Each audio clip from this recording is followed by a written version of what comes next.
6. Command Toga, SRS runway, auto thrust is blue. 80 knots, thrust set. 5500. 31. Rotate.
Mic check. Mic check. 2, 1, 2. What is going on, everybody? Welcome back to the channel. Happy Friday. Happy A350 not here yet. Maybe this will be the last weekend with no A350. We shall see what is up, though. Glad to have everybody in the house tonight for a little Friday night movie night here. So, wasn't quite sure what to fly today. Wanted to do some sort of a long haul-ish testing stream as we await the A350. So I figured why not better than Korean Air A300. And then it was up to y'all. It was the 747 or the A300 Premium. The vote was conclusive. It was the A300 Premium that won. Now we are going to be going over some green dot. We got a long flight, 3 hours and 50 minutes from gate to gate. So buckle up. We'll do green dot in cruise. It's also a longer green dot. It's about a 30-minute green dot. So it typically takes us about an hour to break down a 30-minute green dot video. So that'll be a lot of fun. We're going to look at one of his newest releases too, which is something I haven't done in a while. But it's just looked extra juicy, and I figured it's Friday night, so why not? Why not? So we've got that set up. We're also going to be we're operating as Korean Air 357, but we are flying the same route as Korean 801, going up here from Seoul down to Guam. So should be a fun evening. I hope you all are ready, and it should be a lot of fun. We're going to talk about a lot of different things as well. So, Zach, good to see you. Nabil is in the house. What's up? Bill's Mafia here. Looks like Spirit might be out of trouble. It sure looks like that. Looks like they may be exiting bankruptcy. I don't know if they're going to be out of trouble, though. We shall see. Only time will tell. Zach Lewine already said hi. What's up, man? Mickey G. Ooh, Mickey G. What's up, my fellow AMD user? Mickey G. Hope you're enjoying the new XTX. Pete Ski's in the house. Infian's here. Darth Russ. Callie Simmer. Appreciate you. Thank you. Welcome in. Glad to see you here this evening. Mic check is 5x5. Is alert check still 0 for 0? It is. Yeah, I can confirm alert checks are 0 for 0, and I do not know why. It's not just donos either. It's all alerts are silenced. I do not know why that is. So, beats me. So I'll have to try to be extra careful at not missing anything like that. So. But nevertheless, welcome in, guys. Let's get the show on the road here. Man, what a beautiful little sunset here. So I wound the time back. Let's do a little walk around here. We'll do a little pre-flight situation on our A300. Who's ready for the A350? Look at this livery, though. I wish... Does Korean Air have 350s? I don't know. Something about this blue livery is just starting to... I really starting to like it. We got our, what are these, GEs, Pratt & Whitneys? I don't know which one it is. You guys tell me what those are. They look good, though. Look at this. This is almost a screenshot here. That's what I wanted to take a look at. Screenshot. Yeah, Korean has 350s. Nice. So ready for the 350. Yeah, me too, man. Me too. I saw that latest hype trailer. I guess we can look at some of the trailer in flight, too, as well. We got a whole slew of in-flight entertainment we can look at tonight.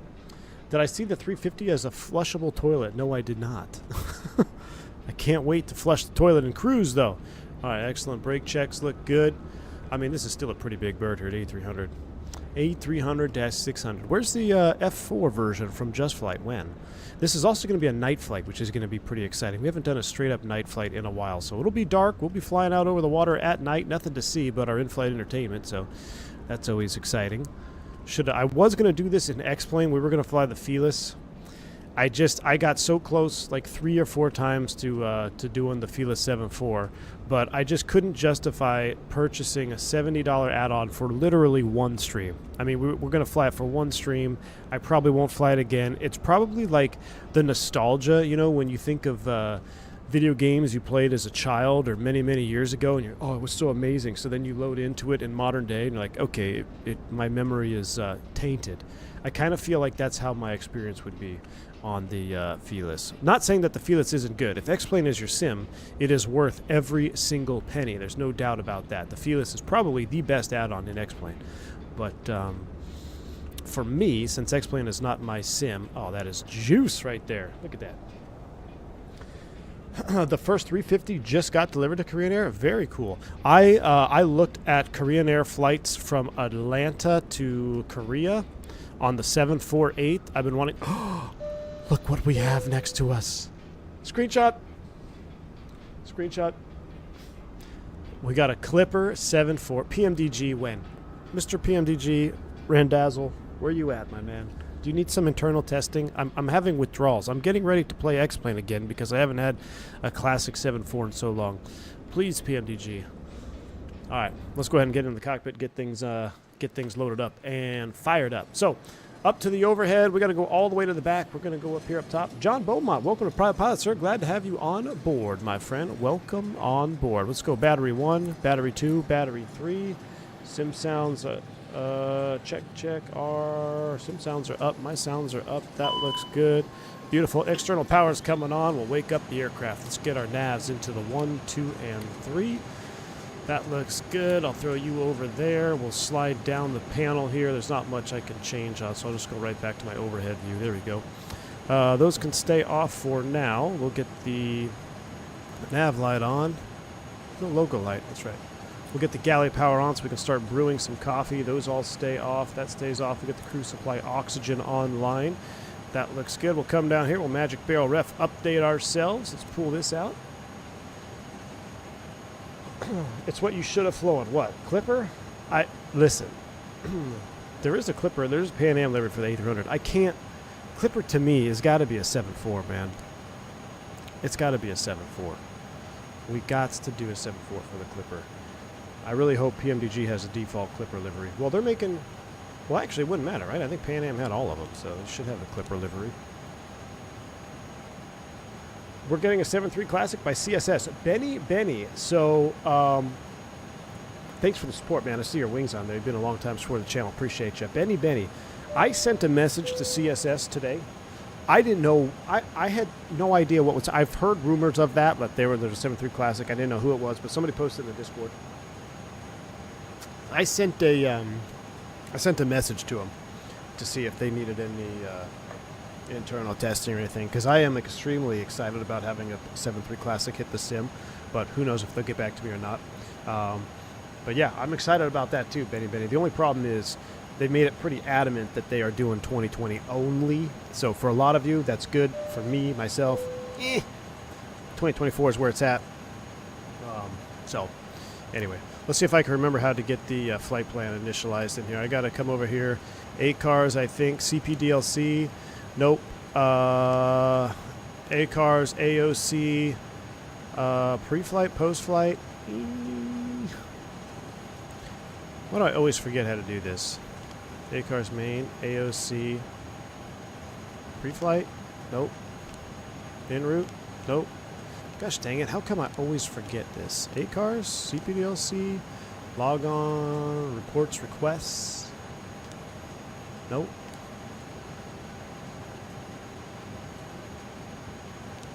Is it not down there? It's up in the FMC menu? Oh, it's up here. Okay. No. Menu, FMC, ACARS. Here we go. It's the top one. That's the top one. There we go. Pulling our route here.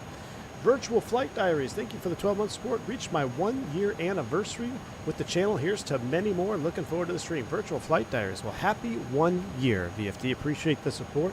And here's to many more years coming right at you. Excellent. Excellent. All right. So, RKSS-PGUM. It is GIMPO, right? Where's GIMPO? We'll call it GIMPO Airport. Ground is online, 2175. GIMPO Airport Cost Index 40. Before we load up the departure and arrival, I guess we'll call GIMPO Ground. We'll bring up the tune menu. I'm going to zoom this in here so I don't have to keep re-zooming. Let's reset that view that's been saved. Okay, tune. Ground is 2175. I got to brush up on my Korean. I forgot. 121.75. Beautiful. Let's call GIMPO Ground and let them know. Let's see if they give us an idea what we're going to do for departure this evening. Uh-oh. I'm hot micing. Sorry.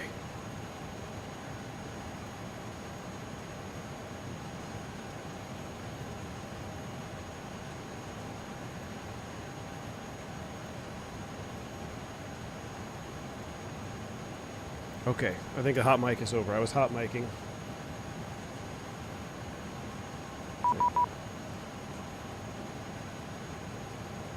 Do not press the push to talk key. I know. And ground. Can I get a radio check for Korean 357?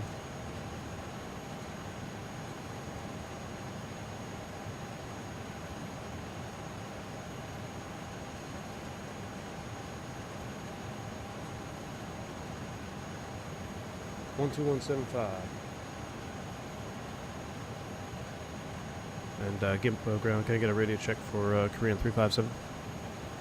Incheon ground. Yes, sir. I'm not GIMPO ground. Here is Incheon ground. 62 Unicorn 122.8, please. This is Incheon. That's right. We're going to GIMPO. Wait. What was I looking at? RKSS. It says GIMPO International Airport. Are we not at GIMPO?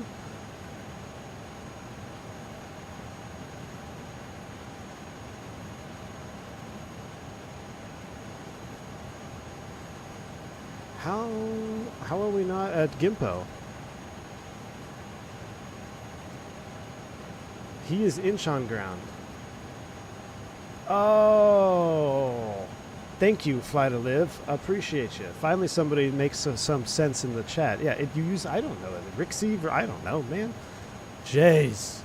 Okay, he's a different airport. My bad. All right, so we don't need to call him. Well, you were saying I'm not at GIMPO, and I was like, I'm at GIMPO. You guys are the worst first officers I've ever had. Just kidding, just kidding. All right, well, in that case, we're gonna plan our own departure procedure here. Let's go 10-9. Let's pull this thing out. We're going off of, I think, either 1.4 or 3.2. We can go back to 122.8 in that case. 122.8. The departure actually has us going off of 3.2 right. So we'll plan 3.2 right. So let's do that. Let's go ahead, go to takeoff, approach. Nope, let's not do that. Let's go here. Flight plan RKSS SID. We're going off 3.2 right on the OSPO 2. We are on the OSPO 2 Quebec.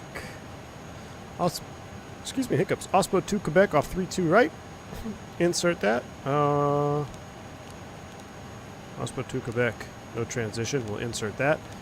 All the way out. That looks good. Going all the way across the water. Yankee 1-4. All the way to Guam.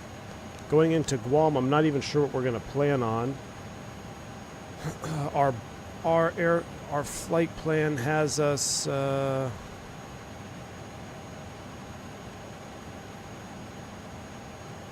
no arrival for our flight plan. Has us planning landing on 6 left. Right now the weather in Guam, winds are 050 at 15. Let's look at the TAF. Forecasted to be 060, so we can plan on that. Let's go taxi chart. We'll plan the 6 left then for Guam. That checks out. 6 left approaches. And let's see if there's any transition. We'll pin it while we're looking at it. Ooh, full procedure. We'll probably take it off Obale for the 6 left. All right, so let's go ahead and get rid of that. Let's look at the arrivals. Star, 6 left. ILS, transition, Obale. Did that take? All the way down. I don't think that took, did it? What did that take? No star. I have to select none. There we go. Insert. All right, cool. Flight plan is in the box. With that said, let's go ahead and finish the initialization. We'll come down here. We'll hit the Align IRS. We just wasted a lot of time. That's us, though. Korean 357. We're going to go cost index of 99 all the way up there. Cruising at 350. That checks. Init weights. We'll go to the next page.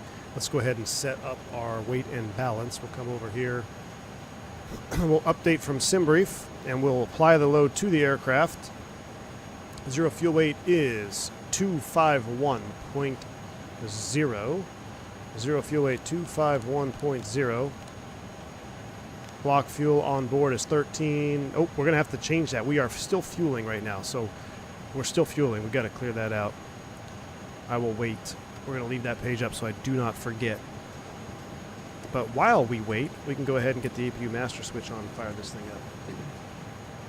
Which sim is CSS for? It's only for 2020 as of the last I heard, or at least on their website it says 2020 only for now, but they plan to do 2024.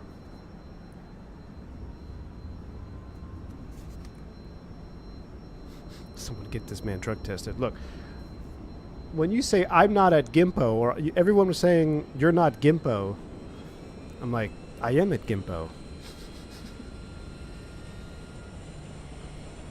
CSS is coming as a free upgrade of 24.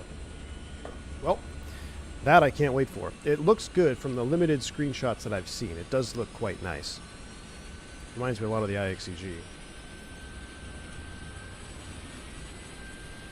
Bunch of saboteurs, Bach. That's what I'm telling. I'm just trying to sit back, relax, and have a nice, stress-free stream here, and everyone's telling me I'm at the wrong airport. I'm not at Gimpo. Look at those A300s showing up over there. Where's that clipper? Oh, there's that clipper over there. That's just the juice fuel. Oh, another Korean. We got a little mini group flight going across the water tonight on Friday evening.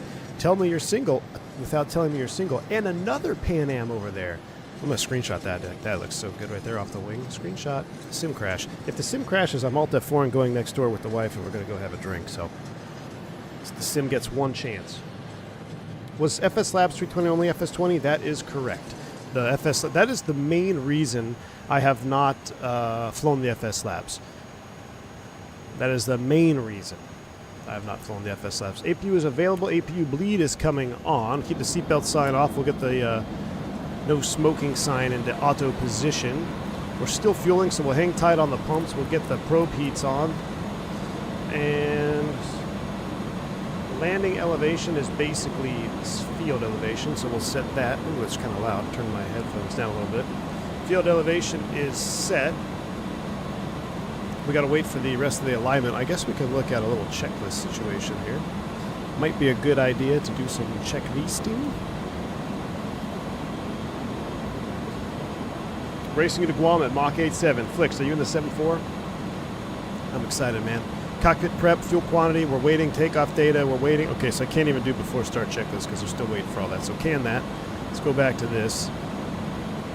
Block fuel 22, we're still loading. And let me double check my paperwork. Our block fuel required today is 72.7. We're actually taking quite a bit of gas. Good night.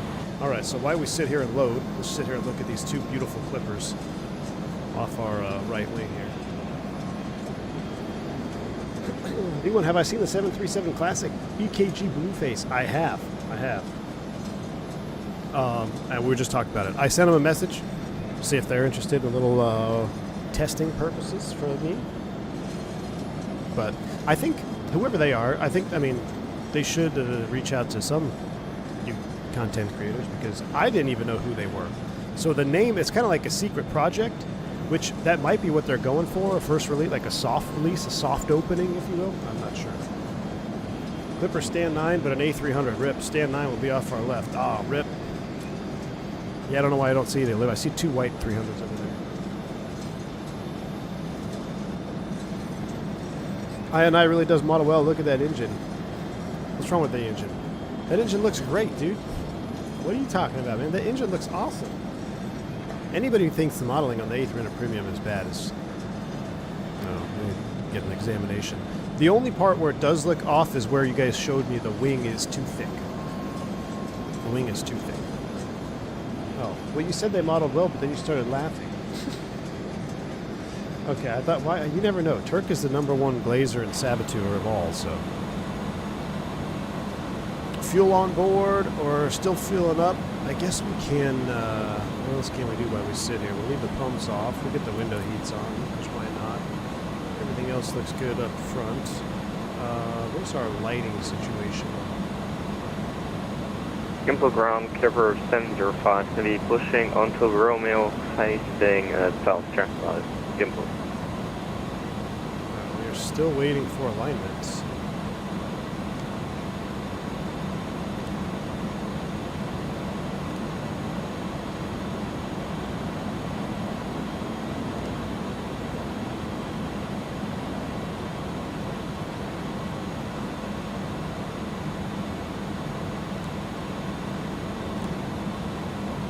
Sure I didn't screw this up.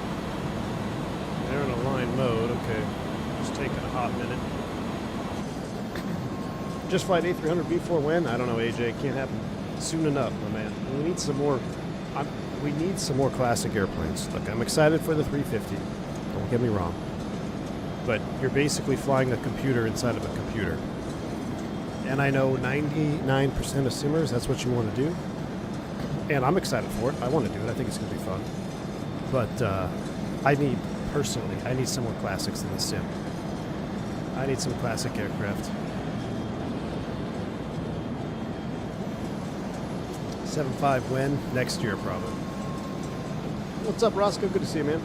7.4 100 and 7.2 passenger version. Yep. I haven't thought to check that, but the 727 from FSS, I haven't tried it to see if it's working in 2024 yet. I know they pushed an update for it. Andrew says 7.2 passenger progressing nicely. FSS Air and Jushi screenshots. Really? I'll have to take a look at those. Well, you can't race me if I'm not even done fueling yet. I didn't realize we were taking full tanks. Okay, we are aligned. Okay, so now we are aligned. Let's go ahead and get these on. Let's get those on. ATS is coming online. We still have external power hooked up. That's fine. We'll set our top altitude since we got no ATC. We'll set 350. 350 is set. DH minus 5. Check. DH minus 5. Dealer. Okay, fine. make sure I didn't have a WASM crash. DH-5 is set. Waiting on the speeds. Fuel feed main control. They're still fueling. Can we watch it actually in real time from the... Yeah, we can. Look at that. Jeez, we still got 30,000 pounds to go. They must be low on a pump truck out there or something. So slow. Imagine needing full tanks. Well, I'm sure this isn't full tanks, but it's a lot more fuel than I've taken in a long time. The 727 and 24 is working, but pressurization is broken due to a Zobo. What about, Andren, what about the navigation system?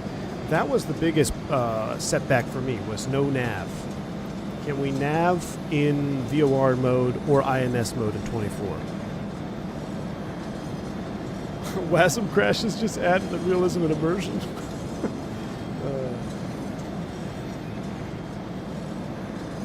Coffee hasn't kicked in yet. I'm just finishing my coffee here. I don't think the fly-by-wire 320 has been reprogrammed for 24. I think it's just compatible and not native yet. Harpoon, I think I would agree with you. I don't think there's been any game-changing updates. Chaos would be the one to ask.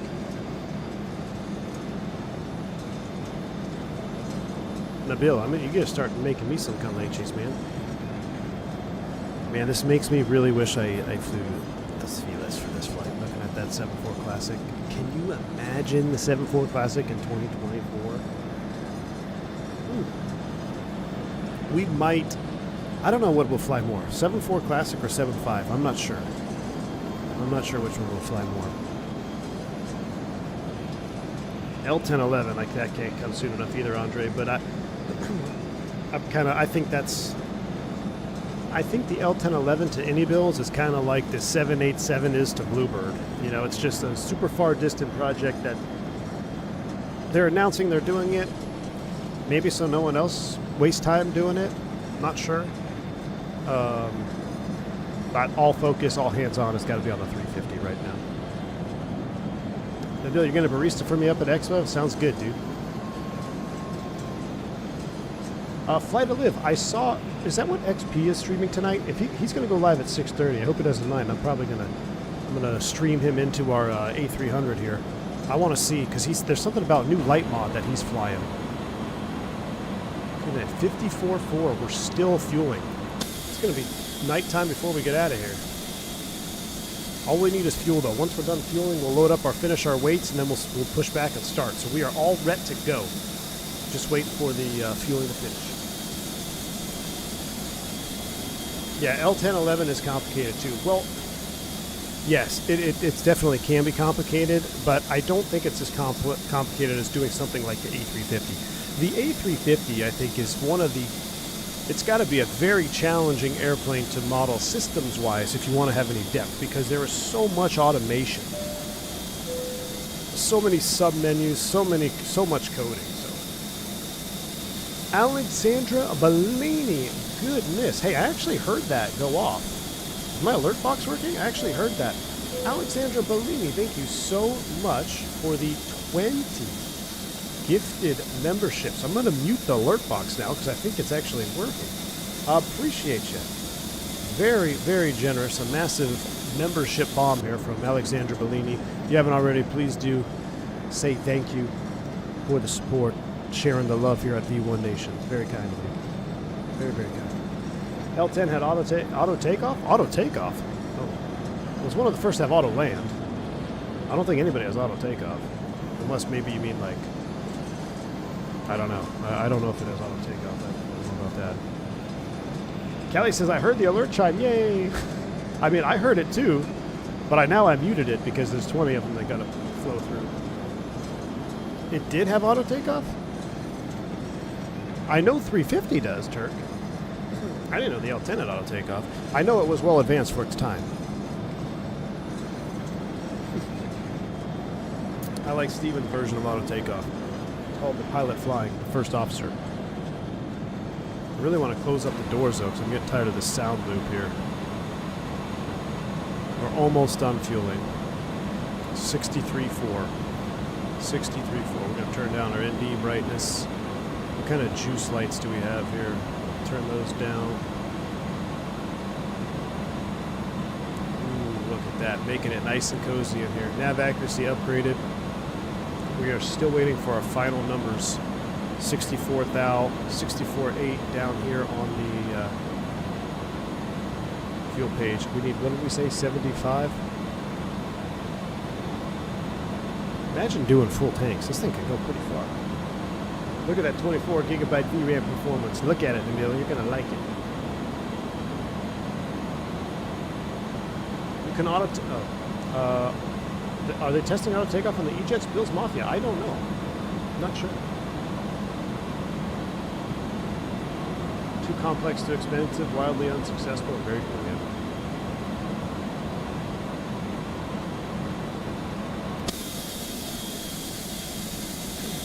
Taking the 777F from Miami to Anchorage. Ooh. That's going to be a heck of a flight, Andre. You going to be going to sleep in cruise? You plan on staying up all night? That's a heck of a long flight, man. Should go Anchorage to Miami. Be a little bit faster. I kind of miss the 777. Ooh. Speaking of, I'll have some cool things to show you. Bank angle. Oh. Bank angle. Check, check, check. Does bank angle alert work? Happy Friday. It does work. Bank angle check. Callie Simmer. Thank you so much. Very kind. Callie Simmer coming in with a $10 bank angle check. It does work. Happy Friday. Right back at you, Callie Simmer. Appreciate you. Haven't had a Callie Simmer bank angle check in quite some time. You know what, Callie Simmer? Appreciate you. This one's dedicated to you. Got yourself a little cafe con leche ready for the evening stream, courtesy of Callie Simmer. 72.6. We're almost there. 72.8. Don't crash. I'm trying to open sim reef. What do we need? 72.7 is what we need. 72.7. There she is. She's on board. We're done. Clear that. Clear that. Reset the block. 72.8. 0 fuel weight CG. Entry out of range. 0 fuel weight CG is 28.3.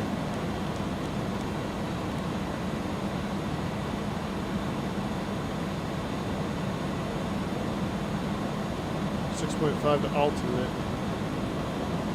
72. So let me verify these weights. Gimbal traffic, Clipper Sentinel. Yeah, 5, those look good. heavy texting via Romeo Alpha runway, 32 right, Gimbal traffic. Gimbo's taxiing out, or he's taxiing out. External power's coming off. We're on the ship power. Let's go ahead and get out of here.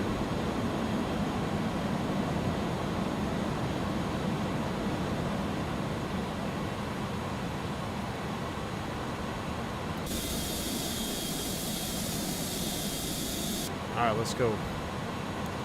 All doors are armed. Pushback started. Cockpit to ground. Korean 357 heavy. Ready to push. Gate 11. Gimbo ground. Korean 357 heavy pushing. Gate 11.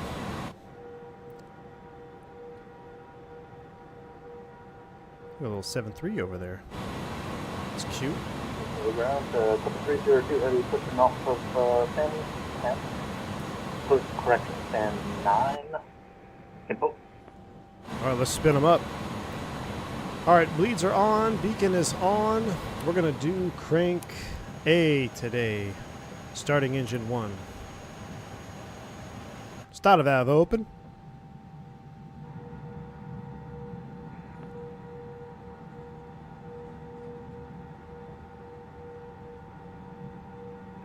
Gitmo traffic, Delta 223 heavy pushing back. Did you say off Gitmo? gate 24 runway, 32 right. Gitmo. 20% N2.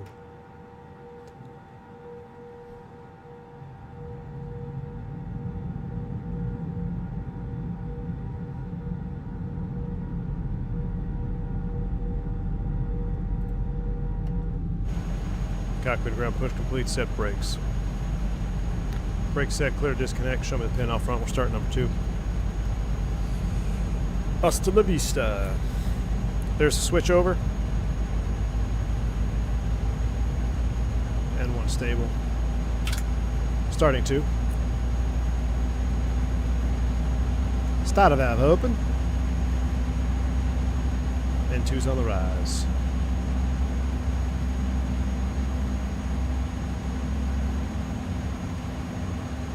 See, I really like what their modeling for ground gauges is pretty sweet. Can you imagine an L1011 cockpit with this type of gauges? 20% N2.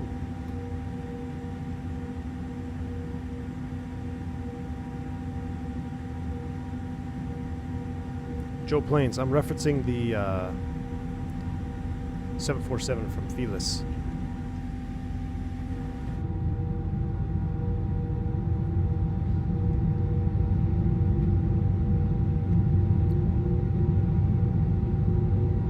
Hey Delta, you good back there?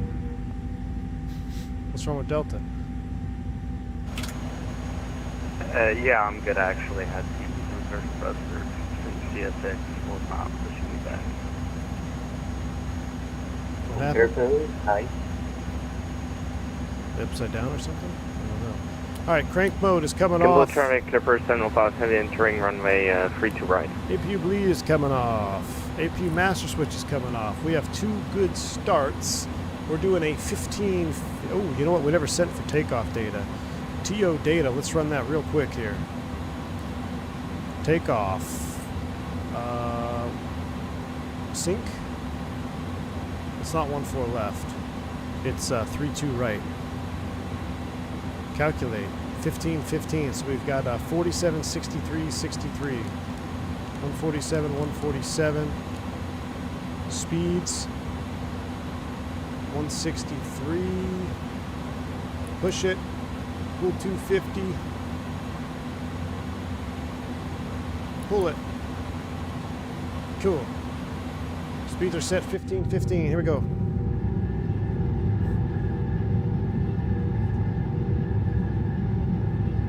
If you restart the flight, does it cause CTD 7.3? Every time you end a flight in the A300, you have to Alt F4 the sim. It's a known bug. Speeds, bleeds, push them up. I like it. All right. Except we got to be a profile nav blue. We'll turn now, so we're entering the weird lighting situation of 2020. That's okay. It'll switch over to night mode here, and it's going to look extra juice. All right. Speed Gimbal brakes on. traffic, Hey, Clipper cut me off. 705 spotting out of runway 3 to right, start 1 whiskey departure and Gimbal traffic. Gimpo traffic, Korea 357, heavy taxi 34, we're right, Gimpo. Let's go.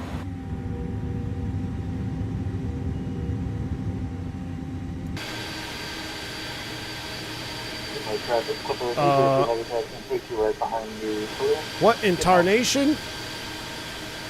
What in tarnation? What do we have going on there? Why do we have a slide deployed? You gotta be kidding me. There goes that semaphore. Why do we have a slide deployed, chat? Can someone tell me why we have a slide deployed?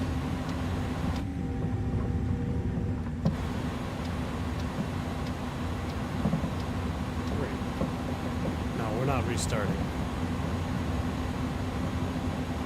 Why is my EFB is super bright too? Can I turn it? Dim you?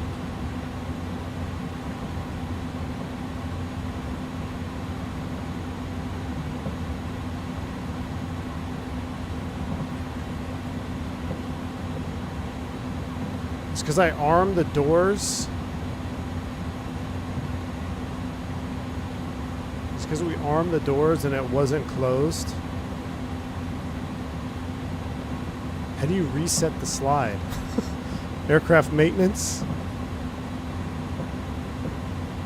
Reset emergency slides. There we go. That's the first time that's happened to me. Well, I mean, it's happened to me in real life one time. We did blow a slide. I say we, the flight attendant blew a slide. Specifically after being asked to make sure it was disarmed. We should probably do a flight control check.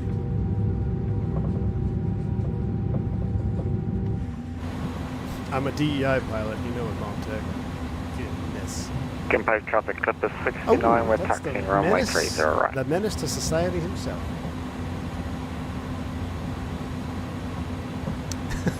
Gimbal Haley traffic, from door Clipper one right. 705, passing 2,000 feet, climbing level 350, last call, Gimbal traffic.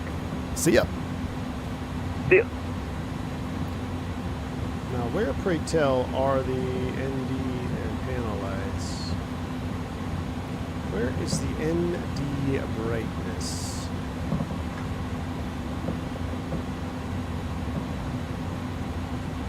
I'm just going to dim those two.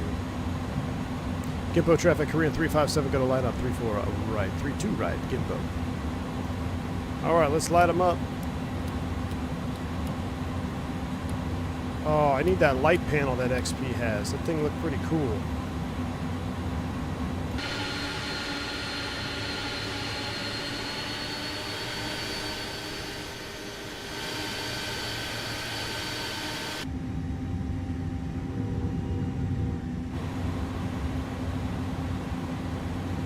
Three, two, right. Line up and wait. I know Steven XP's got all the cool gear, which spread the love. I got to hit him up. I'm going to be in Lauderdale next month. I got a long Lauderdale overnight. I got to hit him up, see if I can set up his 2024. Maybe he'll give me a light panel to take with me. All right. And we're 3-2 checks. Beautiful lineup. Man, look at that. Who's ready to get out of here? Make sure all our lights are on. Yeah, I'm sure we have to. Traffic, heavy restricted, lighting up, correction, holding Toga. Yeah, settle down, cowboy. Gimpo traffic, Korean 357 departing, 3-2 right. All right, yoga's in chat. Here we go, spool them up, Fitty.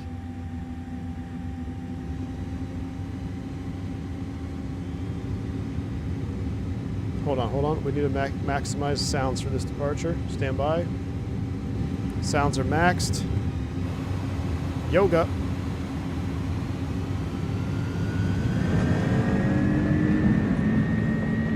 Thrust SRS heading.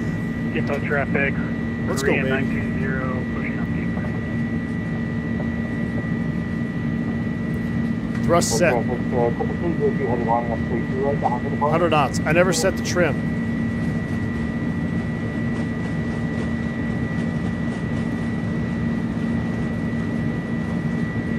V1. Rotate. We got lucky. Positive rate. Gear up. Fly with.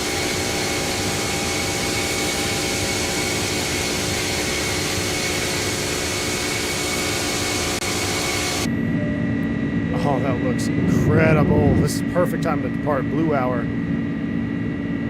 Thrust SRS nav. Profile thrust, profile climb. Lower the nose. Flaps are coming up one.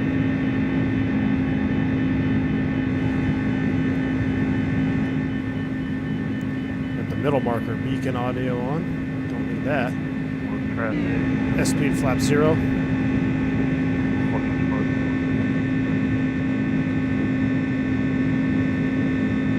Wow. I've never departed, I don't think I've ever flown in South Korea in the sim, ever. Gimpo traffic, Korean 357 at 2,800, last call on the ODOP 2 departure. We're headed out to the southeast, last call, Gimpo 2. Trim it up a little bit. I'll turn the sounds down to a more reasonable level. Pitching for 250. Wow.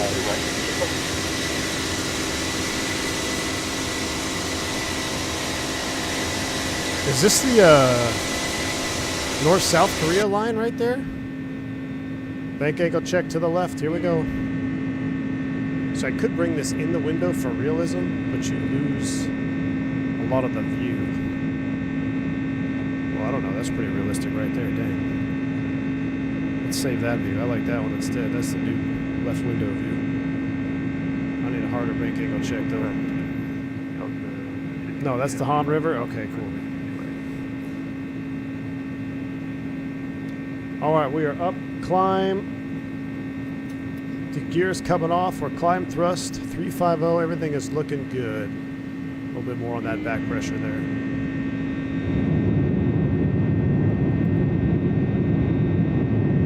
TCAS is probably in standby. It's alright, we'll survive.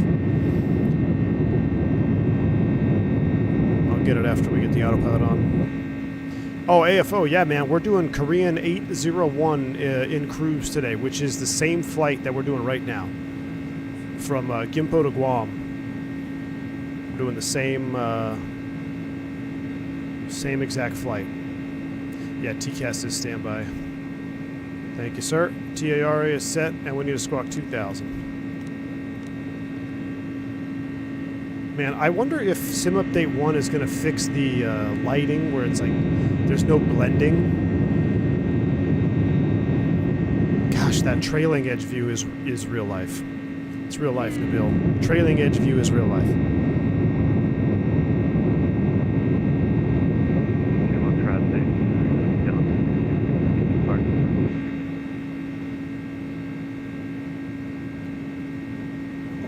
Cockpit 302 heavy 3.4 on the upper Quebec left call.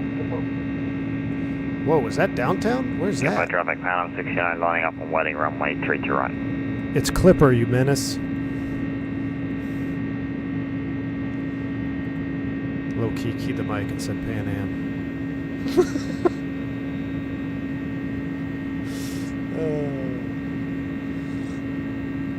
Ban him. Ban that man from flying Pan Am ever again.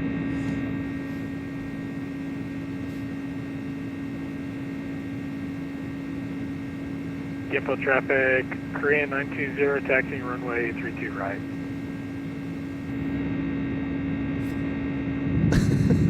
Sorry, Vodka. I'm surprised you're not flying with us tonight, man. Blackbird controls in the house. Blackbird. I haven't forgot about you, buddy. I'm going to talk about you in cruise. Blackbird controls, thank you so much for the $10 super chat, man. Appreciate you still recovering. Monitor vertical speed. I got to turn down this. Hold on, Blackbird, but I'm going to avoid a collision here. How do I turn down my TCAS lights? Does it have its own bright? I can't read the TCAS display because it's so blown out. This is that light. This is the map light.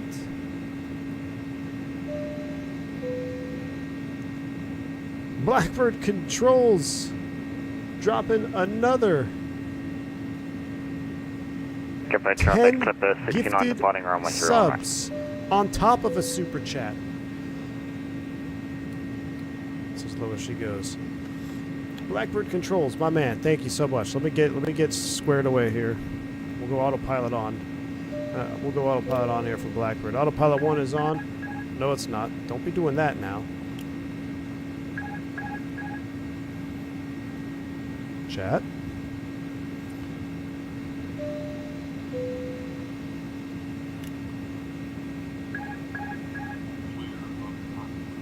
Is it because there's TCAS? No. Oh my goodness. We got all things going. We got everything going wrong here.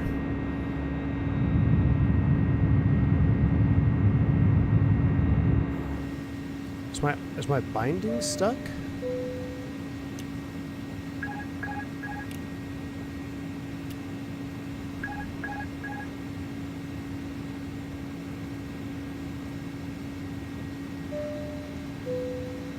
Hold on. Okay, well, there's more than one way to skin a cat. Let me try this. Okay, it's not the yoke.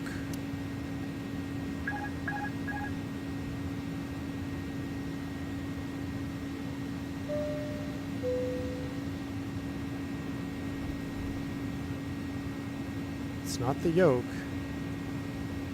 I disconnected the yoke and tried it. My goodness. Show the overhead. Get the traffic, Korean 920. Reset the ATS. Man thrust. Auto thrust on.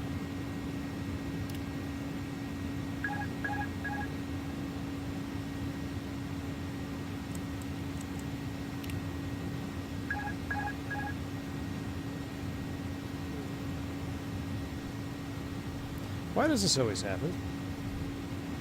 Whenever we just want to have a chill flight here, let me make sure that I don't have a conflicting binding going on there. Let's check the yoke.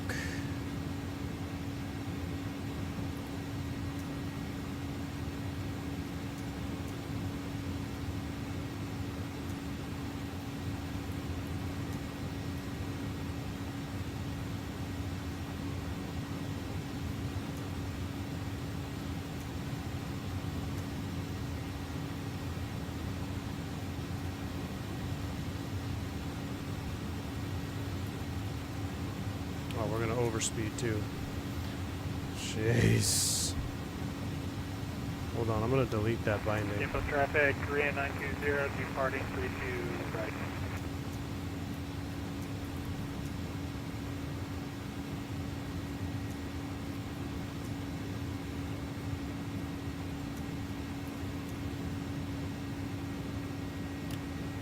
Bank angle. Got it. Bank Okay. angle. You know what doesn't have weird WASM crashes and binding issues? The Gosh. Fila 747 Get to out of 200. here. Get out of here with that super chat, Steven. 747 stream. Okay, we're cooking with gas now. Enjoy the views of downtown. Let me get to these super chats. I had a suspicion there was something going on with the sim because remember I was hot micing when I wasn't pressing the mic, so something triggered my yoke to constantly pretend that the autopilot disconnect was engaged. We fixed it. We're good to go. We're cooking with gas. Time to turn off the landing lights. We're flying. Let me get flying here. We're going to get back to all these super chats. Steven, thank you again for the 747 super chat. Yeah, I was for a second there. I thought we were going to be having some issues. Why are the lights still on? Are they retracting? Off, off. We'll turn the wing lights off. There we go. All right. Enjoy the wing view. Let me go back to this. Goodness. All right. First off, Blackbird Controls comes in here and drops some serious support. Appreciate you for the $10 super chat. Still recovering from Monday, but had to get my like in to bump the numbers and wish you an awesome stream. Beautiful departure. Hope you're digging the new stuff. Blackbird Controls, I appreciate you, my friend, for the $10 super chat. I am digging it, man. I was playing with some of it today. I forgot. I was playing with it today before I went live. I was actually been at the office all afternoon, so I'm going to show some of that here on stream as we get up to cruise. Thank you, Blackbird. I love it. Making me really want to fly the 727 Blackbird. They really need to get it fixed too. And then he also dropped 10 gifted memberships. So thank you, Blackbird. I appreciate all the support. If you guys are unfamiliar with Blackbird Simulations, he is a throttle mod company for the Honeycomb Bravo, and it is the only throttle mod that you need. Real quick, while we're talking about it, we're enjoying the view here. Let me get let me get you something. Let me show y'all something.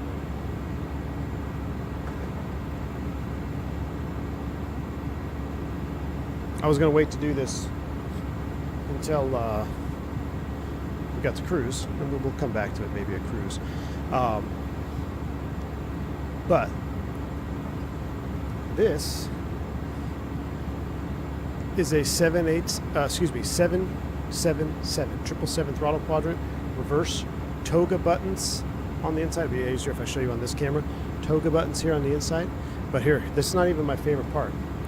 This is the first I've seen for speed brake arming. So Blackbird Controls has developed a speed brake arming system on the Honeycomb Bravo where you actually have a true flight detent. There's a little pin here and a notch, and then you also have a true lift up flight spoilers deploy, and then you bring it back, you press it back down into the detent to rearm it, or you can press it all the way forward and disengage the speed brake completely.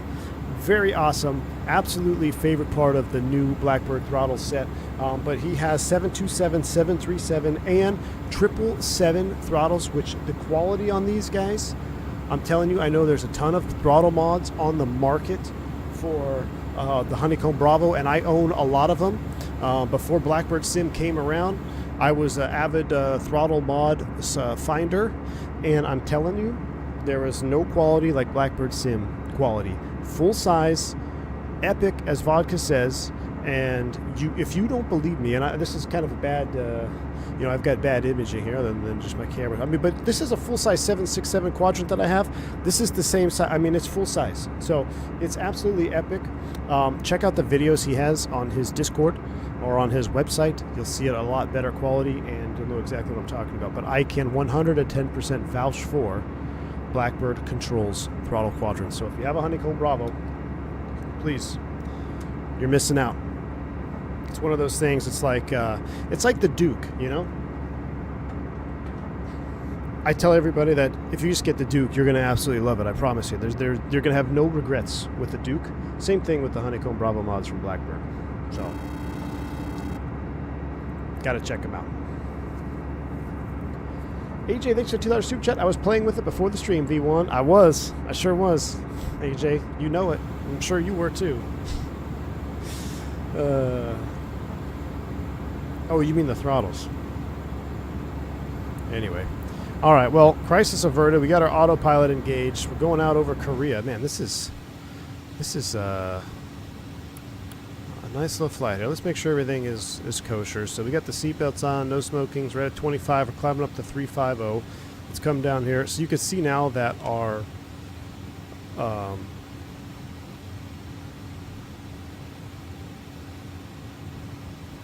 lights are nice and not blown out. Where the heck is the map light for, like, over here? Pedestal light? Is it hidden under here?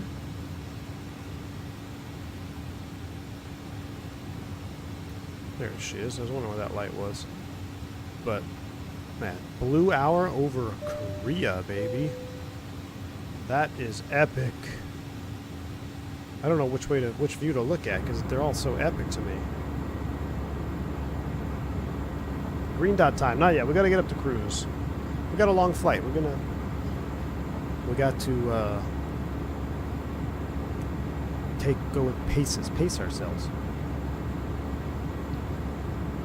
One more whiskey, one more month. Cheers, McAllen. Good to see you, my man. 26 months of support from McAllen. Appreciate you, dude. Very, very kind. Look, I can even see the buildings down there in 3D version. Even with streaming everything. Look, that little haze down there. XTX gang, unite. You know it's a good product when both V1 and Barry still say it's a must-have. Exactly, AFO. Exactly, man. A little bit of turbulence out there. Clear air turbulence, unseen in 2020. Should I pour myself a whiskey? Have writing to get done. Nah, write drunk, have ChatGPT edit, Stephen. I'd love to have a little bourbon from next door, but what I should do is I should just have a little stash at the office here, you know? A little mixer. We have a full kitchen here. Could make, you know, could make a little bourbon cocktail. Mickey G, T-Lod and LOD. Well, what's LOD? Level of detail? Level of detail is it's almost to the max. I think it's at like 195. Is max 200 on the LOD? I want to say it's like 10 or 5 below the max. The only reason I don't max it out is because I'm streaming. I never am somebody, or I've never been somebody that likes to run everything at 100%. So even though it can handle it, I like to back it off just 5 or 10. So whatever the LOD is, I have it 5 or 10 off from maximum. My T-Lod is 250 for streaming. When I'm not streaming, run that sucker up. If I'm flying the Duke, I do 350, 325, 300, depends where we're flying. Basically anything that's not I&I aircraft, I run 300. Fenix, I'll run 275. But this particular stream, I think we're rocking 250 because it's a Eddie Builds aircraft, a little bit heavier. And I'm streaming. Streaming takes a lot of resources. 400 is max for the T-Lod. I think LOD he's referring to as level of detail, which is what it goes to, like, I think 200. Am I enjoying the new graphics card? I sure am, dude. I sure am. Sim sound's coming down. I don't like the stutter I get when I change screens, though, with the new graphics card. I'm assuming that's something to do with G-Sync, not having another G-Sync monitor. Thanks, my XTX brother. And I'm in 2K, Mickey G. Are you in 2K? If you're in 2K, then yeah. If you're in 1080p, man, you can probably run everything maxed out. 2K takes a little bit more. All my best penmanship is done. Penmanship is done with a few drinks. Agreed. Get a mini fridge, dude. I don't even need a mini fridge. I got a full size fridge. V1 would never find a stray bottle underneath the cot. Never. Oh, you're 4K, Mickey G. Wow, fancy you.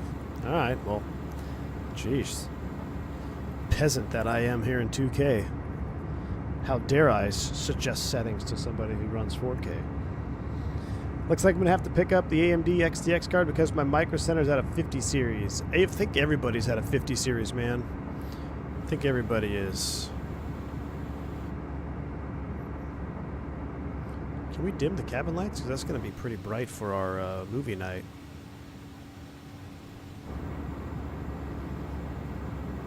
Kind of oscillating. Are we maxing out our climb up here? Well, I think it's just a little bit of turbulence. Just a little bit of turbulence.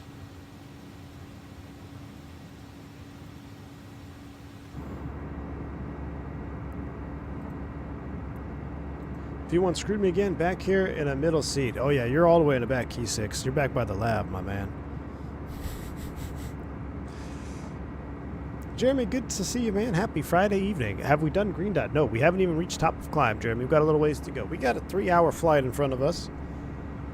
A long Green Dot. Our Green Dot is going to be, it's a 30-minute uncut Green Dot, so it's probably going to be about an hour. Hit those lights. Where are the lights at? Where's the cabin light? Is it in the settings here? We also blew a slide already, Jeremy. How exciting is that? Where art thou, cabin lights? My flight? No. Ground equipment, weight and balance. Ground equip. Because that makes sense. Ah, yes, much better. Look at that.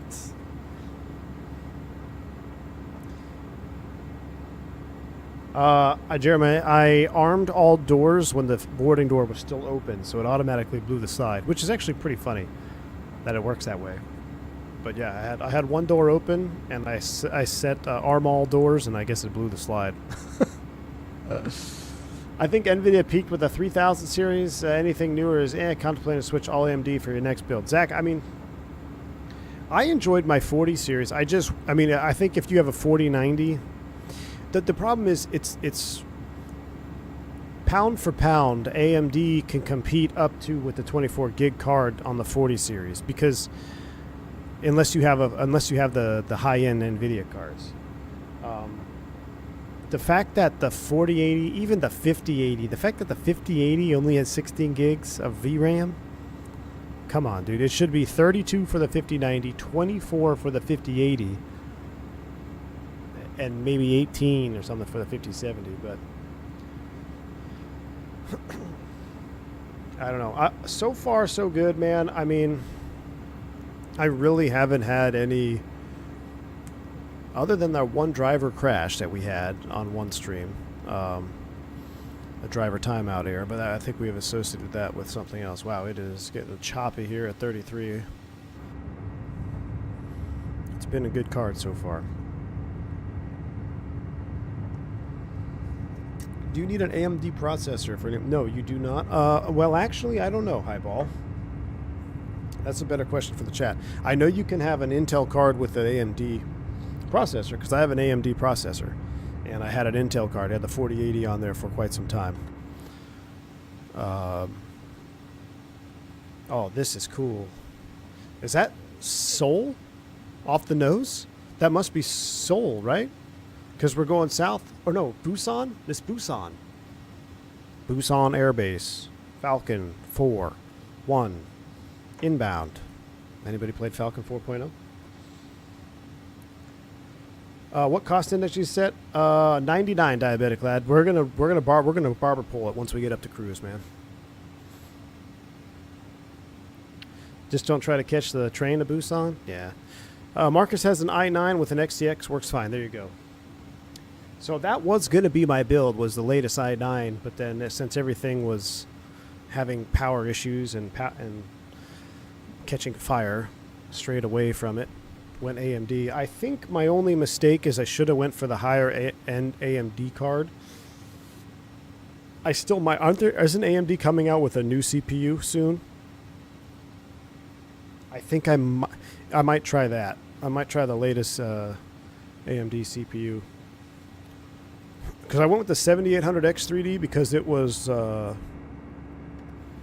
kind of riding a barber pole line here. Well, we're about to level. We'll see if this oscillation stops. I tried disconnecting the yoke. It's not the yoke. I think it's just because we're riding the barber pole.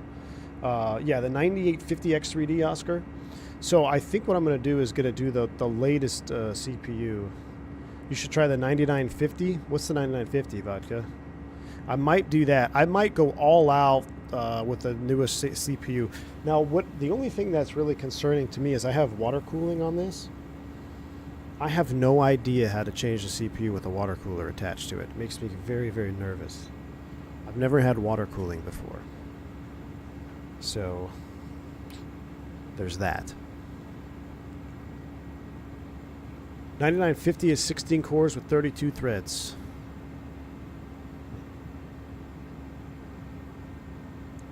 Just unscrew it? Well, then what, doesn't the water leak everywhere? Does the water, like, how does the water not come out? Why are we oscillating like this?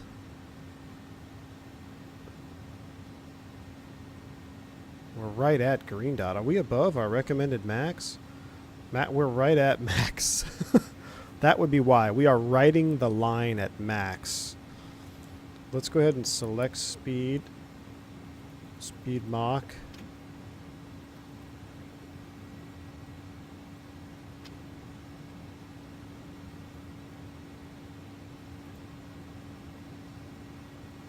We might have to come down just a little bit.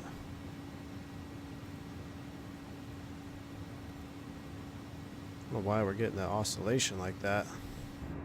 It's going to get annoying. Wow, look at that. It's a closed loop. A sealed loop. Okay, well if it's a sealed loop, then that's fine. I've changed, I used to change my processor out. I know I act like I'm really dumb when it comes to PCs, and I definitely am, but I've built every PC except this one. I've built, I think, 4 total PCs, but I've never had water cooling. This is the first time I've had water cooling, and this one was pre-built, so that's why I ask. But yeah, I know about the heatsink and all that stuff and removing it, but I just wasn't, I didn't want to like undo something and have water dump out all over the motherboard. Could you explain what's causing the oscillations? Some problem with the flight model. The whole water cooler is sealed, no way for water to pour out. Okay, cool. Well, then it should be easy. It's the same build as air cooler, just the heat is moved elsewhere. I gotcha. Air cooling is still the way to go.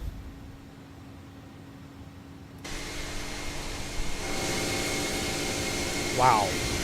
I didn't realize there were that many lights out there.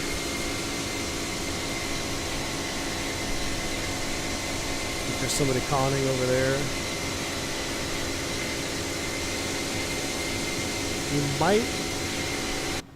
We might have to step down in altitude. I had a buddy who spent $3,500 on a PC parts, did the water cooling himself, screwed up, and leaked water all over the PC when it was turned on. Not good.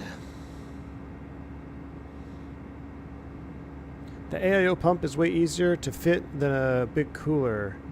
Yeah, well, that's what I've noticed. I had that massive radiator cooler looking thing in my last build that barely fit in the box.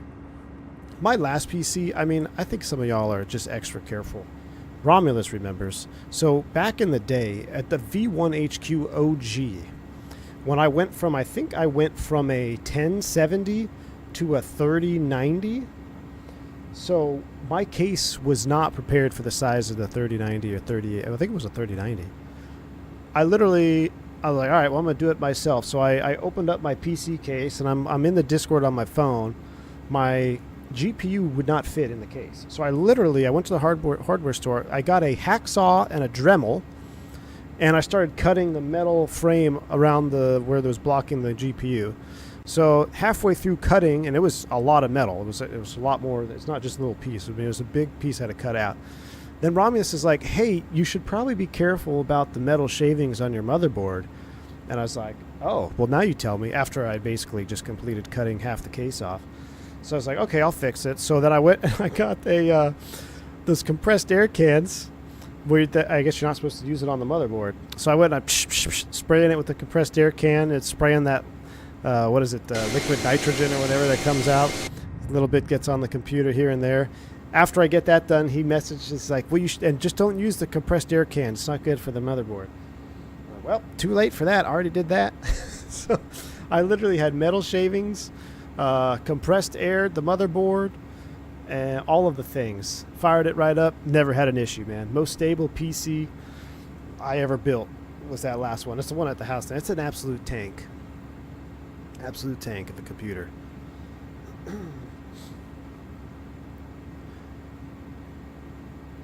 I've had my last 2 system builds on water cooling and never had an issue. Prefer them to fans. They aren't as loud under load. Yeah, the noise doesn't tend to bother me. I mean, because everything has a headset, and I mean, this card is pretty loud. This XTX is louder than my 4080 Super was.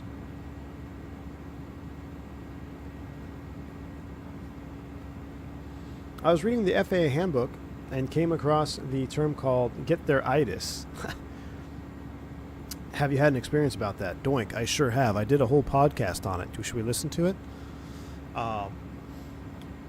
In a nutshell, Get-there-itis is a real condition, and it sounds kind of benign when you just say, oh, Get-there-itis.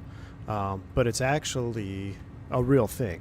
And it's when you are attempting to push yourself beyond what you know is reasonable because you have a drive to complete the mission or get home or just get there, hence the name Get-there-itis. So I did a whole podcast on that where it happened to me, and I think if I attempted to continue the flight that I was trying to do, I think that I may have either been in an accident or worse. When I look back at the scenario I was faced with, I was fairing a 172, and it's so weird to talk about it in hindsight because, you know, there are dozens of pilots that have gone through the same scenario, and they don't have the ability to go into hindsight because they went through with it. It ended up costing them. But it sounds so simple. Like, why would you be done? Why would you continue? To myself. But in the moment, it was so difficult to turn around and deviate and go way south and add like 2 hours to the flight. And it's one of those weird things where I know better. It makes perfect sense when I explain it, when I look back on it. But I swear, in the moment, it was a very challenging decision to make. I wanted a 5090, but they're almost impossible to get. That is true, Andrew. Me too. Pressure to get the objective done is real. Absolutely, Felix. You got to be careful with that in diving, too. Definitely. With not just in any profession, right? In any job that can involve bodily harm, if being negligent, you know, Get-there-itis, accomplishment-there-itis. Yeah. Founders Edition 5090s or 2K AIBs are all marked up heavily. Yeah. Yeah, I was really hoping to get a Founders Edition 5090. I don't think all hope is lost yet. We'll see what happens, but I'm not holding my breath. I mean, we have a 3-hour flight. Let me see if I can pull up that podcast real quick. So that way you can at least have a reference.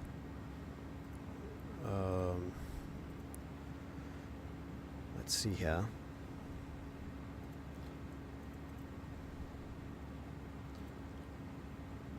If you're a member, you have access to the V1 After Dark podcast series. Just go to playlist, look for V1 After Dark. 18 videos there.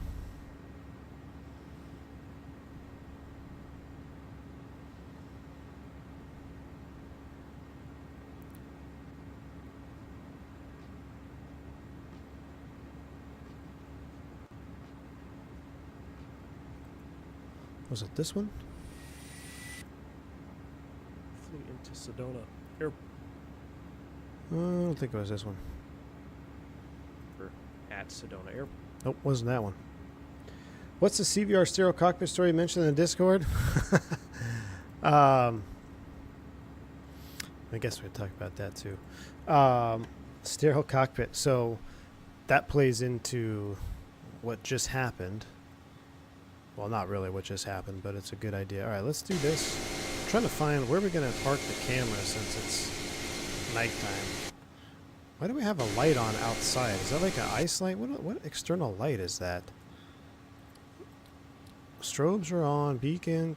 Turn off. Oh, turn off lights are on. There we go. Turn off lights are off. I'm still getting the oscillation. It's driving me nuts.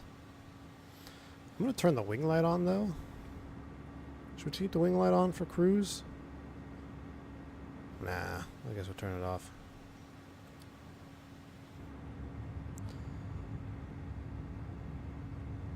Should we listen to Korean jazz since we're on Korean Air?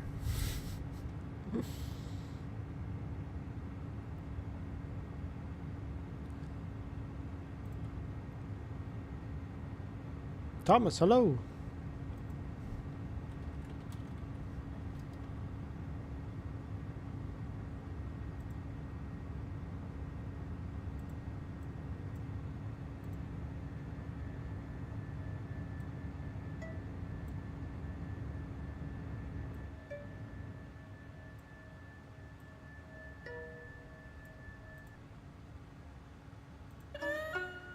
Nope.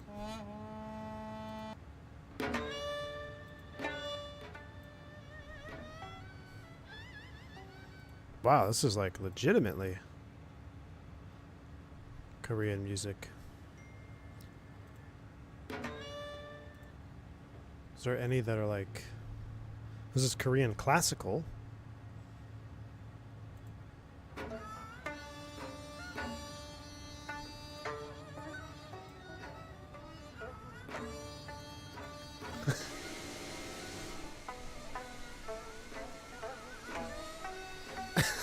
I don't know if I can handle this.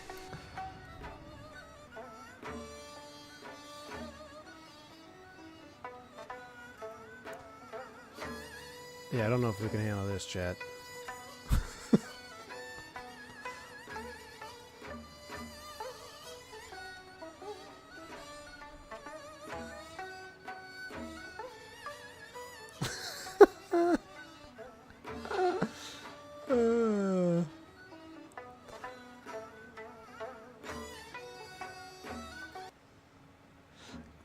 Sydney to LAX vibes.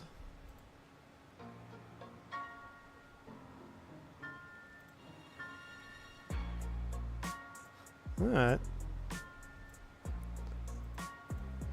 little bit better. I came back to the kind of music you'd hear in an opium den. I need more speed from you. Your FS24 weather is holding up the line.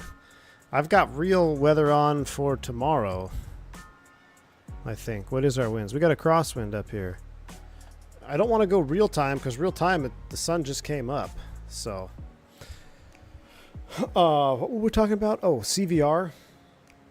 Yeah. So the reason why you should always be careful of what you're saying on the CVR, even if you're not, there's a stereo cockpit rule, 10,000 feet, right? Should all keep conversation below 10,000, just to immediate operational necessity.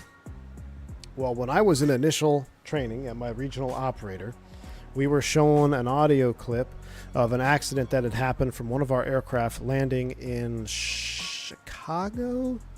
I want to say it's either I'm pretty sure it was Chicago. And they were talking about the importance of being stereo below 10 and, being professional.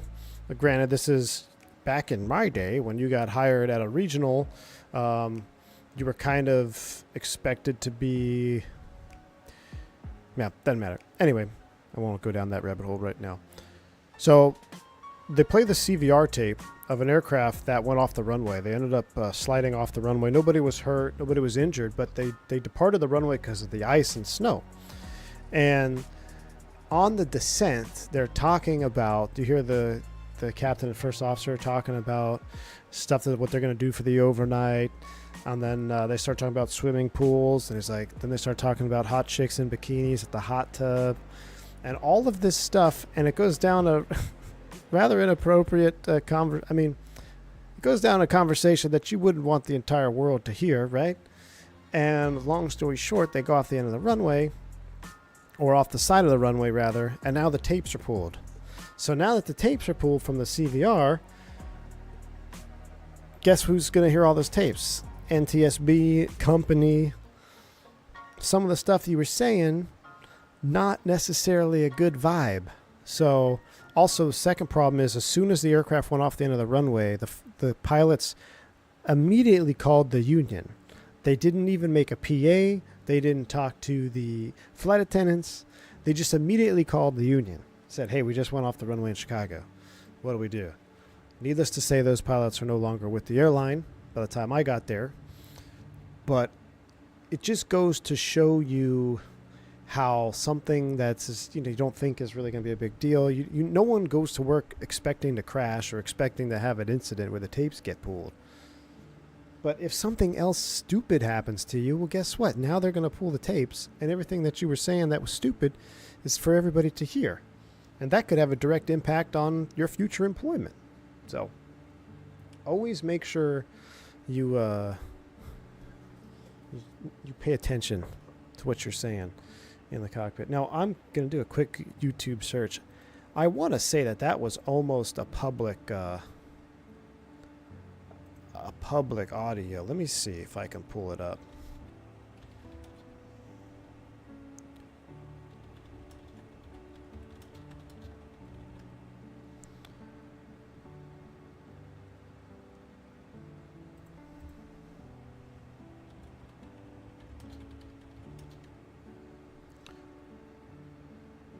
I don't think I can.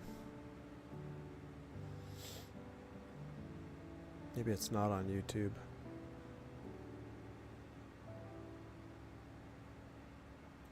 It's probably not on YouTube. You like the funeral music? I can't win with you guys. Yeah, it's not on there.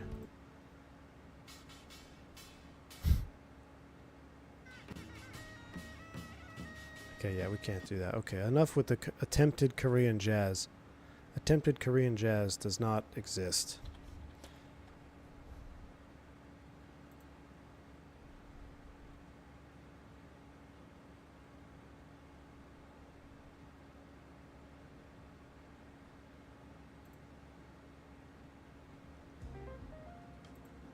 Much better.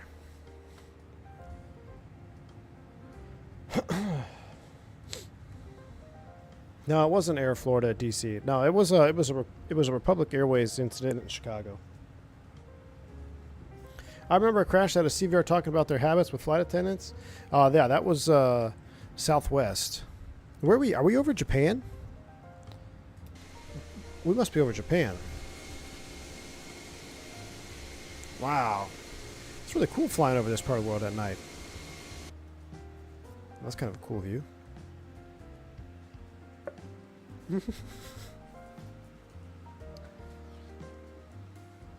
Unions are a big thing in U.S. commercial aviation, not so much elsewhere in the world. Yeah, almost every airline is unionized in the U.S.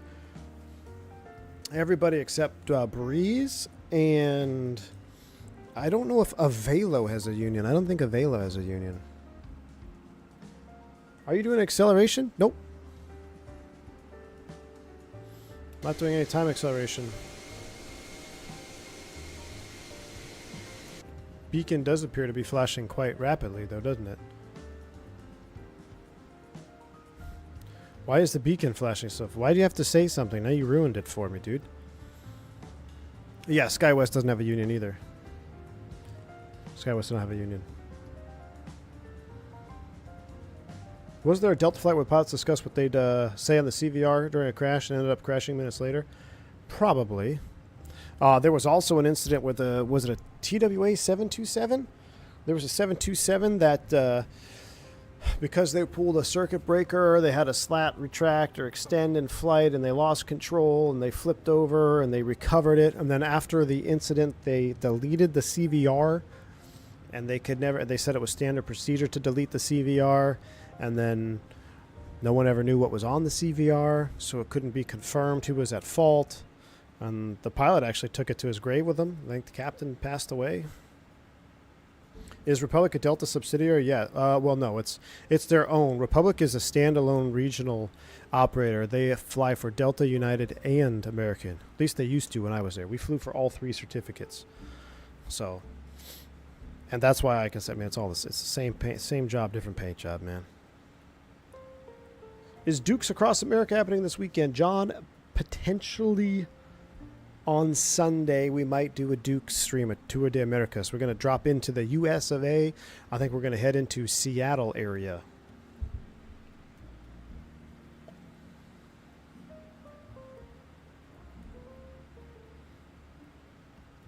I'm passing over Kyushu Island. Overfly Nagasaki. Nagasaki before going feet wet. So Nagasaki down here.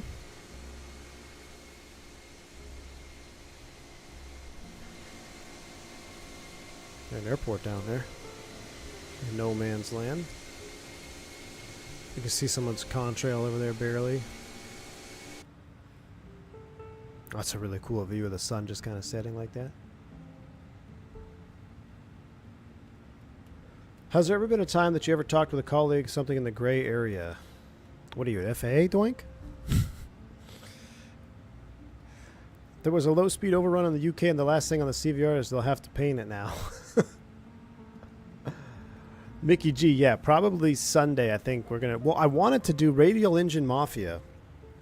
So we're starting the Radial Engine Mafia. It's going to be led by our man Full Flap Sim, but he decided to leave us this weekend. So,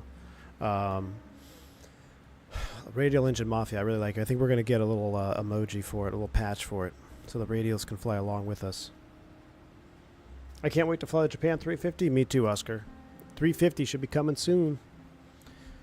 Callie says, I remember the CVR got to the Southwest Captain saying, well, there goes my career. Yes, I remember that one after they slammed the fence at Burbank. Yep. I remember. I heard that one too. We heard that. We listened to that one in training. Yep. There goes my career. 100% right. There it went.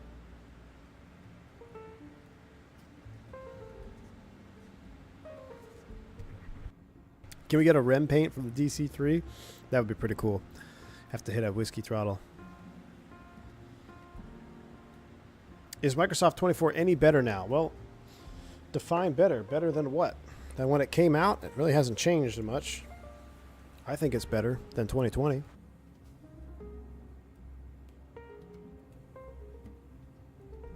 But 2020, much more optimized, obviously, right? Since it's been out for 4 years.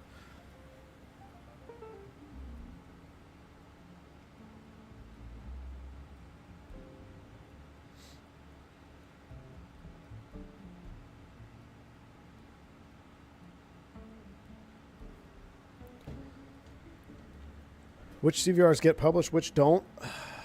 That's a good question. It just depends. I guess maybe with the ones that get leaked. Now, at Republic, because, well, the airline will possess all CVR recordings of incidents and accidents. So that's during our initial, they call it. So when you get hired at an airline, you go through an indoc phase, indoctrination.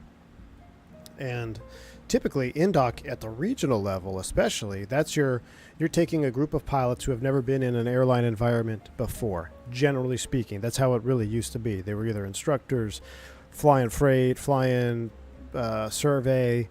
There wasn't a lot of regional hopping. It was you got onto a regional and then indoc. So they would teach. You had to teach the importance of sterile cockpit. So they had a lot of examples from past incidents that were proprietary to the company, and they had the tapes, and they would share them with the class.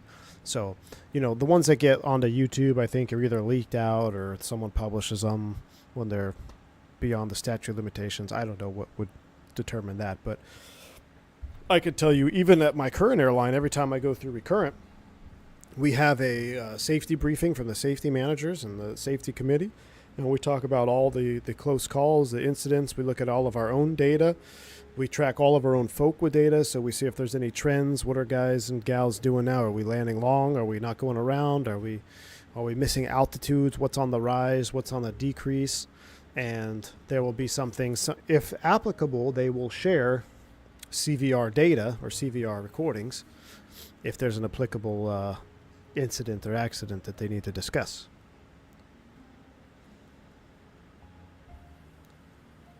When is part of an investigation that becomes public record once complete? When is it part of an investigation that becomes public record once complete? When it is part of an investigation that becomes public record once complete. Oh, you're okay. Hurt my brain there, Sharp. I thought you were talking to me.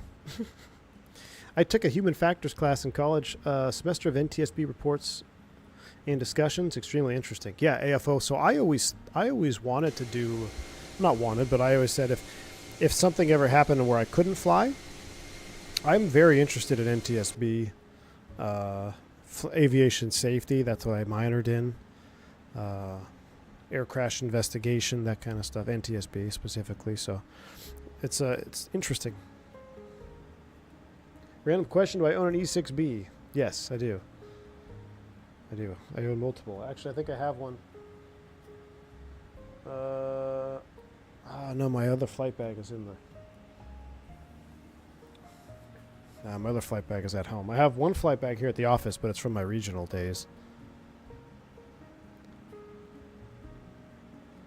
The CVR transcript I remember was a turboprop crash in Gulfport in the 90s. FO lived, but the last thing CVR was FO telling his wife he loved her, and then the sounds of impact. Yep, I've heard those too. I would love to be part of the CVR team on the NTSB, but apparently you need a pilot license to be part of the NTSB Aviation Division.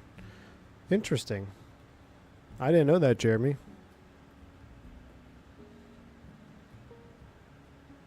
Can airlines pull random CVR recordings? I don't see why not. I don't see why they couldn't. If they had a reason to, I'm sure they could.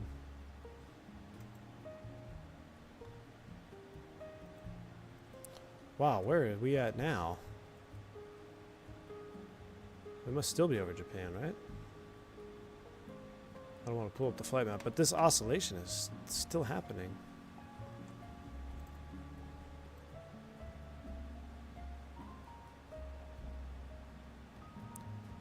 We have if we turn direct Olask, might be able to get some of that wind on our tail.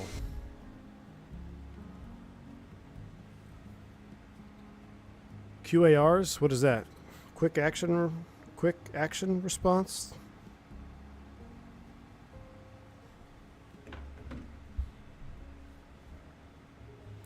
I deal with a lot of human factors, things at Collins. All these studies like Green Dot or Mentor Pilot are useful for context. Awesome, man.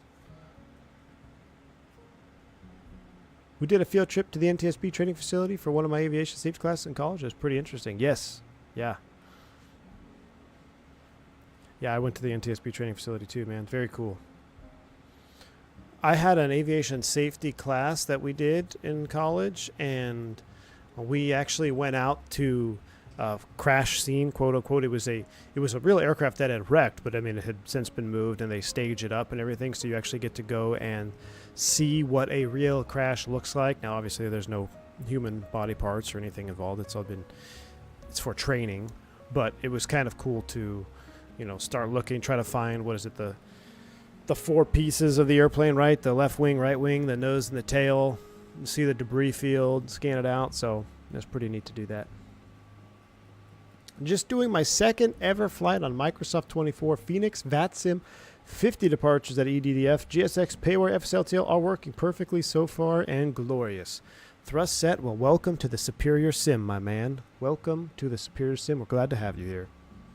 Hopefully you're flying the correct altitude for the direction of flight. I wonder why the DFDR has so much longer recorder time than the CVR.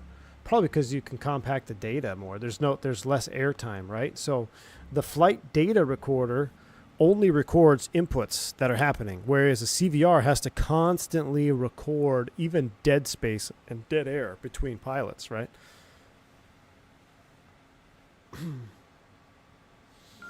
Once we go feet wet over here, we'll start our green dot. I'm going to have to descend down. Oh, brother. I don't know why we're getting an oscillation. Like, what is going on?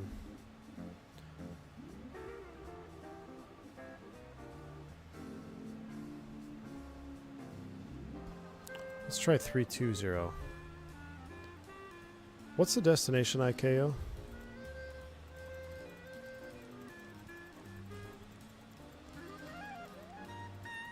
PGUM? I think it's PGUM. Yeah, PGUM.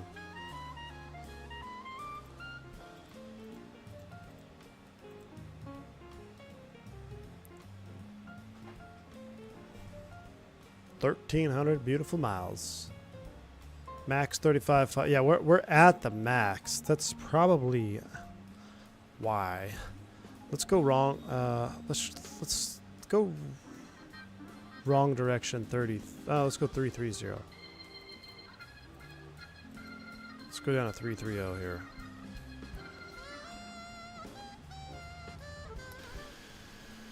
See if that'll fix this little up down up down. I don't know what is causing that.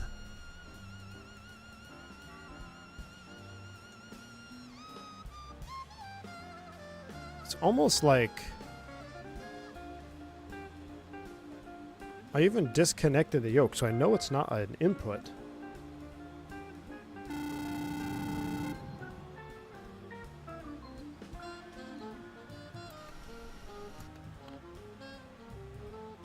There's no oscillations in the X-Plane 742. I know, man. I'm starting to regret. I'm starting to regret it now, AJ.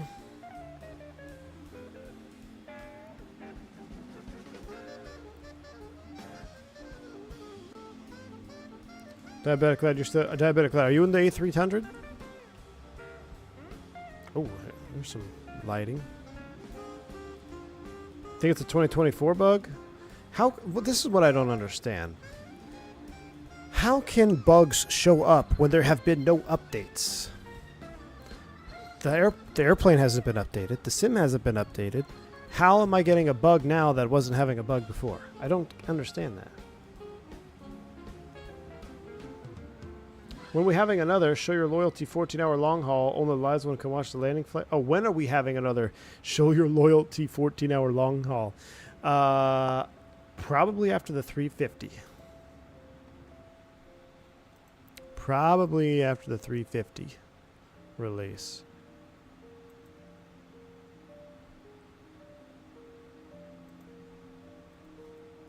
Cali Sim, but we're gonna have some good ones.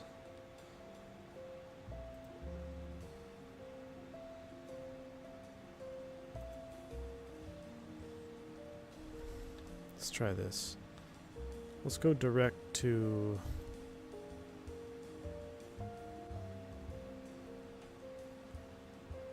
Tango Golf Echo.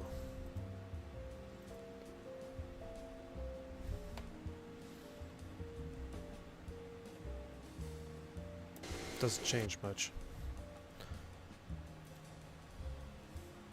It's literally the same line.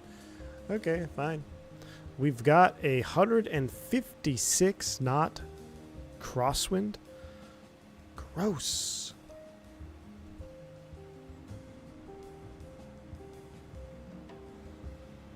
Something server side, maybe?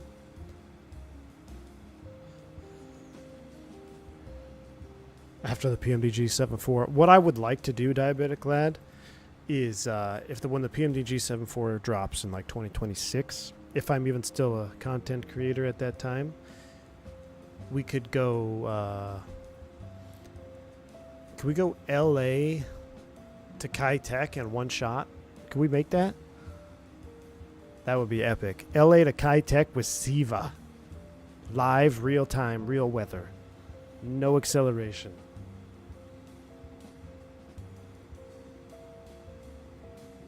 No, that crab angle is insane.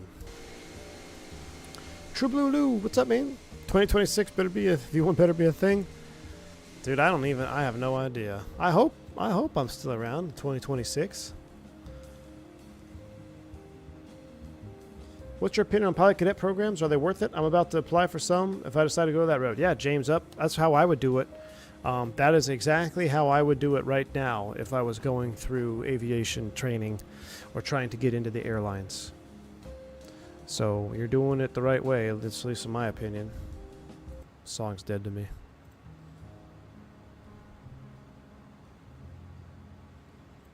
Now, we're about to start our green dot anyway, but I feel like we have to land at night since the green dot we're about to watch is at night too. We got to keep the night flight going. I mean, I will say the night flying is pretty dang cool in 2024. I think this is the first like legit night flight we've done. Pan Am JFK to Heathrow could do that. Thanks for putting departure in the title. Wasn't so hard, was it? Trust that. Listen, I am a man of the people, dude. I try to accommodate everybody. Got you, man. I got you. Drew Smith, thank you for the $5 super chat. Well, I'm glad the alert box is working out because I did absolutely nothing to fix it. What levers do you use for the Duke with the Honeycomb Bravo? I got mine in today. I made my first flight in the Turbine Duke. Excellent, Drew Smith. So I have some custom ones. I got them so long ago, I can't even tell you which ones they are, Drew. I think they are the original. When the Cessna 310 first came out, somebody made a Cessna 310 set. So I got a Cessna 310 handle mod. That's what I use. And I also use, I can't even tell you which one these are. They used to be Airbus. I think it was supposed to be an Airbus. It was like a modded Airbus grip. I use for the Turbine Duke. But hopefully that helps, man. Just if you're using the Piston Duke, I'm sure you could get some, like, just Google Cessna 310 or heck, there might even be a Duke throttle set out there by now. Dress said that is why I wrote your name in of Streamer as the year. Nice, dude.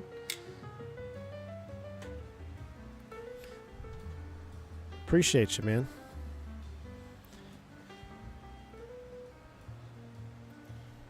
All right. Who's ready for some green dot?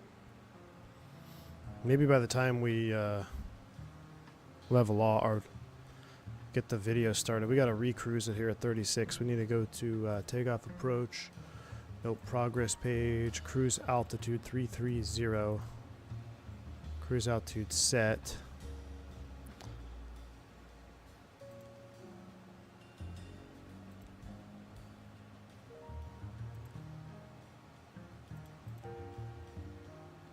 I love the McDo, this old school like McDo thing.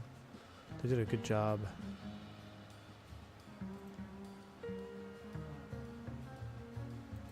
References.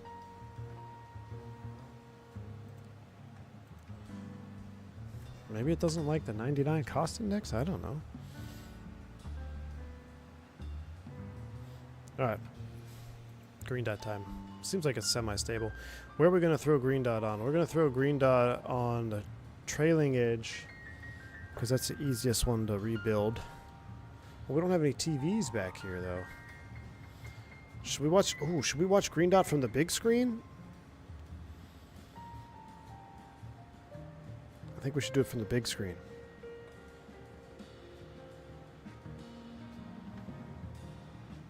Why do I feel like the airplane is in a bank? Are we in a bank? We are in a bank. Okay.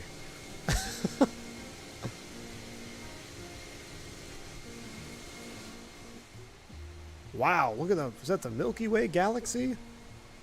Dude, that's insane. For a second, it looks like we're going straight up.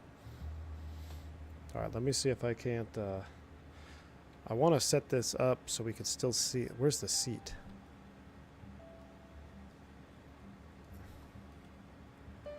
Or should we be a row behind? There we go, so a little bit like so.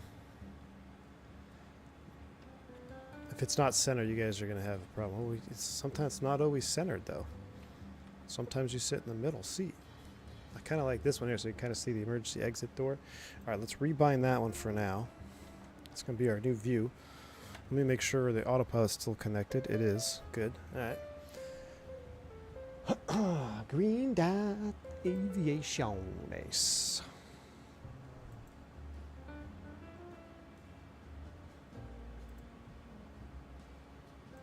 You're dead to me music. Getting annoying anyway. All right, I'm going to have to resize our IFE to fit here. Give me a second. You see nothing. You see nothing. Actually, that's pretty good, actually. That might be...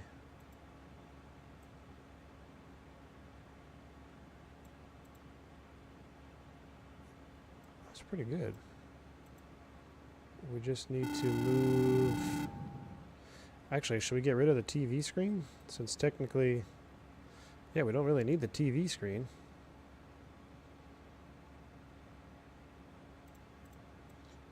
And then we'll just move, superimpose you right there. Wonderful. And I'll fix the bottom.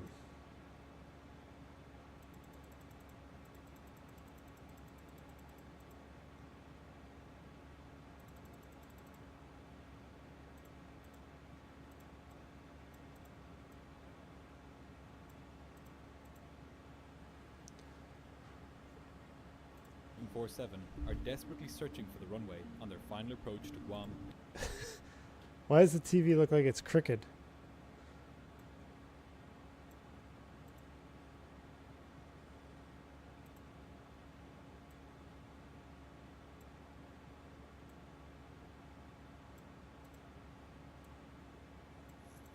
Oh, close enough. Close enough. Time for Popkin.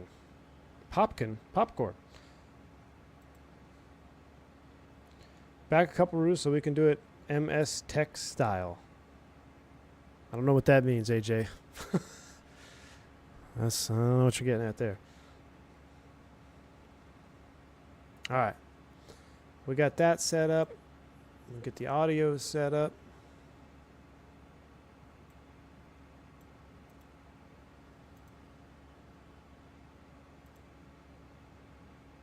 Military Science Theater 3000? No idea. Mystery Science Theater 3000? Nope. You're too old, man. No idea what you're referencing there, boomer. All right.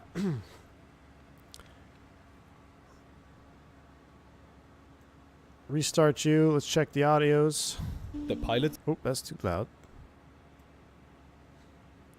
Think of an Elvira type show but bad sci-fi. No, I was never, dude. One thing I never watched was sci-fi, like Star Trek, Star Wars, anything sci-fi. I never watched anything science fiction ever, my entire life. So, if it's anything to do with science fiction, probably never saw it. All right, Flight Tube guy, you really that old? You might be, man. Was it in the 90s? I don't know.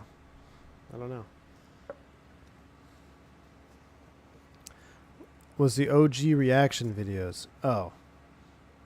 Mystery Science Theater 3000?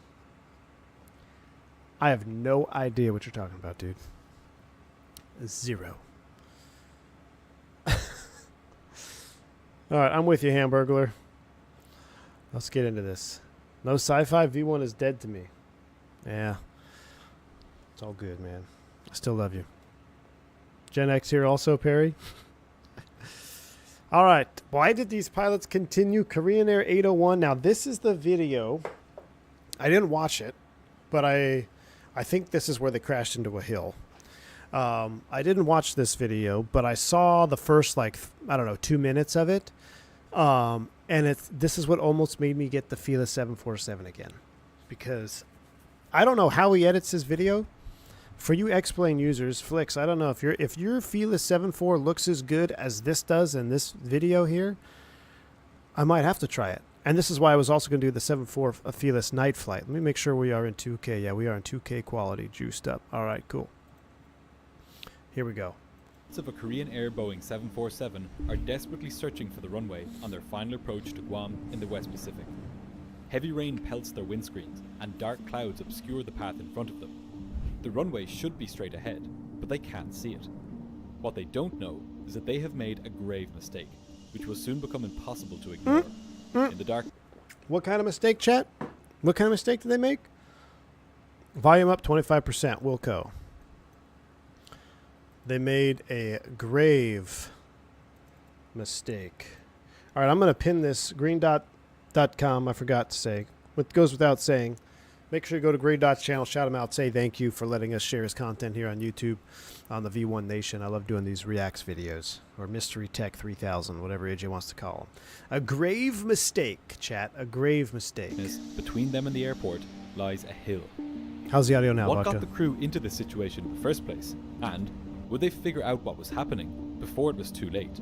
254 lives hang in the balance. This is How the many people story do we have of on Korean board? Air Flight 801. Dun, dun, dun, dun, dun. What? Oh, he changed his intro? I like his old intro better. Come on, I like his old intro music better. Anyway, you can't change something that's so classic. A real-life grave mistake.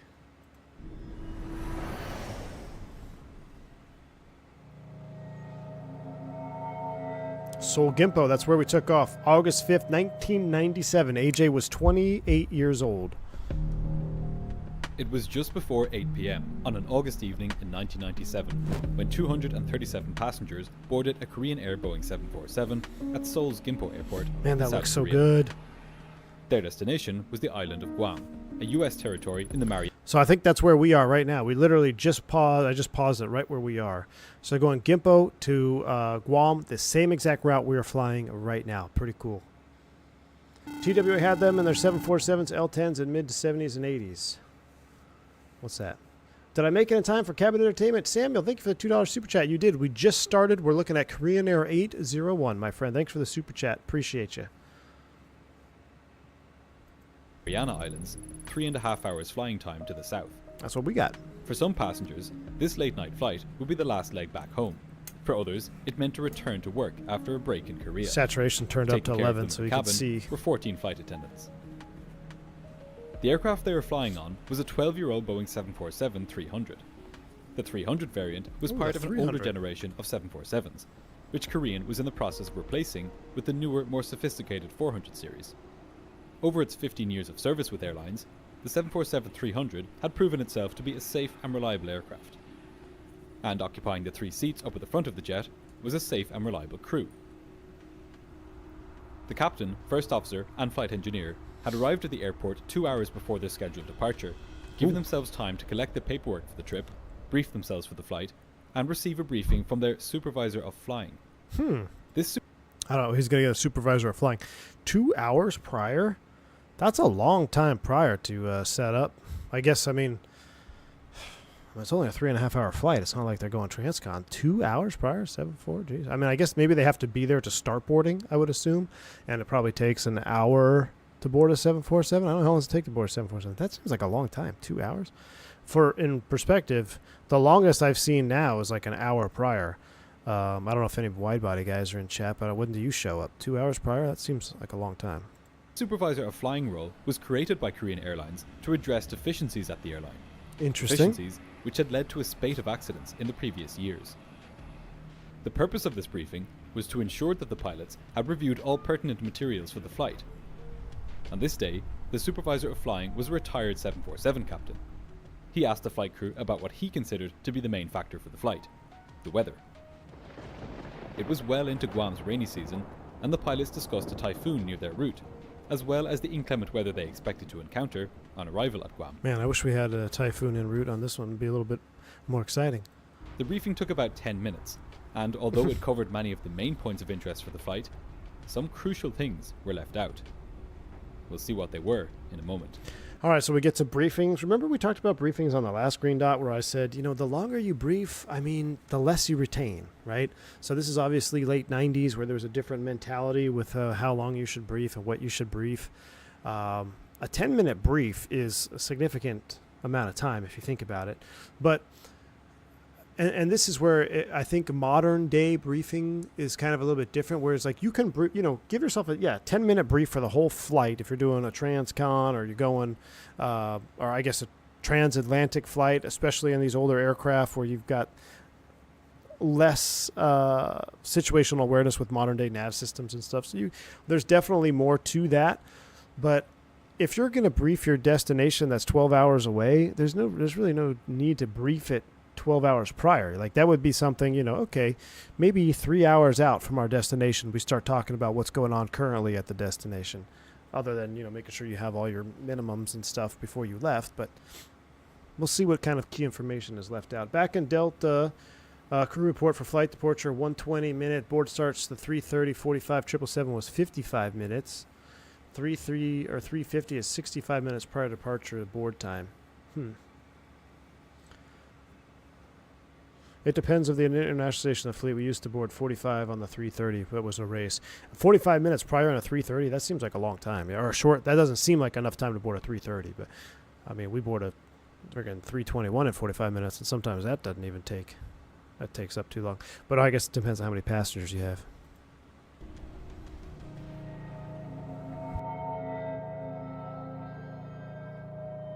All right, what do we got? Flight crew, man.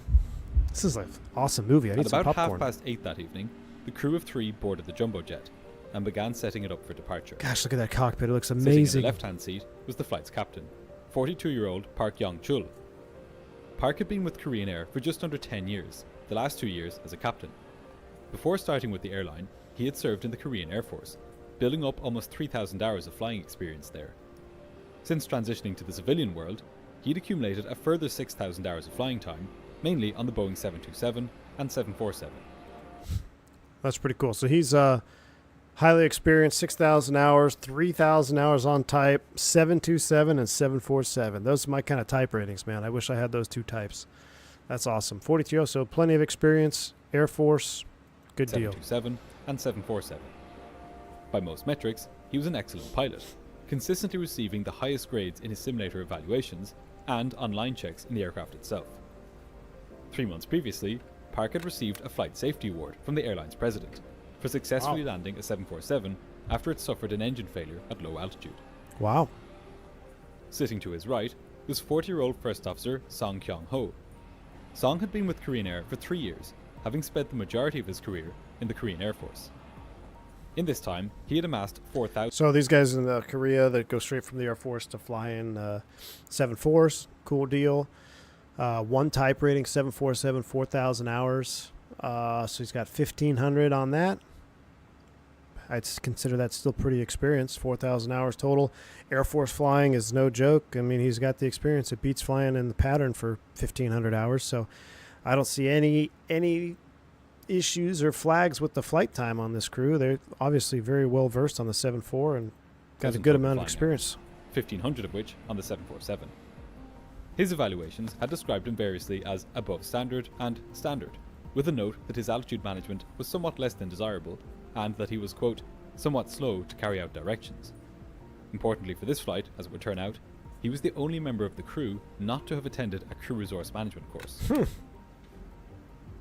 Sitting behind the pilots in his sideways seat was the flight engineer, 57-year-old Nam Suk-hoon.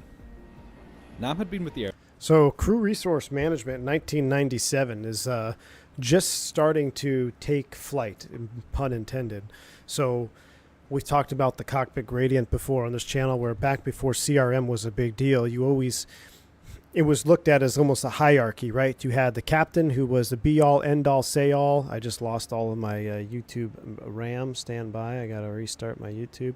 But yeah, the captain used to be the be-all, say-all, end-all. He was the end of the line, right? You didn't go against the captain. And then the introduction to CRM comes along, and we tried to level that gradient. We tried to make it an almost equal playing field between the captain and first officer, right? Everyone can speak up, speak their mind, they're taken seriously. But that lingered even well into the early aughts and in the late 2010s. You saw that evident on the 777 crash in SFO with another Korean airline, Asiana, where no one wanted to speak up. So that culture of cockpit gradient and hierarchy still lingered well past the 90s. First officer here, though, while we're looking at it, he's 13,000 hours, 57 years old. Geez, he's been flying sideways for a long time. VFD says, is it possible to pursue a type rating on your own, or do you need to be with a carrier? You can pursue a type on your own. You have to pay for it, like Gus mentioned. Southwest, back in my day, in order to even be considered for an interview, you had to have a 737 type rating. So if you were flying at the regionals and you wanted to go to Southwest, you had to go pay for a 737 type rating, anywhere between $7,000 and $10,000, maybe a little bit more, depending on where you went. Pay for the type writing. Doesn't guarantee you anything. Doesn't guarantee you an interview. Doesn't guarantee you get the job if you interview. So it's also when you get another interview and you go into, say you're going to go interview at United, and you're like, 737 type rating. Why'd you do that? Do you want to go to Southwest? No, I just did that because, I'll keep my options open. Okay, well, what's your first choice of airlines, United or Southwest? What happens if Southwest calls you when you're in indock? Are you going to stay at United? That's a good interview question for you. It's like, well, if you spent $10,000 to get typed on a 737, you probably wanted to go to Southwest pretty bad. Now that doesn't exist anymore. You just have to have a pulse. But anyway, yeah, to answer your question, VFD. Airline for 18 years, logging 13,000 hours, 11,000 of which as a flight engineer. His evaluators put him at above standard and excellent. Given the wealth of experience in the cockpit, the passengers had every reason to believe that they were in safe hands.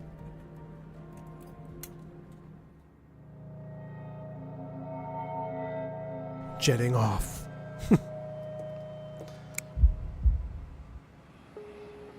At just before 9:30 that night, slightly behind schedule, everything was finally ready to go. It's almost like when I minimize this, the aliasing wigs out. I don't know how I can fix that, but... The passengers had boarded, the cargo had been loaded, and the plane had been filled with 51 metric tons of jet fuel. 51 Once the pilots tons, had received baby. clearance from air traffic control, the massive jet was pushed Wait, back from the gate. 51 tons. We took 71? That's pretty close, right? So we took 71 tons because we have an alternate too. Or we took 71,000 pounds. How much is that in tons? 71 tons? The pilots... That's not a lot of gas for a 7.4. 51? We had to take 71?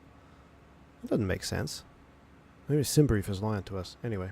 started the plane's 4 engines in sequence and began their taxi out Gosh, to that the runway. 7.4 looks so good. The captain would be flying the aircraft to Guam this night. Oh, thank you. Texas math. 51 tons is 112,000 pounds. Okay, all right. Simbrief is right. I just can't math. We all know that by now. Okay, pay attention to the video. Thanks. While the first officer handled the radios and monitored the aircraft.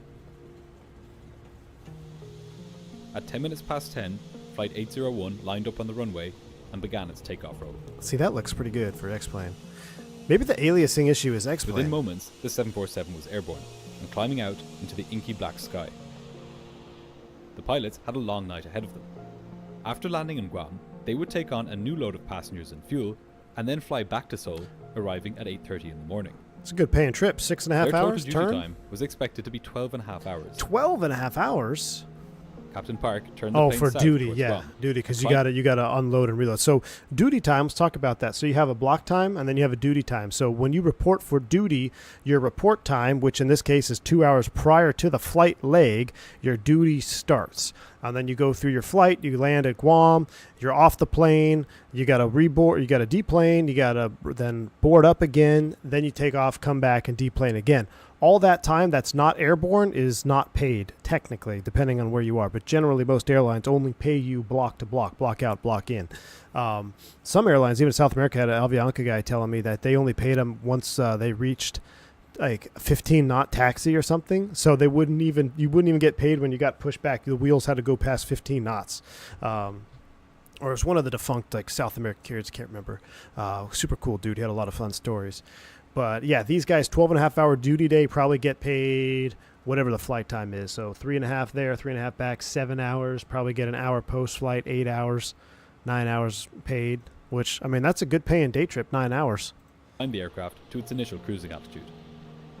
This flight would take place entirely in darkness, with the pilots not expecting to see the sun until the return journey to Seoul. That's a long night. As the aircraft climbed, everything was normal. The pilots were making use of their weather, weather radar to pick radar. out storm clouds en route. But at least initially, they seemed to be being spared the worst of the weather, and the flight progressed smoothly. Luckily for them, the 747 was a sturdy vessel, much like the vehicles in this week's sponsor, Crossout. Huh. Crossout is an online vehicle shooter game set in a... Cool. On Brazil, all airlines, or it was block or a fixed distance base. Fixed distance. Interesting, Gus. I've never heard of that before. So, yeah, so we used to do, some airlines still do door closed to door open. The problem with that is then they would start finagling the door time. So then they went to wheels out time or push time. When you start to roll back, now you're considered on the clock. And in modern U.S. airlines, you only get paid when the aircraft is moving under its own power, right? So when you block out or the door is closed, depending on who you work for. But all that time on the ground, at the gate, it's unpaid. Zippy, good to see you, my man. Training finished. I am here. Sweet, dude. Welcome in. Did you just run flows till you got them locked in your head? Zippy, so are you doing flows on the 7.3? Get in your sim, do them step by step, and just do them over and over and over again. And it's so much faster if you can do them in the sim. But don't worry about speed, Zippy. Just get in the habit of reading it and doing it each step properly. Speed will come. Speed will come, Zippy. Just make sure you're doing it correctly in your sim. So, boom, boom, boom. The sim is a huge help for doing flows because you actually see what switches you're manipulating, which can help you remember what you're doing and why you're doing it, because you actually see, okay, I'm moving this switch does this. That would make sense where I'm doing this flow. Jeremy says, does that mean if you have a flight that's delayed for hours, you don't end up flying, you don't get paid? Correct. Unless it cancels. Now, there is cancellation pay and stuff like that. So my regional airline, back in my day, we didn't get cancellation pay until we got our new contract. So if our flight's canceled, unpaid. Deadheads, unpaid. So we didn't want to cancel either. But that's the thing that bothers me with passengers. The flight cancels and everyone's like, well, it's the pilot's fault. Like, we're here, we're ready to work. It's not on us, we're doing everything we can. So anyway, let's go on. The cabin crew passed through the aisles with food and drinks. The relatively short length of the flight, just 3 hours, meant that there wasn't really time for any of the passengers to get much sleep before arrival. What the passengers didn't know was that they wouldn't be the only ones arriving at Guam a little tired.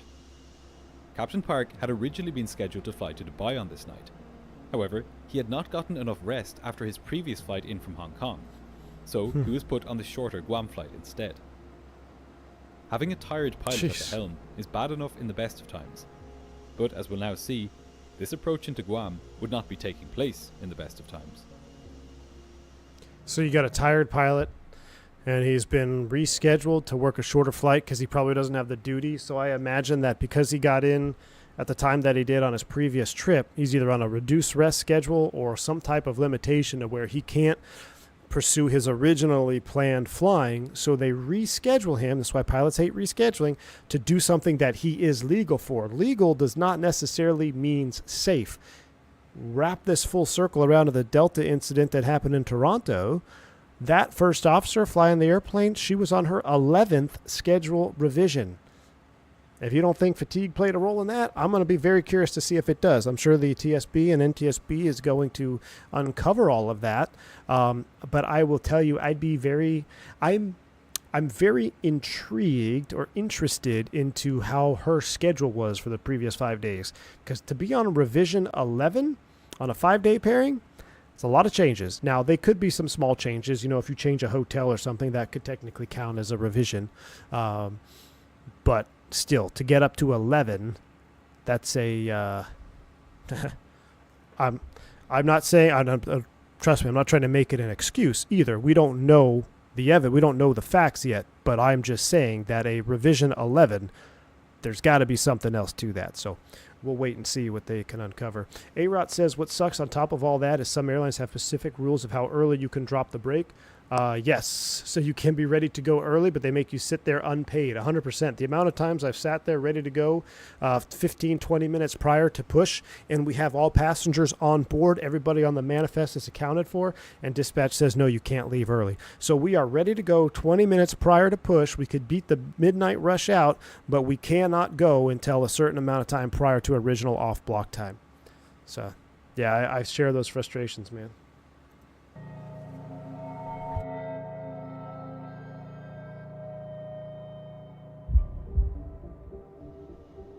As Flight 801 zoomed southeast over the Philippine Sea, the island of Guam was being pelted by rain showers.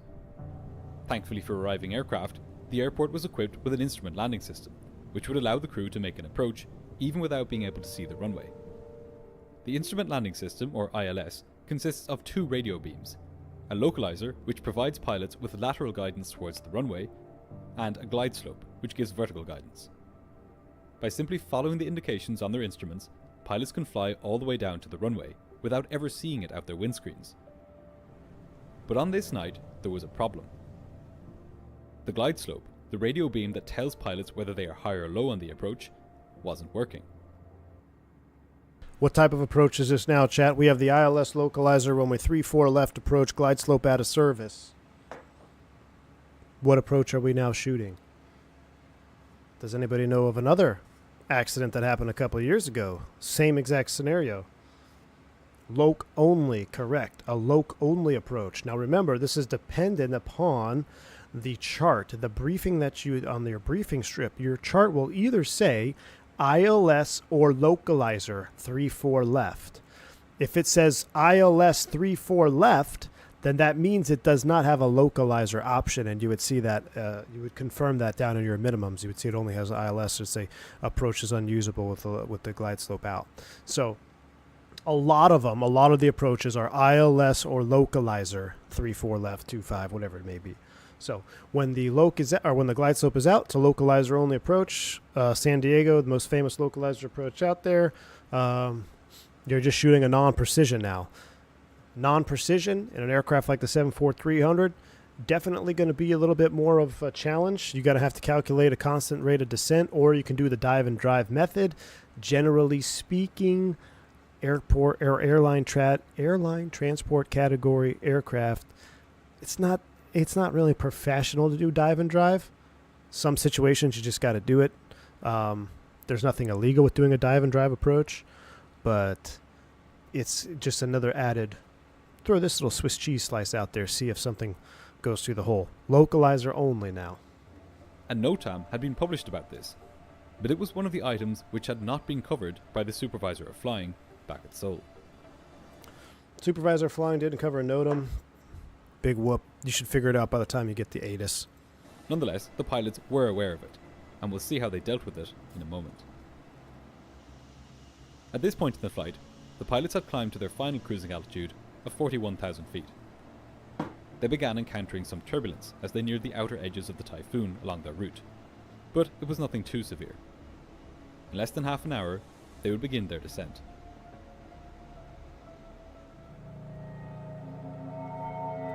Matty K, yes, if you're on a 320 and you're doing a localizer only, you would either use the flight path angle or a dive and drive method. But flight path angle will keep you safe.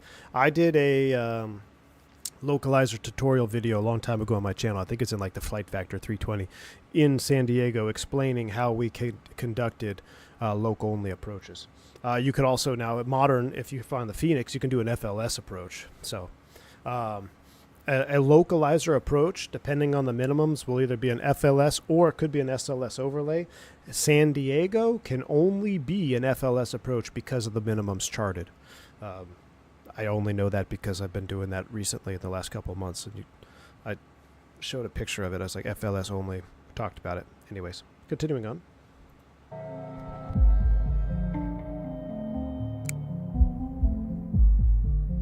After 3 hours in the air, Flight 801 was now just 240 miles from Guam. They were now within radio range of Guam radar control, and the first officer made contact. The controller told him that he could expect to land on runway 6 left. Now it was time for the captain, as pilot flying, to brief the approach. He took out his approach chart and began talking the other pilots through it. But here is where we encounter another problem, and it's a problem which should have been noticed and fixed hours earlier in the briefing room at Seoul. Here is a photocopy of the captain's approach chart. It's dated August 2nd, 1996, which was the most current approach chart for Guam at the time. The first officer should have been following this brief on his own chart, as both pilots would need their charts in front of them during the approach. First thing you brief when you brief an approach in flight is we are doing the ILS 34 left, chart 21-10, effective 9 September 2025. That's the first words out of your mouth, and the pilot listening should say, I concur, or yes, or that's the chart I have, or oh wow, I'm on the wrong plate. Any one of those options are viable. Not saying anything and not being on the right approach chart, suboptimal. The captain would be using his to fly, and the first officer would be using his to make sure that the captain was flying the approach correctly. But on this night, the first officer had a different chart. This is a copy of his approach chart. It was dated January 19th, 1996. It's got a more current version, 11-1, 19 January 96. Meaning that it was now very much out of date, as significant changes to the procedure had been introduced in the meantime. Whether or not the pilots noticed this is unclear, but the captain began briefing using his chart nonetheless. Because the glide slope was not working, the approach chart outlined another method to guide the pilot's descent as they neared the airport. Simply put, it told them which altitudes they would need to be at particular distances from the runway. So this is the captain's chart here. You've got the final approach fix there by the Maltese Cross. Got your DMEs off the Guam VOR. You have two sets of minimums, one for the ILS, one for the localizer. It says glide slope out. The approach chart instructed the pilots to cross the waypoint Flake, located 7 miles from the Nimitz radio beacon, at or above 2,600 feet. From there, the pilots would descend to 2,000 feet until they reached the outer marker, a radio beacon which was 1.6 miles from the Nimitz beacon. From there, they were to descend to 1,440 feet until they reached Nimitz. At Nimitz, they would continue descending to 560 feet, where they must stay until catching sight of the runway. If they didn't see the runway by the time they were 2.8 miles past Nimitz, they would have to carry out a missed approach. If it sounds like I said the word Nimitz a lot there, that's because that radio beacon is a key component of this approach, and its location, 3.3 miles from the runway, made Guam something of an unusual airport to fly into. Normally, distances on a... Did you even catch that those were my sound effects? Come on, guys. Jeez, leave me out here. This is a great diagram here by Green Dot. This is fantastic. Man, his production quality seems to be getting better and better. So, not that it was ever bad. It's just this is really good breakdown to simplify the chart that we were looking at. So, you've got Flake, which is either an IAF or an intermediate fix. You've got the outer marker, and you see these step downs here. So when I say dive and drive, the old method of doing it would be, okay, I'm at 2,600 feet past Flake, open descent or a rapid descent down to 2,000, then stay at 2,000, level off, hit the outer marker, then drop down to 1,440, level off. Now, that works just fine when you're flying light GA aircraft, small jets. I mean, you can do it in airliners. It's just... you're adding almost more of a workload because now you're going down, then you're adding power, you're reducing power. It can be slightly uncomfortable. It's just not necessarily the best show of airmanship out there. Is there anything wrong with it as long as you do it correctly? No, it's fine. The airplane can handle it. You may make yourself a little bit more busy, but you just got to make sure that you are staying within the confined distances. Now, what we tried to do here is make a constant rate of descent or an idle descent path, or however you want to word it, where you start at 2,600. This is at or above 2,600. This is at or above 2,000. You don't have to be at 2,600 here. You don't have to be at 2,000 here. You can maybe go past Flake a little bit at 2,600 feet and then start down and cross OM at 2,000. And then cross the Nimitz at 1,440. Now, this one's actually a little bit tighter in here for this approach, so you may actually have to drag that out a little bit. But at the end of the day, as long as you're leveling off at the assigned altitudes, then you're really going to be fine. It's just kind of an airmanship thing that you try to get that constant rate of descent. Approach charts are referenced to the runway threshold, not a beacon some distance from it. The pilots of Flight 801 would have to keep this in mind as they made their approach. When the instruments showed a distance of, say, 7 miles, this meant that they were 7 miles from the Nimitz radio beacon and 10 miles from the airport. That's why on the chart it showed which source was the DME. Is he going to show the chart again? He's not. We're going to come back here. 1303. Let me show you this because it's important. It's a big miss. We're at 1303. Altitudes they would need to be at. Okay, so look at every DME. It tells you what he's at. So Gukoi 1.6 from the UNZ VOR. All right, UNZ VOR. 7 from the UNZ VOR. Sometimes, this chart doesn't have it, but sometimes there will be 2 sets of numbers. It'd say your 7 miles from the UNZ VOR or your 5.3 miles from the localizer, the ILM, or whatever it may be. So you have to pay attention to when you look at a distance, a little d means distance here, 1.6. What is it off of? What is the reference to the distance from? Because it's not always going to be just the VOR. It's not always going to be just the localizer. You might have a couple different sets of information, especially for different approaches. So you got to make sure you're being careful and you're checking out which DME you're looking at. In this particular case, though, on this chart, it is pretty simple. All of these DMEs are from the UNZ VOR. If you look here, there was no other distances charted. UNZ, there's no other distances charted. So it is all off of one fix on this particular plate. But you just got to be careful because it may not always be that straightforward. All right. One other thing that's interesting to point out here, and this is a question I always ask my students when they were going through their instrument check ride, where on this plate is the final approach fix on the ILS? Where is the final approach fix if you are on the ILS?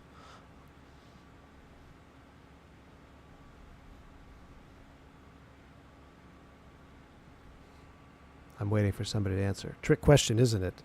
It's not a trick. Gukoi. Nope, you failed. Go back to training, Delhick. Gustavo, no.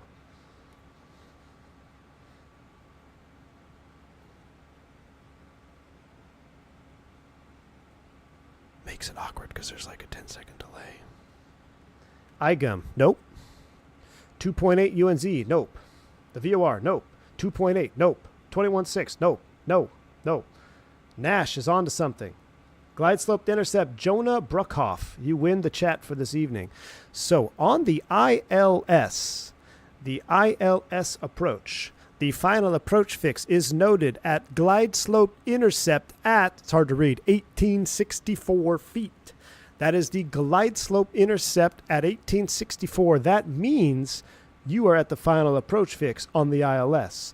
The Maltese Cross is just kind of saying it's approximately going to be right here, but more specifically, the Maltese Cross, that is the final approach fix for the localizer, which is going to be at Gukoi. The localizer is Gukoi. The ILS, when you have vertical guidance, the final approach fix is identified by glide slope intercept as charted on the chart, which in this case would be 1864, which does happen to be over Gukoi, but by definition, the glide slope intercept is your final approach fix on an ILS approach.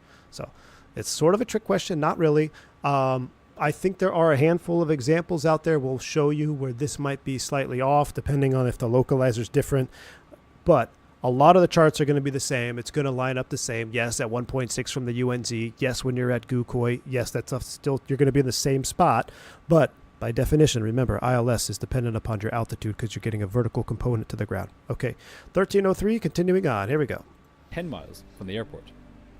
It also meant that after they passed the beacon during the approach and began flying away from it, the distance on their instruments would start counting up rather than down. There was nothing overly complex about this. The pilots would just have to keep it in mind as they flew the approach. All right, so he was just saying there that the DME is going to change from counting down to counting up once you pass the VOR. By the time Captain Park had finished the approach briefing, Flight 801 was just over 150 nautical miles from the airport. It was now time to start descending. The controller had cleared them directly down to 2,600 feet. The captain dialed this altitude into the autopilot window. All the way from and put the plane 42,000 into feet? descent. He tuned his navigation radio to 110.3 megahertz, Gosh, so that that he could Felix receive looks so the good. localizer beam once he neared the airport. Meanwhile, the first officer had his equipment set to 115.3 to receive the Nimitz radio beacon, which he would use to provide the captain with distance information for the approach. Okay, so we got 2 sets of DMEs going to be setting up here. Captain is setting up the ILS.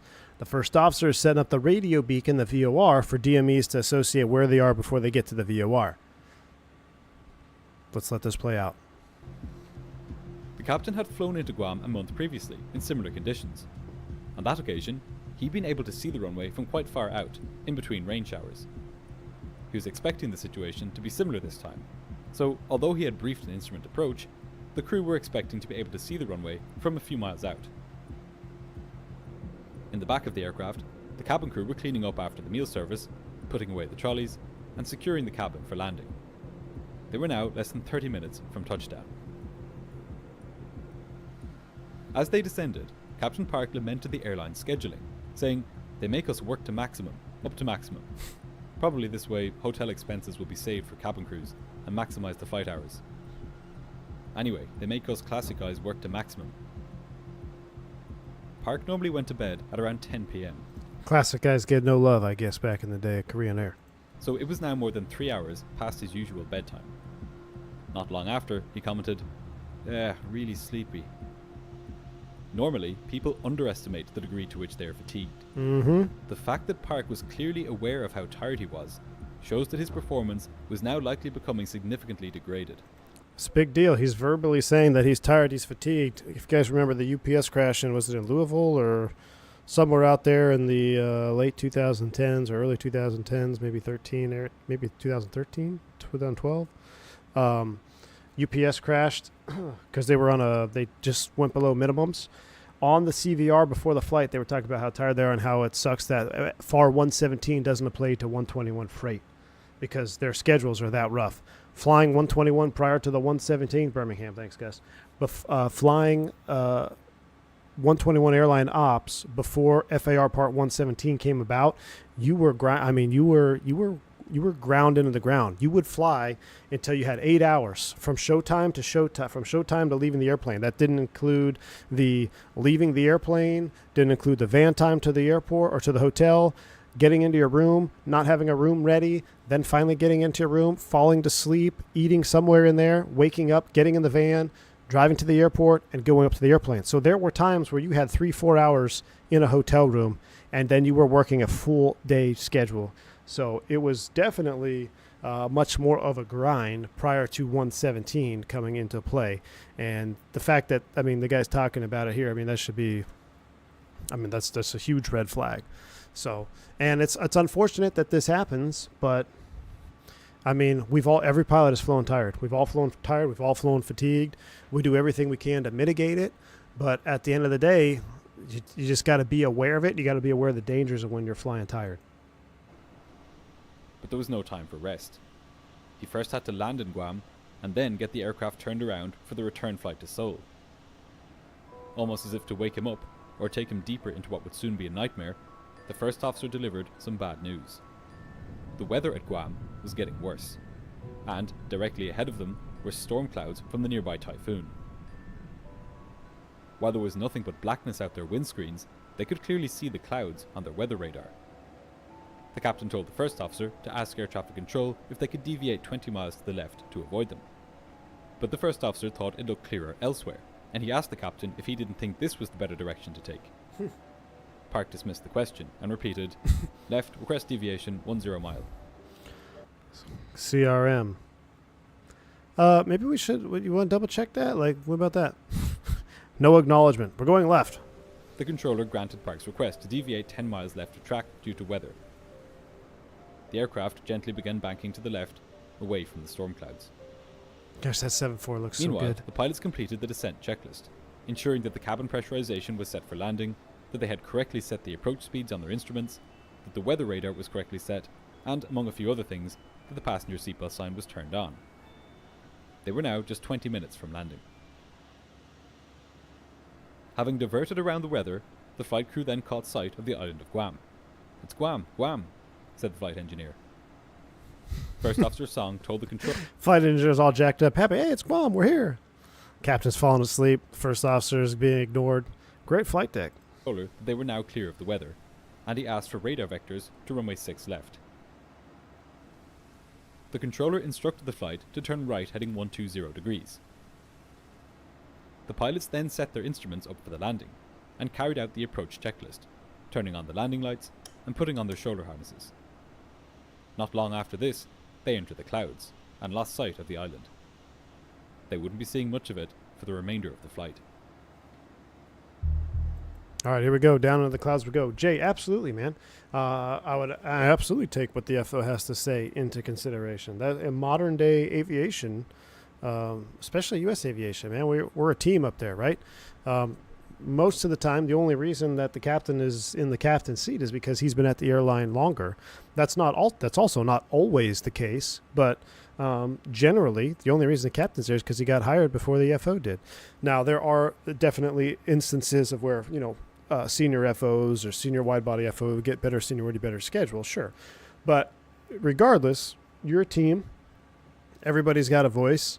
Now, when a decision has to be made and there is confliction, then the captain reserves the authority to make the final say. Somebody has to be fully responsible. Somebody has to be there to make the final decision if a mutual decision cannot be met. So that's how the modern cockpit environment should look. And there's absolutely been times where, I've been discussing weather, especially in the summertime, man, flying over central U.S., going out, Texas in the summertime, man, the freaking thunderstorms and dry lines come through. Now, there are times where just because I've seen it and done it more, deviating, the FO will say, hey, well, can I get 10 right? Ask him for 10 right. I'm like, well, yeah, we could do that. Or, I'm thinking because the wind is blowing this direction and we got a lot of blow off going that way, maybe we should go left, but it's up to you, man. Like, that's how I would present it. Because if there's no danger in the first officer's assertion of which way to go, and they want to go that way, then they got to learn some way, right? But I will always offer an explanation of why I disagree. And the same would be true for the other way. If I say, hey, let's go 10 left, and FO's like, you sure you want to do that, man? Because that guy up there went right, and he said it was a smooth ride. Like, oh, cool, I didn't hear that. Yeah, let's go right. So you got to have open conversation. You're a team, work together, and that's modern day aviation in the best case scenario, right? Best advice I've ever gotten is you side of the plane crashes at the same time as the captain's. Grim but true. Never let a captain kill you. Yes, very true. Very, very true. What if there's grave danger in the FO's direction? Then we're going left, the opposite way.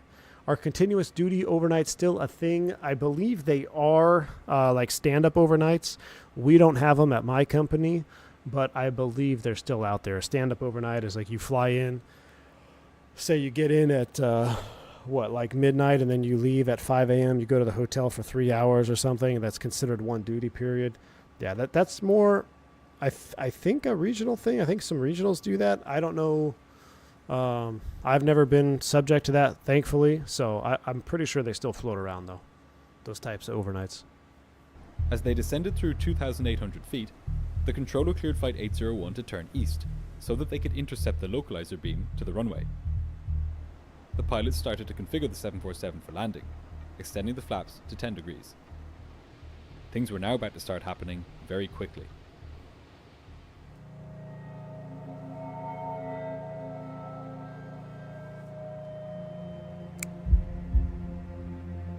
As Flight 801 lined up... This is giving me like modern day Seconds to Disaster vibes. Remember that Seconds to Disaster? with the runway, the controller reminded the crew that the glide slope was unusable. Aha! The pilots could see on their instruments that they were correctly aligned with runway 06 left. They were now just 10 miles from the airport, and level at 2,600 feet, just where they were supposed to be. But then, something unexpected happened. On his instruments, the captain could see the glide slope needle moving. Uh-oh. So if you are doing a ILS approach with the glide slope inoperative in an Airbus A320 series aircraft, what is a very key push button that you should push on the overhead? Correct answers only. Zippy says, I've been watching that in the background a lot. Yeah, that was a good. That was like the original air crash investigation was Seconds to Disaster. My dad used to do it at Pinnacle ExpressJet before 9/11 when he was flying the Saab. Oh yeah, Saab and 340 or Saab 340 and CRJ. I know concerns were raised about CDOs after the Comair. Yep. Correct. Fly Jags. Glide slope inhibit. Nash has turned off IDG1. Not quite, my man. Not quite. Not quite the IDG. Glide slope disabled. For that reason, if the glide slope is unusable, can anybody think of another crash or incident? I think it technically ended up as a crash. Everyone was okay, where they followed a false glide slope. It was a heavy snowbank in front of the glide slope antenna, and because of the refraction or reflection of the light on the snow, it was having interference. So they marked it as glide slope unusable. That becomes a localizer only approach. And this is another one. This actually was. I think I heard the CVR. Was this one at my old company? I can't remember. But I've listened to a CVR of an accident where the crew was confused because they thought they were getting the ILS, but they said you're cleared for the ILS from a 2-4 approach, glide slope unusable. That now triggers it's a localizer only approach. Why is it unusable? If you see a glide slope, can you still follow it? The answer is no. Just because it's unusable doesn't necessarily mean you're not going to receive a signal. It could be because there's interference in front of it. It could there could be maintenance on it. There could be a plethora of reasons why the glide slope is unusable. So you do not want to follow a false glide slope. That's why Airbus, being the clever engineers that they are, they gave you a glide slope inhibit push button right on the overhead. Very simple. Boom. Pop that. You will not receive any glide slope data on your PFD, so you don't have to worry about following a false glide slope. Is that the glide slope working? Glide slope, yeah? Asked Nam, the flight engineer. Yes, it's working, replied Captain Park. Why is it working? Somebody asked. But just because the glide slope was showing up on their instruments didn't mean it was working. What the pilots were receiving here were false indications from an unknown source. First Officer Song reminded the others, not usable.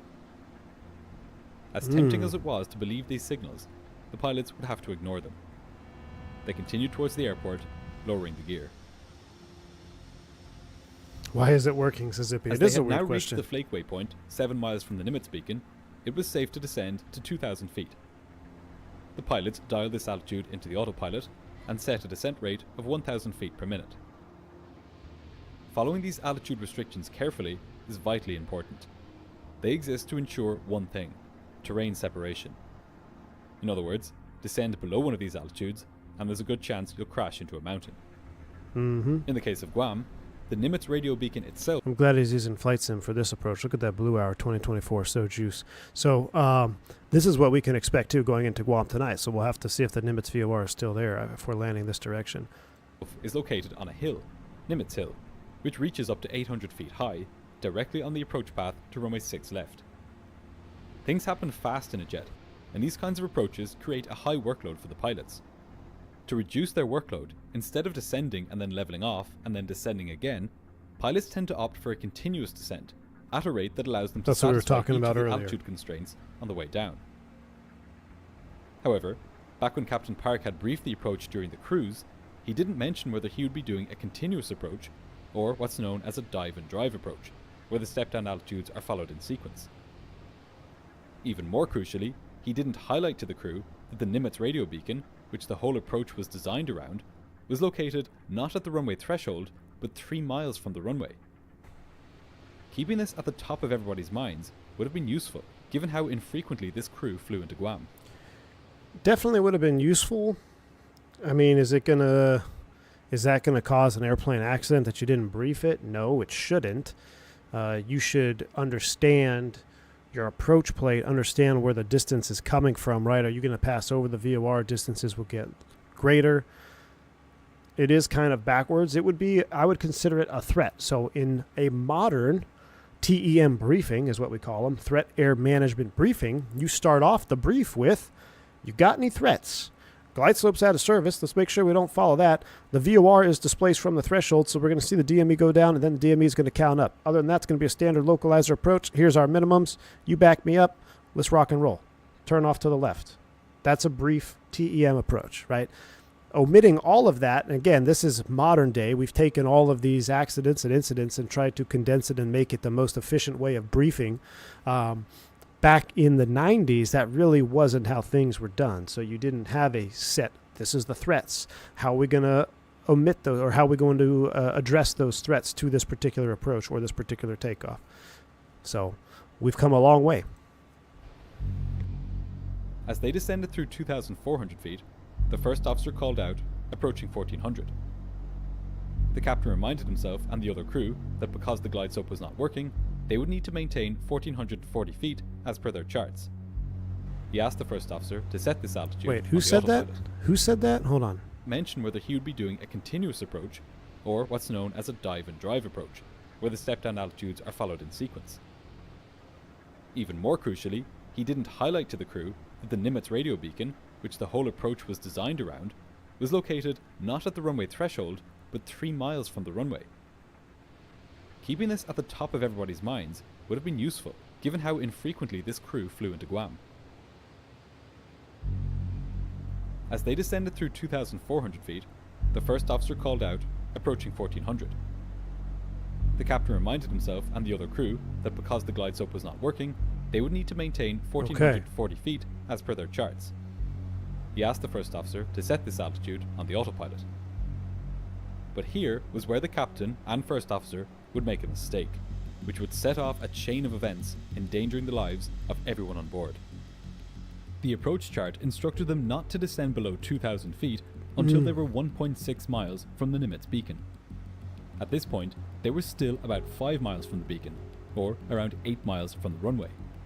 Why had the captain begun his descent so early? Before anybody had time to take stock of the mistake that had just been made, the controller handed Flight 801 off to Guam Tower.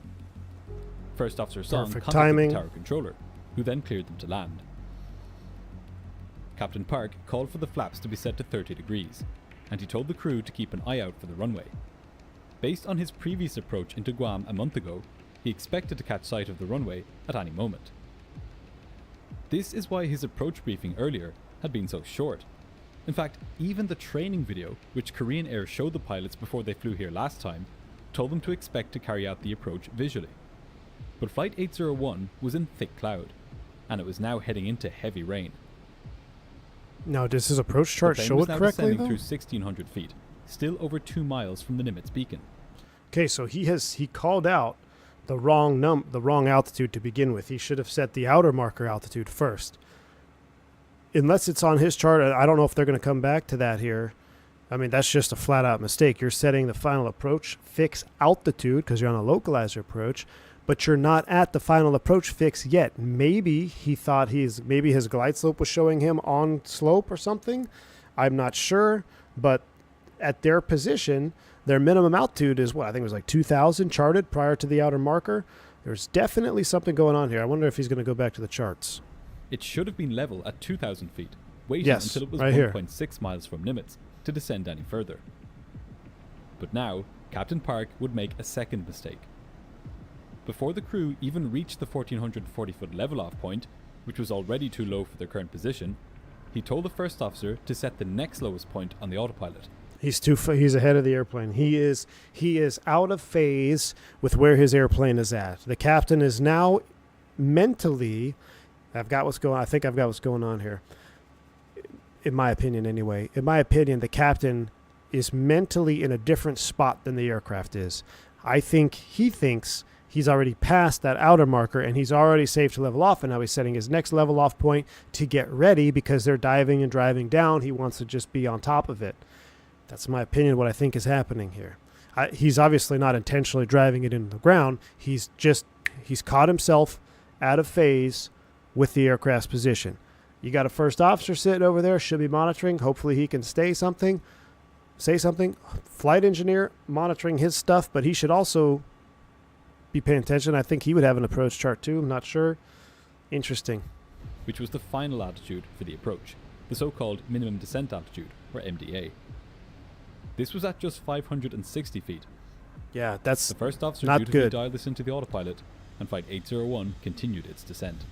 So, I don't know how Korean Air does it now, but even for us in modern day aviation, you can only set an altitude on the MCP, FCU, whatever it is you're flying, no lower than the phase or the segment on the chart that you're at. Okay, so if you were at a segment that says 2,000, you can't set one lower until you are past that particular fix. All right.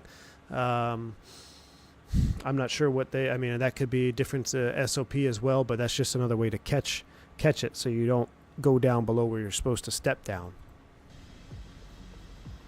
Through a combination of fatigue, an incomplete briefing, and the expectation of a visual approach, the captain had now clearly lost situational awareness. His mental picture of where the plane was did not match reality at all. But what could explain his premature descent? Why was he already descending to the minimum descent altitude while he was still so far from the runway? In all likelihood, Captain Park had now forgotten that the instrument in front of him was showing his distance not to the runway threshold, but to the Nimitz beacon.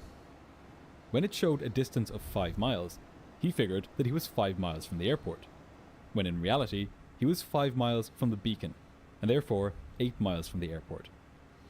In other words, he was 3 miles further from the airport than he thought he was.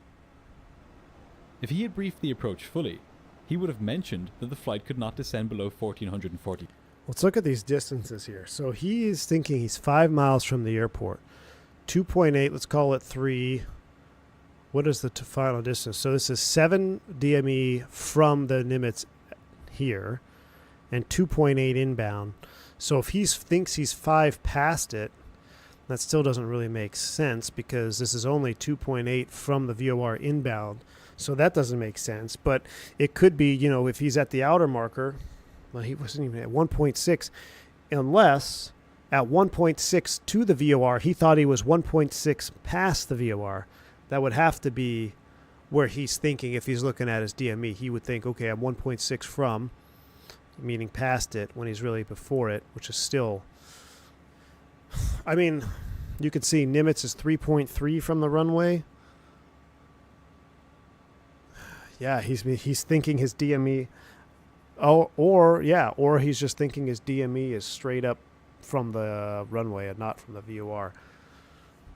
Which on most of those, on a lot of ILS charts, the DME is from the localizer antenna. It will say DME I LMZ or whatever it is. In this case, we looked at it, it's from the VOR. It can be, you know, it's obviously he mistook it here, but man, it's not like the numbers match up perfectly. Oh, 1.6 here, 1.6 there. But, you know, here we are Monday morning quarterbacking. He's also super tired. He hadn't had any sleep. They're in the middle of the night, and they're flying through a storm. So just perfect Swiss cheese lining up here. Feet until they passed Nimitz. They would know they had passed Nimitz when the distance to it on this instrument read 0, and the flag switched from to to from. From there, and only there, could they safely begin to descend below 1440 feet. This was clearly outlined on the charts, yet here they were, still 2 miles from Nimitz, descending through 1300 feet, and setting 500 feet on their autopilot. Whether the first officer had the same mental picture as... Yeah, Vodka. The captain had the ILS tuned, but there's no DME from the localizer. Because on the chart, it says Nimitz VOR. And if you watch in the video here, Green Dot has this correctly set up. When you look at his image, the DME 1 is showing 0, which would be correct. Like right here, we're at 2344. We'll go back to it. So like right here, this would be correct. If the captain tuned the ILS, he has no DME because there's no DME from the ILS. The first officer tuned the VOR. So he's looking at 2.8 from. Now, did they talk about that? Did they discuss on my side, I'm going to have the Nimitz VOR, on your side you have the localizer? There's really no reason to put well, you have to tune the ILS. Okay, so this is where you go back to the technology of the day, right? In a modern day scenario, there's no reason to put the DME of the localizer in there because you're not going to receive any DME. You could put the runway missed approach point, and a modern GPS will do that, but in this aircraft, one person has to have the VOR tuned in for DME, and the captain has to have the ILS plugged in because he has to follow the needles. So you could see where this is just a technology thing in the 7.4 Classic. You got two DMEs. Only one of them is going to show a digit, but you need the first one that doesn't have any digits because you got to shoot the approach still. So it's just it's a sign of the times right here too, right? So you got a little bit of old school technology going on here. All right, we were back at 2344 is where we were. 40 feet. This was clearly outlined on the charts. No, I went past Yet it. here they were. If Where they were- approached fully, he would have mentioned that the flight could not descend below 1,440 miles from the beacon, and therefore 8 miles from the airport. In other words, he was 3 miles further from the airport than he thought he was. If he had briefed the approach fully, he would have mentioned that the flight could not descend below 1,440 feet until they passed Nimitz. They would know they had passed Nimitz when the distance to it on this instrument read 0, and the flag switched from to from. From there, and only there, could they safely begin to descend below 1,440 feet. This was clearly outlined on the charts, yet here they were, still 2 miles from Nimitz, descending through 1,300 feet, and setting 500 feet on their autopilot. Not good. Whether the first officer had the same mental picture as the captain is not clear.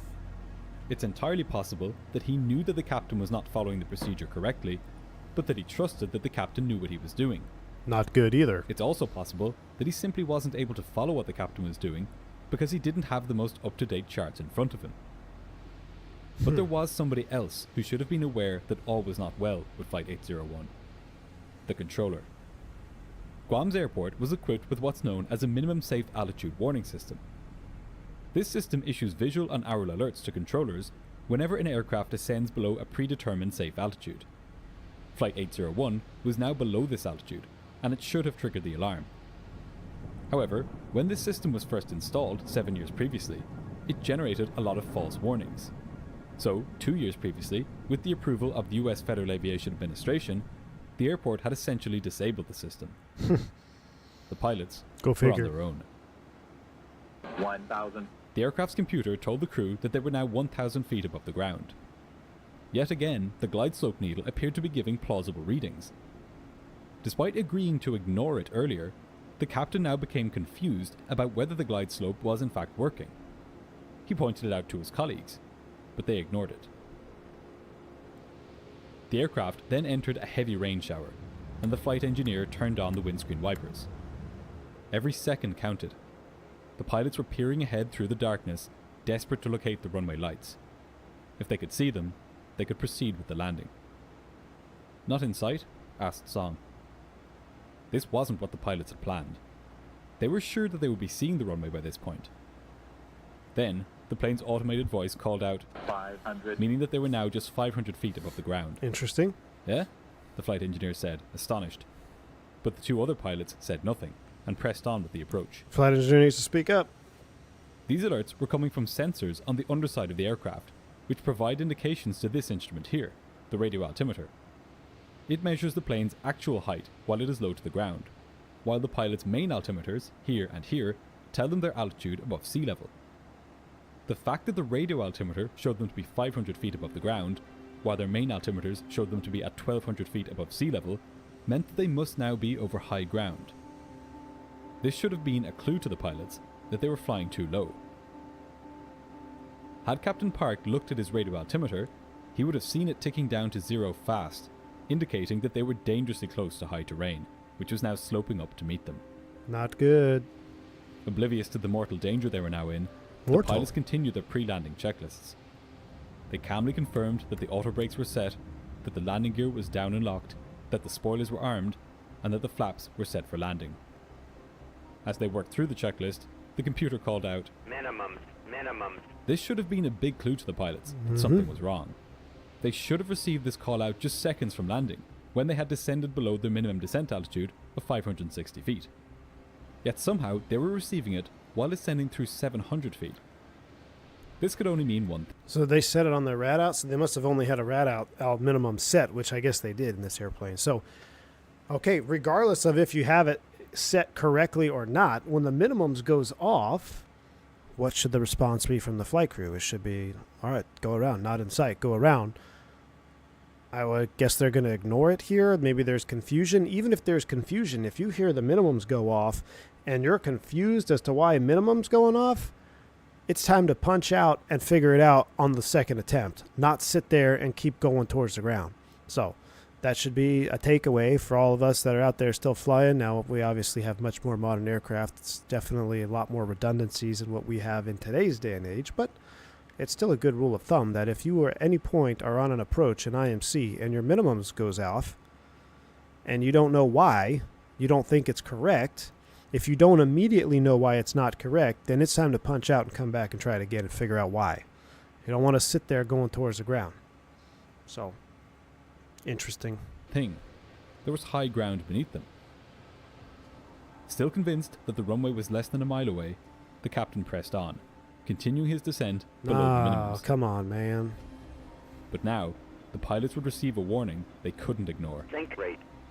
Sink rate, okay, said the first officer. The sink rate was definitely not okay. 200, flight engineer now. So this is before eGPWS as well. So they only have the ground prox warning system, GPWS, which is based off your radars. You do not have the terrain-based, nav data-based, enhanced JIPWIZ. Terrain ahead. Terrain ahead. That doesn't exist in this day and age. It is strictly off the radar. So now they're getting a sink rate because they're closing in on the ground above the threshold for the 7.4. They're calling out sink rate. Another red flag should be going off here. You're already past minimums. Why are we still flying the approach? If at minimums you don't see the runway, we need to be going around. NAM called, referencing the radio altimeter. So he's which calling showed out that they were 200 now feet. just 200 feet above the ground. The first officer suggested that they make a missed approach. It didn't make sense that they were 200 feet above the ground and still didn't have the runway in sight. But the captain didn't respond. Not in sight, affirmed Nam. You got backing two up his people telling colleague. you to go around.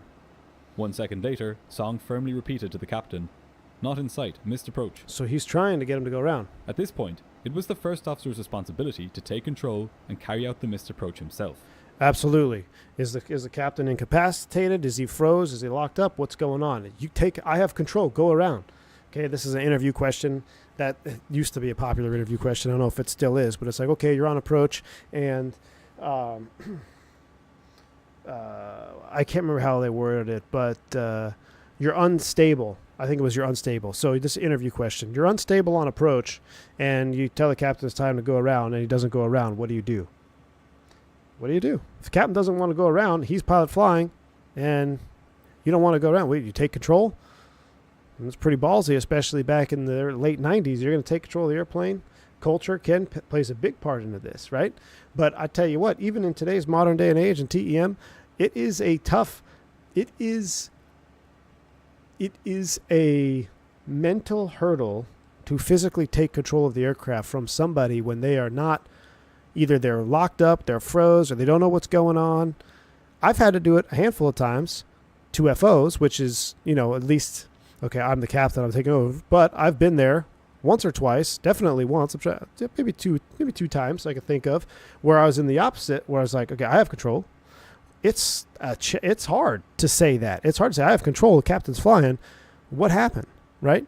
So the interview question is, well, what do you do? And then the first thing you do is you get on the radio, say, tower, we're going missed. So as a pilot monitoring, or in this case is the first officer monitoring the situation, after the very first one, minimums, go around, key the mic, Guam Tower, Korean 801 going around. Because that now you're not overstepping, or you wouldn't be overstepping, but you don't have to take that hurdle to physically take control of the aircraft yet. If the time allows, you say, tower going around. Now the tower controller is going to issue an altitude and a heading for you to fly, or fly the published missed approach, and the captain who's flying now has to comply with ATC instruction, right? So that was the interview question: is say tower going around. Okay, what if he still doesn't go around? Okay, then I have control, go around, set flaps, whatever it may be. So as Luke is saying, I mean, there's definitely some human factors at play here. You got the FO who initially said very softly, not in sight, go around, maybe. And then the flight engineer saying, yeah, not in sight, let's go around. Nothing's happening. Missed approach. First officer tell him, let's go. And he still is not going around. I hope I'm never in this situation in my career, and I hope no one ever watching this video is ever in that situation. But do not ever let the person next to you drive your airplane into the ground. if you think something is not correct, you can figure it out on a second attempt. You can't figure it out after you impact the ground. So make the call, go around, figure it out, and then debrief it if you have to. But there is no need to push it in, especially IMC. I mean, it should be a no-brainer, IMC. So just keep that in mind. Let's see what happens here. They told him to go around. Let's see. If he did, he would save the jet and its over 200 passengers. But hundreds of years of Korean deference to rank, bottled up and concentrated by years of military and aviation training, was now working against him. He simply couldn't bring himself to do what needed to be done. Go round, Nam called. After 2 pleas each from the first officer and flight engineer, Captain Park finally agreed. He pushed the throttle levers forward and disconnected the autopilot to climb away from the ground. But still not understanding the seriousness of the situation, his efforts on the controls were weak and tentative. He was pulling back in his control column so slightly that the nose was only rising by 1 degree per second. The plane was now barely even 100 feet above the terrain, and it still wasn't climbing. In quick succession, the ground proximity warning system called out 50, 40, 30, 20. Oh my gosh. Just 3 seconds after Captain Park had decided to go around. Flight 801 impacted Nimitz Hill. The aircraft broke apart and burst into flames. It was 9 minutes before the controllers at Guam even realized that the plane had crashed. When rescuers finally reached the scene almost an hour after the crash, only 31 of the 254 passengers and crew on board had survived, 6 of whom would later die of their injuries. Jeez. Did anybody survive? I didn't catch the numbers. The crash of Flight 801 came as a shock to the industry. It was South Korea's worst accident since one of its 747s was shot down by the Soviet Union in 1983. You can watch the video I made about that horrific incident by tapping the link now appearing at the top right of your screen. 20-something survived? Jeez. 3 years after the crash of Flight 801 in the year 2000, the US National Transportation Safety Board released their final report on the accident.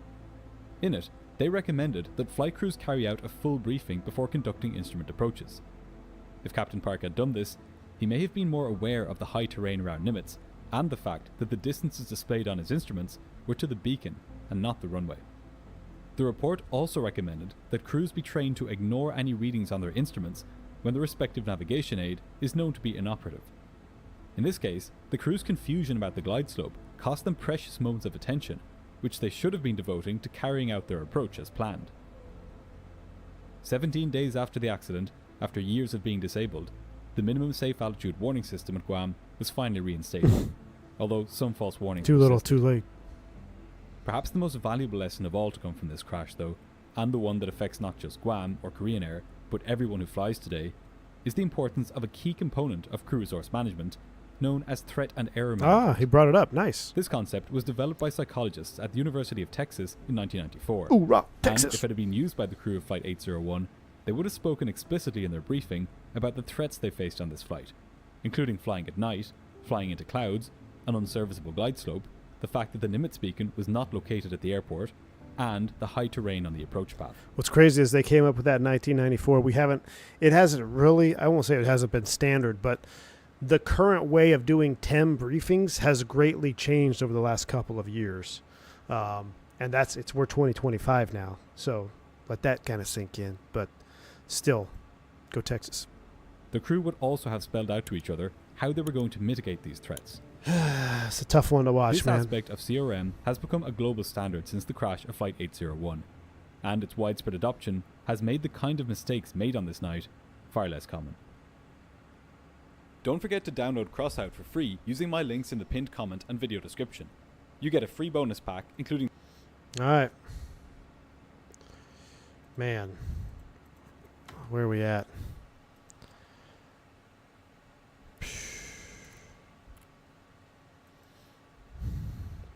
Gotta digest that one. Gotta digest that one. Jeez, we still have 500 miles to go? For real?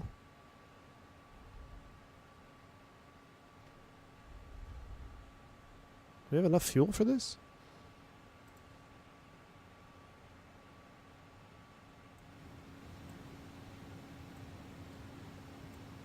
fix a couple things here on my screen. Oh my gosh, how many spam calls can I get today?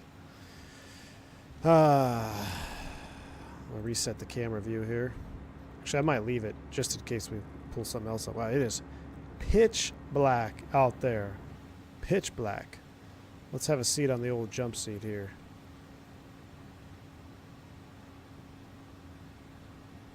Is there an overhead, like, dome light anywhere?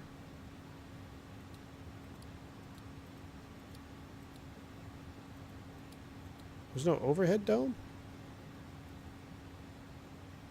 There's our reading light. Huh. Alright.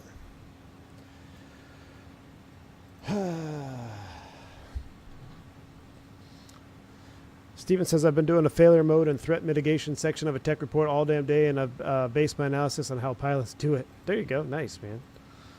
Well, first and foremost, shout out to Green Dot for being able to allowing us to do that.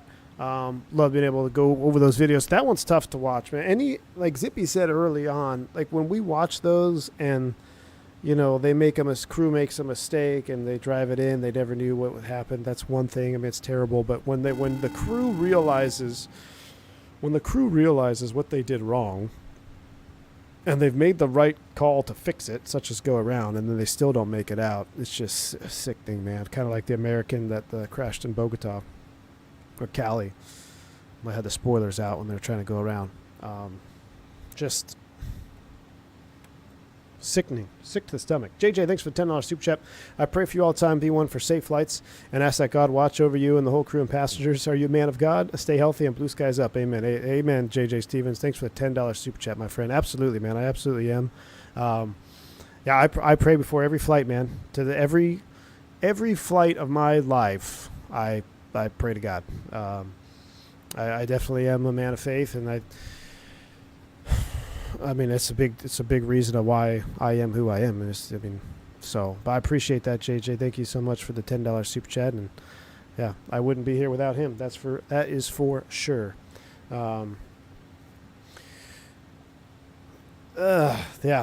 Korean Air 801, tough one, but now, I mean, what have we learned? I mean, it's good that we've learned the TEM management, threat and air management, the briefings on TEM. Somebody asked why the go around was so like tentative, and that's a good question. But it's unless you are in that moment where you have everything going against you. It's easy to sit here and say, okay, well, he should have just went full aft stick and pulled up and gone around, and yeah, he should have. They committed to the go around, but he also should have done a couple other things too. But when you have every fiber in your being telling you something that is not correct, and you're trying to mentally overcome what is not real in front of you, it's so hard to react.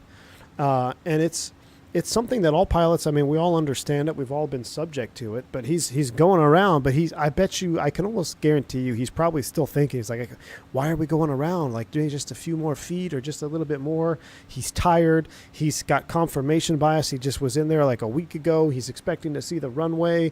He doesn't want to go around, because if you go around now, guess what? Your night's going to get even longer.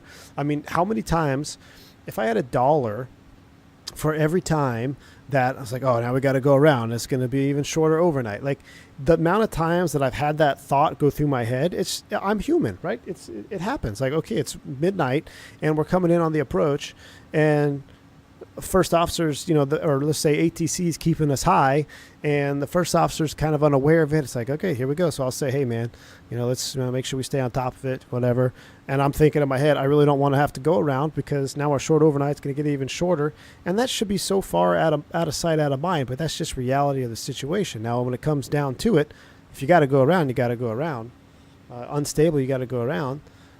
But it's easier said than done. It is absolutely easier said than done. And that goes into the Get-there-itis we kind of touched on earlier, where I said, I was in that scenario where it would have been really bad had I not gone around. I mean, we got 500 miles. We could even listen to that again if you wanted to. I do have to go take a quick lav break. But the best thing that we can do as airline pilots is learn everything we can about these mistakes and the accidents that happen. That's why I'm sure we're all going to be interested to see what happened on that CRJ crash. Because every mistake that's made before us, if we can learn from it, take something from it, that makes us that much safer on the next time we go flying. Now, does that guarantee your safety every time? No, it doesn't. At the end of the day, there are no guarantees. So, Zippy says, it's these the events that influence my decisions in my sim flights. Had to do a train escape a few months ago. Nice, man. Was that in the TBM? I think I remember you telling me that. Oscar, yeah, as you say, situations are situational. 100%. Yeah, situations, and absolutely, situations are situational.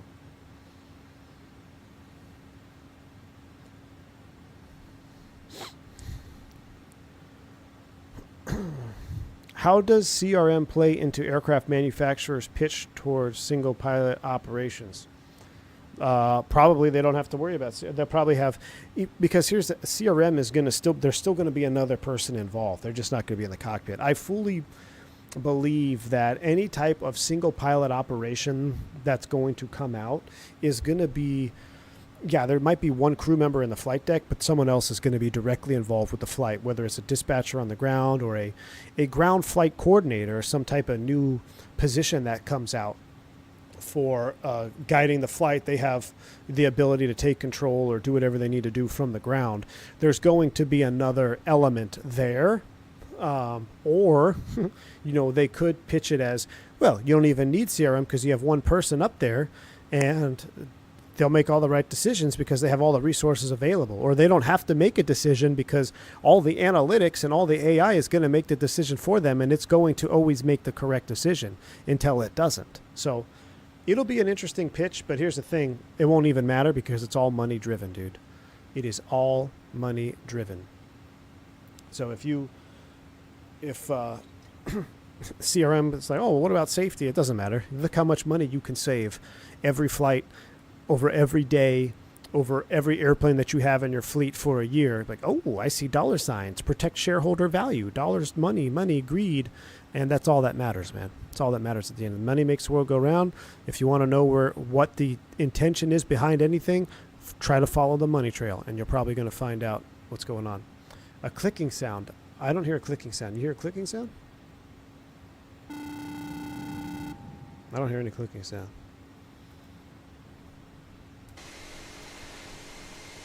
Wow. So dark out there.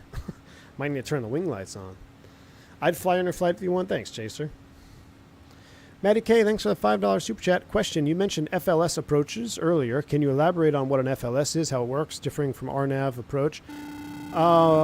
That's a big one to get into, Matty K. We've talked about it before, but briefly, an FLS is a FMS landing system. So it is a FMS computed approach that is flown just like an ILS approach. Now, it allows, what it basically does, it allows easier training because all the symbology is the same. Even if it's an RNAV approach or a non-precision approach, a localizer, you can do an FLS overlay. All your data on the PFD is going to look the same. So it makes training easier. It makes it easier for 250-hour pilots. Everything's the same. It's treated as such. That's kind of the reason behind the FLS. Now, SLS is slightly different, but we can go down. I mean, that's a big rabbit hole. It would be easier to explain that in an Airbus, so I could show you examples like if we're in the Fenix. But generally, yeah, the FLS just overlays a non-precision approach, and it allows you to fly it with the same commands and button pushes that you would do on an ILS approach. Trim? I don't hear trim clicking. You guys hear clicking? I hear no clicking. That's weird. AJ, thanks for $3 super chat. AWS StatCast has 99% chance of landing. Great. Take a look at the AWS stats of today's flight. We have a 99.9% chance of landing. Yeah, that's a great one, AJ. Thanks for the $3 super chat, dude. Yeah. Brought to you by AWS. Put that on your PA. Good morning, ladies and gentlemen. Welcome aboard Flight 801 service to Guam. I would like to point out that the landing stats brought to you by AWS. We have a 99.5% of completing this flight successfully today. Welcome aboard. Are dispatchers and ramp team leaders the same thing in the U.S. or is it a separate role? Ramp team, different. Dispatch is in the U.S. A dispatcher is somebody who's either at an HQ building or some type of building that's not around the airport environment, and they're running typically at the ops center or the HQ of the airline. They have a big dispatch facility, so they're completely disconnected from the airport environment. The ramp team leader, that would be like a ramp supervisor. Completely different thing here in the U.S. Roy, 25 months support, man. Appreciate y'all. Managed to snag another live one from V1. Well, dude, it's a long night tonight. We've been streaming for, what? We went live. What time is it? We went live at 3 o'clock. Time now is 6:11. We got progress page fuel. Let's see what we got here. Where's our fuel? Oh, fuel predict. There we go. At Guam, 31,000 pounds estimated. And that's at 13:22 GMT. Current sim time. Do I have a clock anywhere in here? 12:11. Geez, we still have an hour and a half? Is that real? Should we just fast forward and land at sunrise? How do we still have an hour? What is our ground speed? Do we have a headwind? I'm confused. I didn't sign up for a 5-hour long. I guess it is a 4-hour flight. Ground speed 495. Well, I guess technically if we have 500 miles, we're doing 500 knots over the ground. It's going to be closer to an hour. Descent's going to slow us down a little bit though, for sure.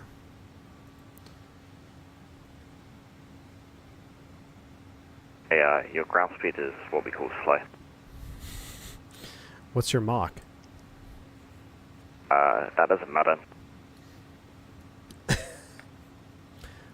Okay, Pan Am. Yeah, we are only doing, we're doing 8.0. Man, those are rookie numbers. Let's see if we can't barber pole this thing up to 8.2. Try to go wide open here.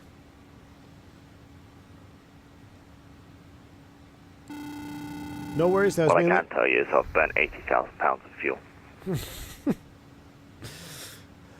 That's probably why they got rid of the 7.4 Classic.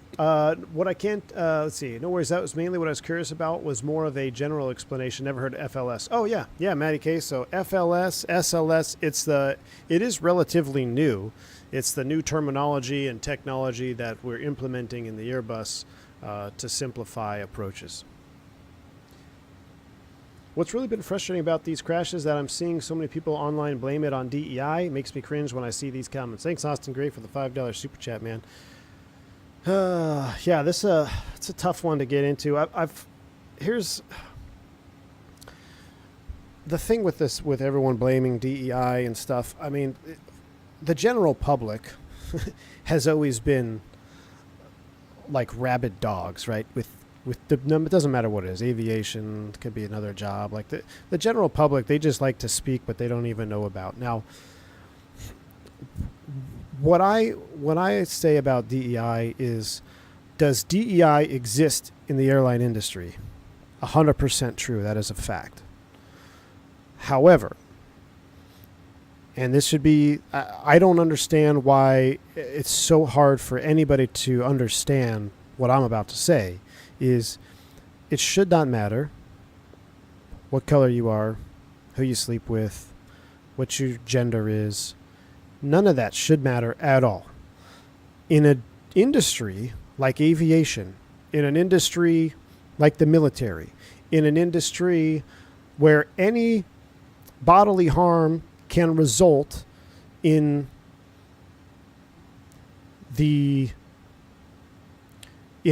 where any bodily harm can result in insufficiencies of your actions, it should not matter. Any of those things should matter. The only thing that should matter is that whoever is at the controls got there because of their qualifications, and they are the most qualified, and they are proficient in what they do. When I get on an airplane, I could care less who's up front. I just want to make sure that they're up there because they met the standard was upheld, and those that passed and exceed the standard are flying the airplane. That's it. That's all that should matter. And people want to argue, oh, well, it shouldn't be this, or it's a 90% male-dominated industry. And look, that doesn't matter. I don't. If it's a 90% male industry, I guess that is a fact. But I don't care. If there's a female up there, I've flown with some fantastic female pilots. I've flown with some fantastic male pilots.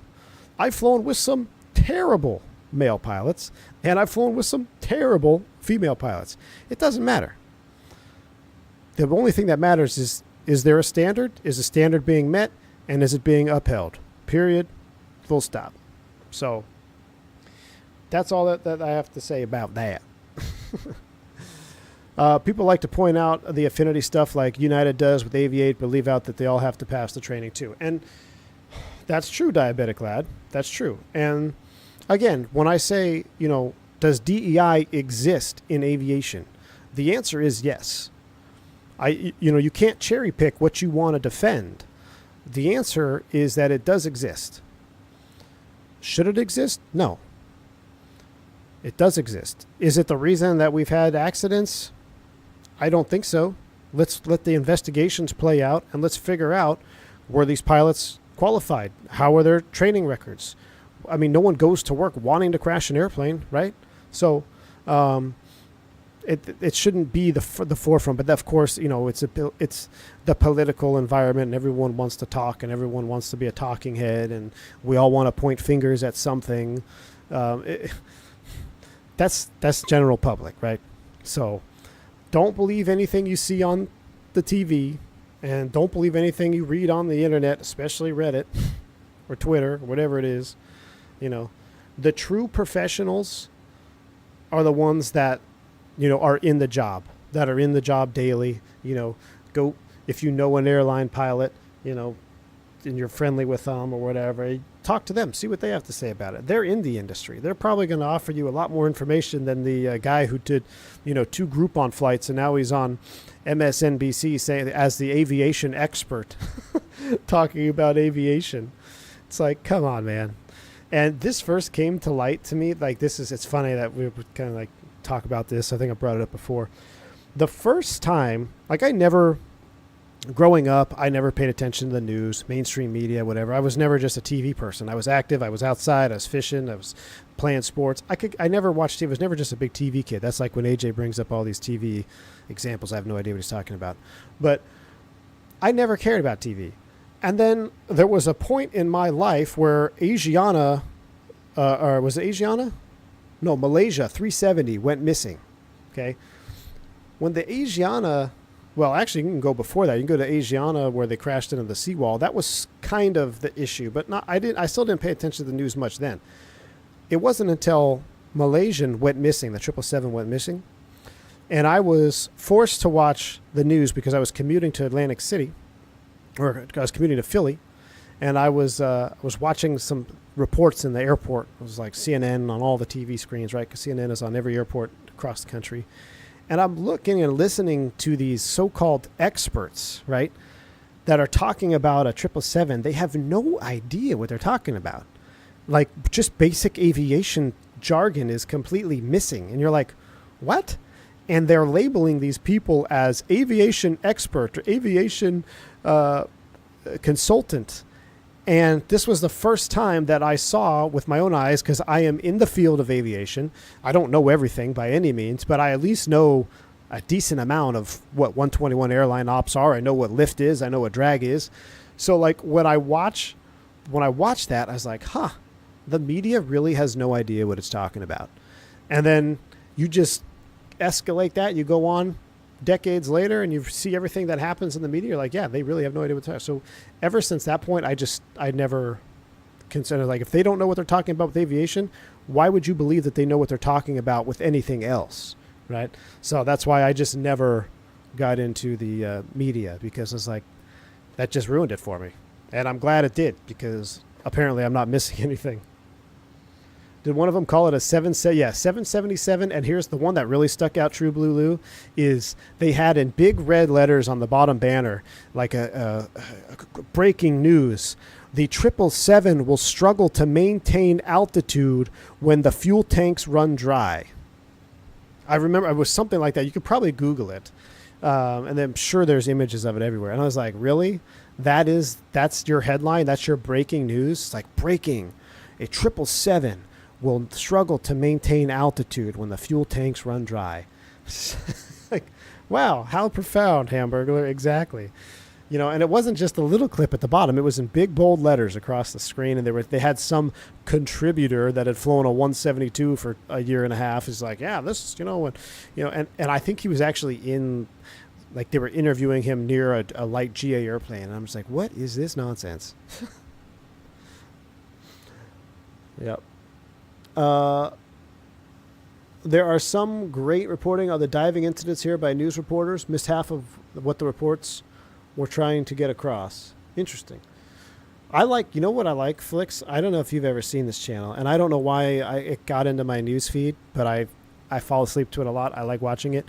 Is it Below the Waterline or Waterline Stories? It's like some dude that talks about all these diving accidents and deep drilling accidents and stuff.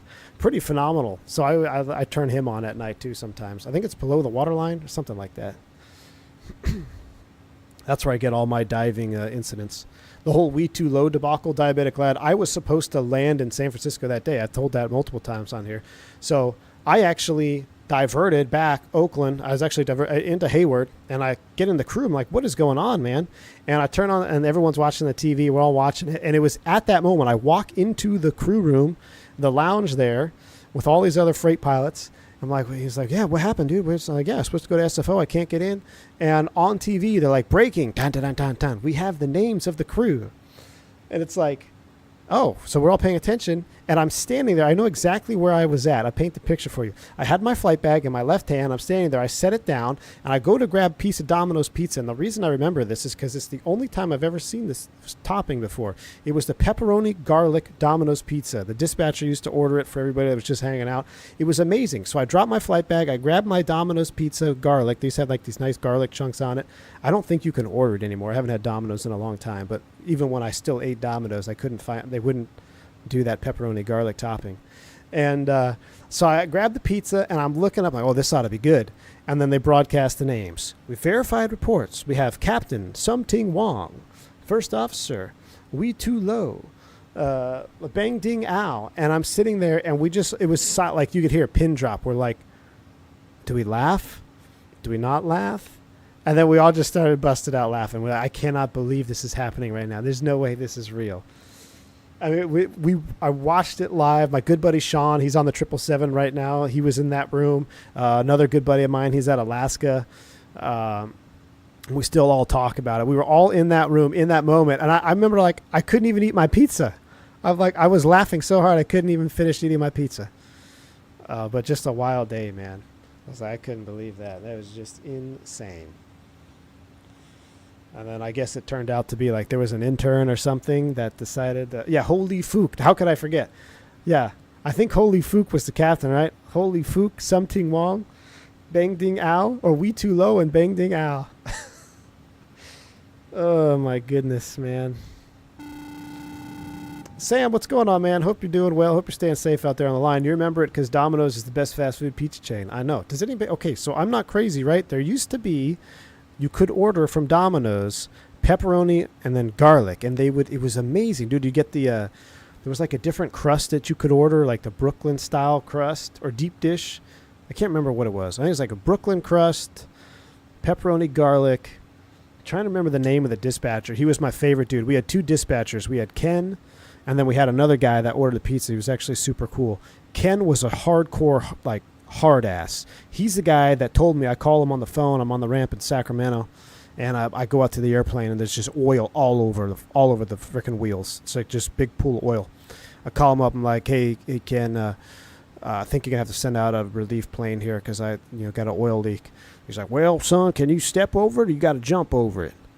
And I was like, well, I mean, I could step over it. He's like, oh, well, you haven't leaked out enough oil yet. Well, fire that thing up. Let me know what the oil pressure says. I'm like, okay. Get in the airplane. Before I even attempted to start it, I could see that it was not going to work out. I think I may have cranked the starter or something. I was like, yeah, this is not happening. It was clearly just pissing out of the lower cowling. So they ended up sending out a relief plane, which here's a scenario where my day got not similar to the 7-4 that we just watched, but so I had a full day of flying, a day's sleep, which I couldn't sleep, super tired, had this delay. Now I can't go home. They're going to fly out a relief aircraft and a mechanic. So what they do is they fly out. My buddy of mine, who's I think he's actually flying for Clay Lacy still, he flew a relief plane out to me, and I'm like, all right, cool. You're going to fly me back? We're going back together? And then they dispatch decided that since I wasn't going to be legal to stick around, that they better just put all the freight on the new plane and have me fly it back, and the relief pilot's just going to sit there and chill until it's fixed or whatever till the next day. So instead of me being released into rest, they extended my day all the way because they didn't want to have to pay to put me up in a hotel room where the relief pilot who just flew in doesn't need one because he just started his duty, so he can sit there at the airport for another 8 hours where I couldn't. So now I got to unload all the cargo, put it in the relief airplane, and then fly that one all the way back into Oakland. And I got in a car accident on the way home. I was so tired, man. I was in such a fog. I was sick. I was flying sick, and I was beyond tired.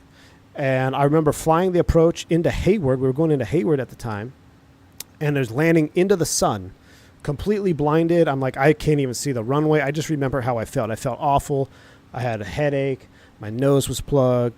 Sick is all get out. I'm just like, I just got to get on the ground, land it somehow, right? Get in, driving home. I get T-boned on an intersection going home in my truck.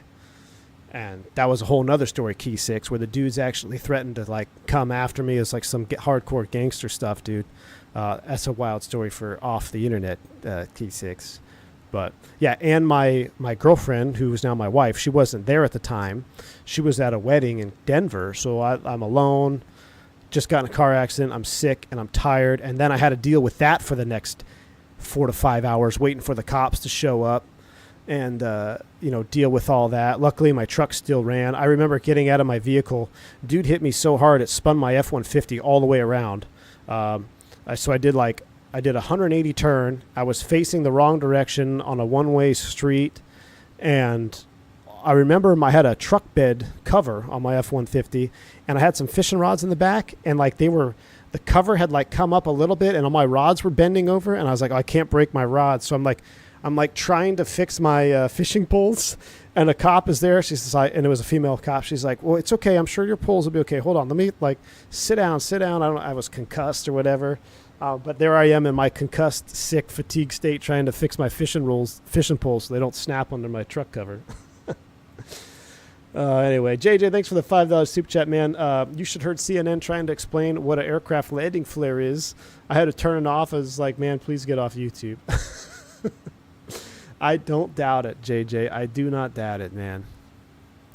I do not doubt it at all. I can't imagine how CNN would describe a landing flare. I haven't watched any media coverage I think the last time I watched the news was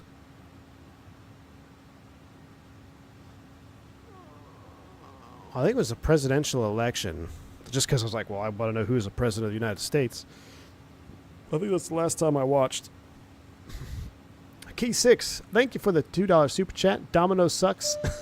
Should have went to Round Table. Dude, Key 6, I took down some Round Table, man, in Fresno. There used to be a Round Table. That was the buffet, right? Or the all-you-can-eat.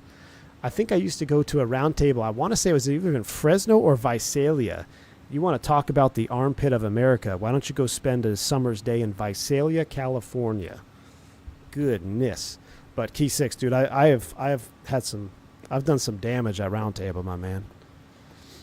Do pilots still use the I'm safe acronym before flying? They absolutely do. But do they justify it in their head? I'm sure they do. I have. I put the 777 CNN thing in the After Dark Discord. All right, I'll have to take a look. I can't play it on stream, Sam, because I'm sure CNN would love to come in and give me a strike. But I'll watch it as soon as I get off stream, dude. Jacob's my man. Good to see you, dude. Thanks for the 17 months support. XTX gang represent. Hell yeah, dude. XTX is going strong, my man. Fresno's pretty nice. Where'd you go fishing around here? Dude, I can't. I have pictures. We used to like hike up in some like mountain, go to the streams and fish. I used to fish. Oh my gosh, I'm gonna look at a map. Hell, we have a map on. Is this gonna crash our sim? If our sim crashes, we blame Key 6 for this. Let's pull up our charts here. I could tell you where, man. Well, first off, we got to get out of Korea. Let's find our way to the good US of A. Let's make this VFR charts.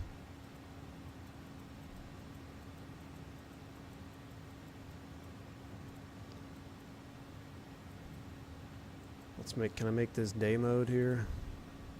It's just my eye. That's not the VFR chart I want. I want sectionals, baby. All right, so I can tell you where, man. As soon as I see it, I'll remember the name. So my main place I used to fish, there's Oakland. And here's Hayward. There's another one, gosh, there was a tiny little lake right up in there that was awesome to go fishing on. And then I'm trying to think, we used to go, I think we went up around, I can't even tell you, man. I know in Reading we went on fish too. Where's Reading? That's up here.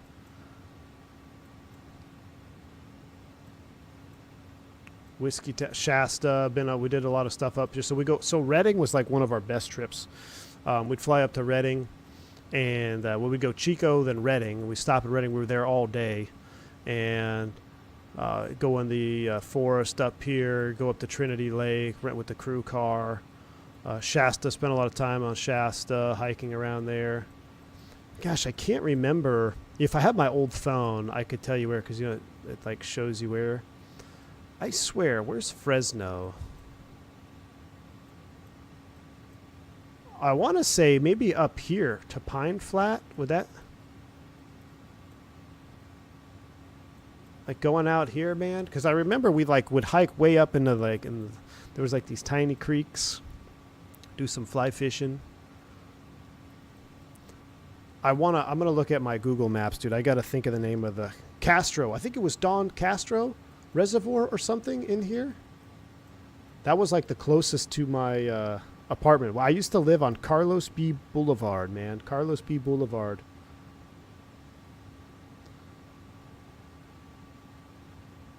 I caught some big bass, though. I think it was Don Castro or something. Reservoir. It's real small.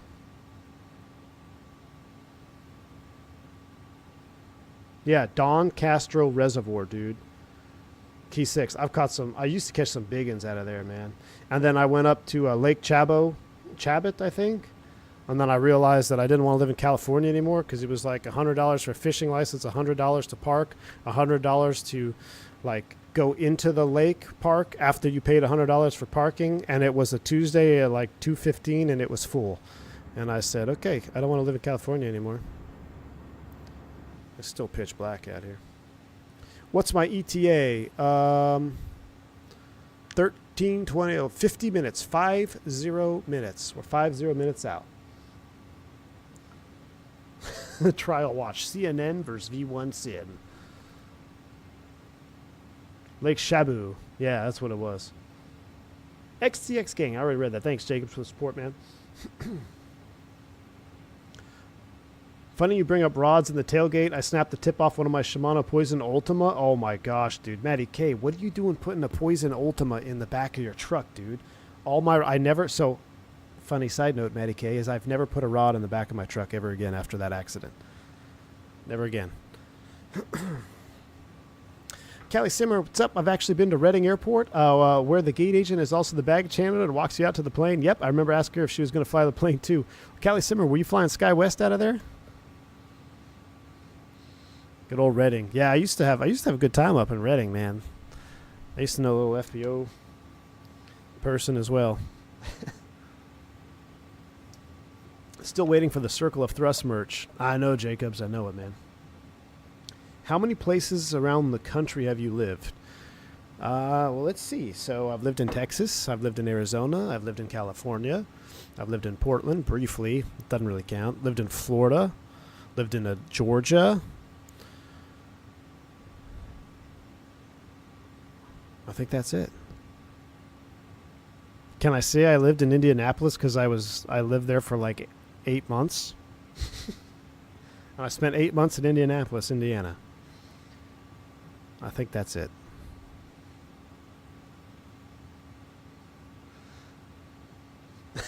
Miss V1 in the house. Who's the FBO person you do in Reading?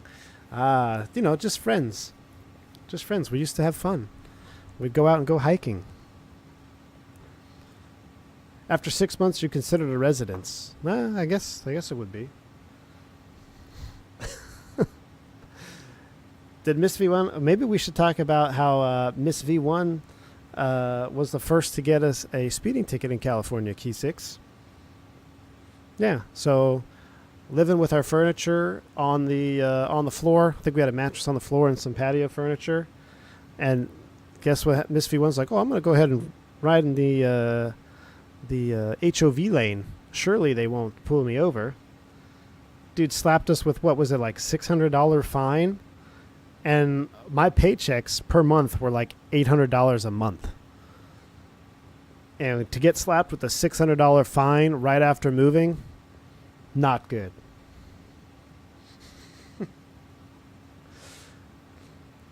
Medicaid says I snapped it off on the deck hatch to my rod locker, slammed it, and didn't see the tip hanging over. Oh my gosh. I just went back to the ramp, was not in a good mood. Medicaid, I'm not in a good mood for you, man.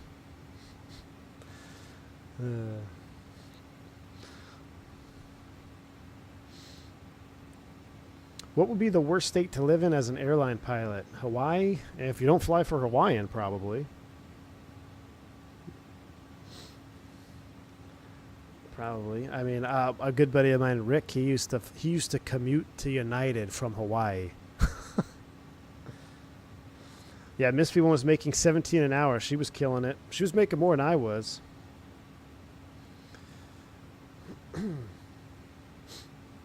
Or Southwest. Yeah, Southwest, I guess, is working there. That would be another one, too.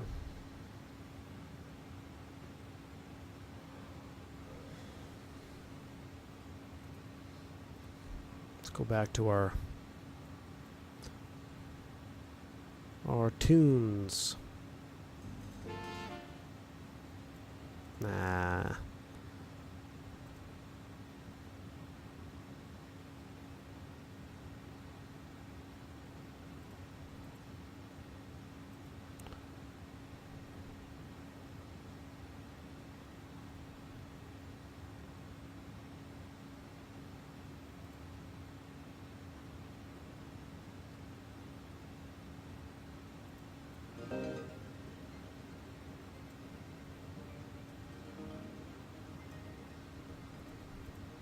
There we go. All right. Time check. It's almost lab break time. 38.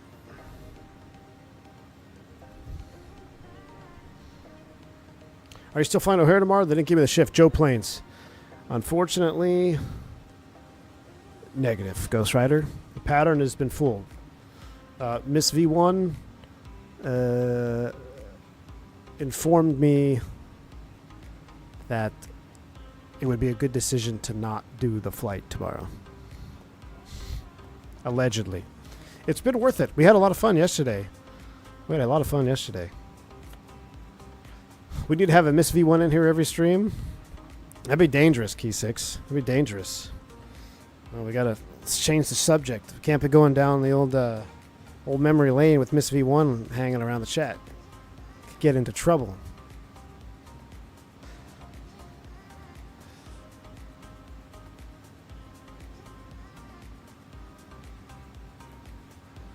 North Dakota has to be worse than Hawaii. I remember my buddy Evan was based in North Dakota flying freight.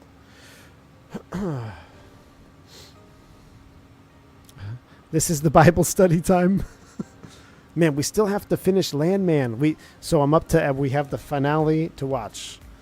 We haven't watched the last episode. I just don't want to watch it because then it'll be over. I don't want Landman to end.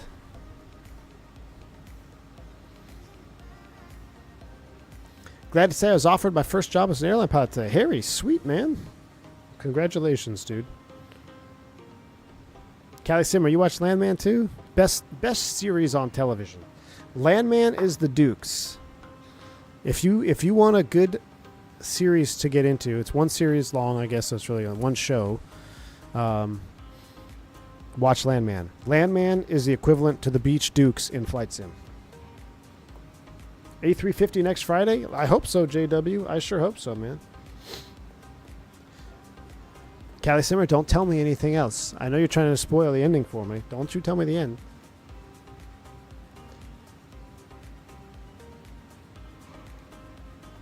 Where should we go on our first 350 flight? I don't think we'll go Atlanta, Detroit. Is XP live yet? He's in X-Plane tonight, isn't he?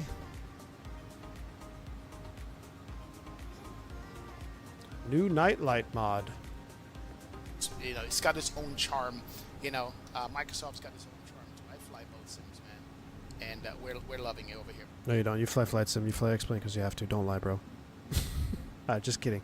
As soon as XP gets airborne, I want to take a look at this night mod. I got it playing in the background. I will say, right now, it looks pretty good. It looks very similar. Hold on, look at this.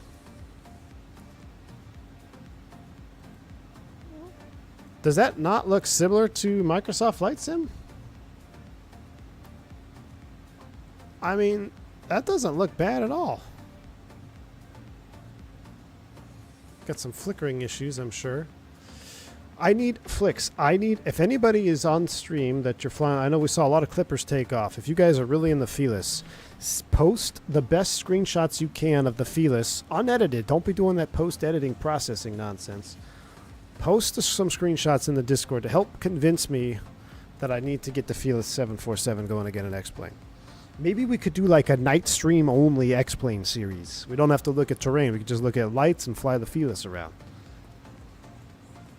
When is Tour de Americas? Shakovic, I'm going to hope for Sunday. Man. Toulouse to Dallas. Detroit JFK going westbound. I don't know. Caribbean Ops, Air Caribbees, Air 3. Do we have a livery list yet? Gustavo says, I just don't know if he's using my light mod for the tow list. I don't think so. Okay, I guess. I mean, the sim looked pretty good. LA to Atlanta. We could do LA to Atlanta. Here's the problem with Atlanta, though. Atlanta runs so poorly on my system, man. Atlanta runs so poorly on my system because it's default handcrafted Adobo, and they just are not good.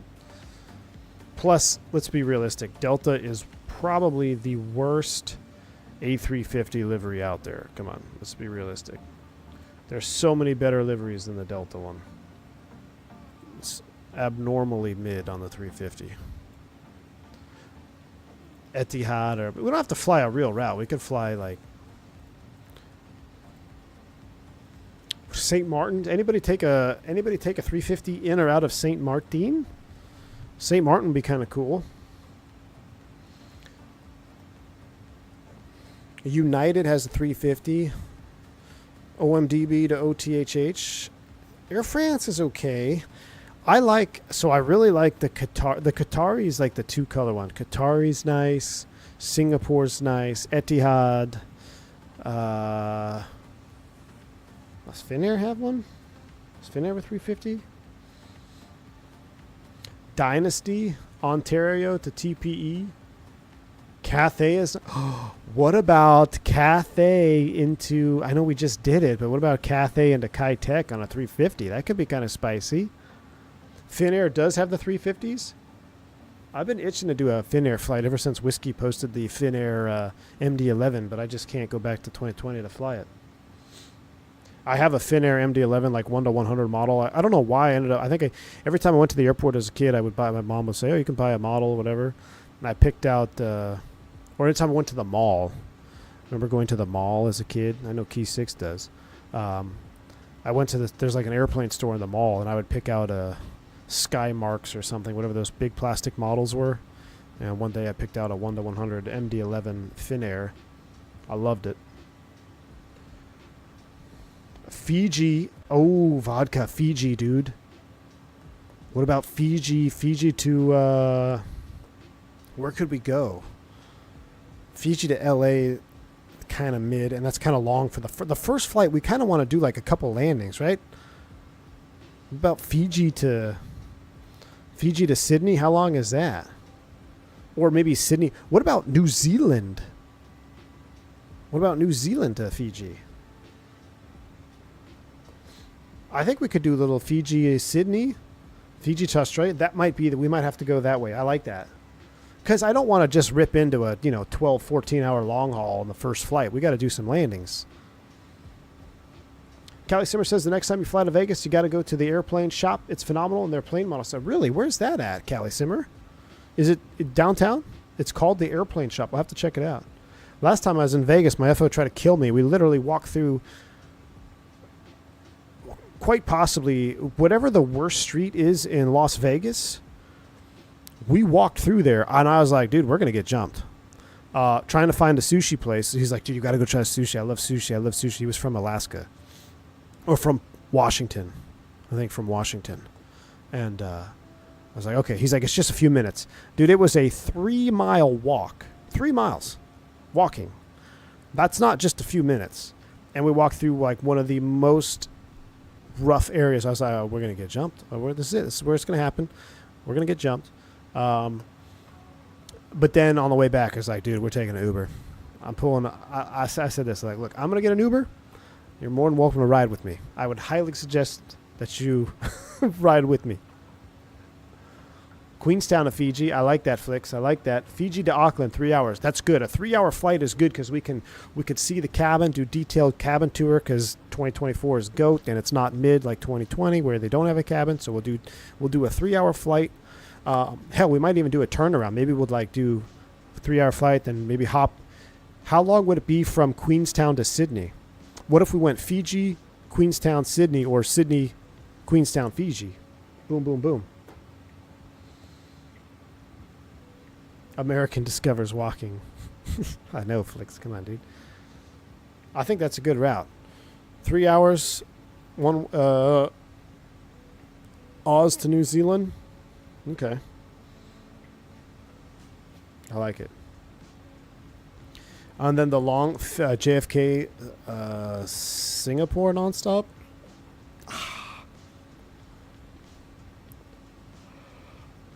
It's a long way, man. Short haul 350 Cathay or Dynasty Taipei to Hong Kong and back. That'd be a good one too. JL has a good livery. Don't so Delta like that, dude. I'll say Delta from a passenger standpoint, if you're in the USA, the only airline that has any remnants of service left is Delta. But it is a far cry from what it used to be. But that said, they still are the best from a passenger standpoint. From a livery standpoint, they might be one of the worst liveries of all time. It is so mid. Now, they do have a solid belly, which is okay. But, come on. I think even American's livery than Delta, and I don't even like American's livery all that much. United's livery, I was so disappointed. I thought they could have done so much better when they came out with that post-merger one, like the blue. It's not bad. It's just, I will say that the new United livery on the 321 XLR looks pretty good. Looks pretty good. Delta fan, AA is meh. Dude, Delta fan, I agree. AA is meh. But if AA is meh, then Delta is ugh. Who else flies the 350? Does United have 350s? Imagine a 350 in Battleship Gray. That'd be hot. Or the 350 in U.S. Airways colors. Yes. Airplane Shop, 644 Windy Road, Las Vegas. All right. Close to McCarran, Cali Simmer. I will have to check it out next time I'm there for real. Zippy. He probably agrees with this. Now, the Delta 75 Retro livery, pretty hot. But there might the Delta livery it's so plain, you know? It's just white with Delta. Someone made a meme in the Discord. I think Water made a meme about how Virgin Atlantic came up with their livery. If you guys saw that, it's pretty hilarious.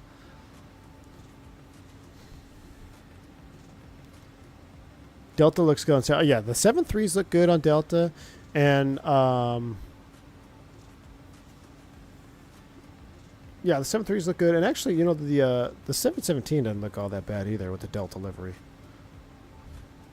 It looks good on a short airplane. The problem with a blank livery on a long aircraft is it just looks bland. I feel like you can do so much more with all that fuselage. I think Hawaiian is one of the better looking liveries of all time in modern aviation because the way they wrap the flowers down over the fuselage, I love that. I think that looks good. They make a good use of the fuselage.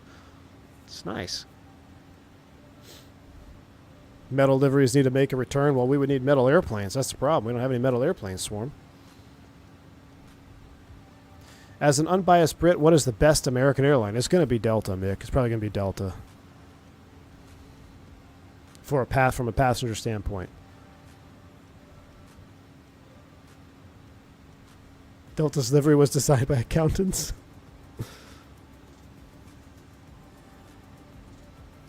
NFFN, YBBN, Sydney, 3 hours, 1.5 to Sydney. So can we do the 1.5 hour flight first, Vodka?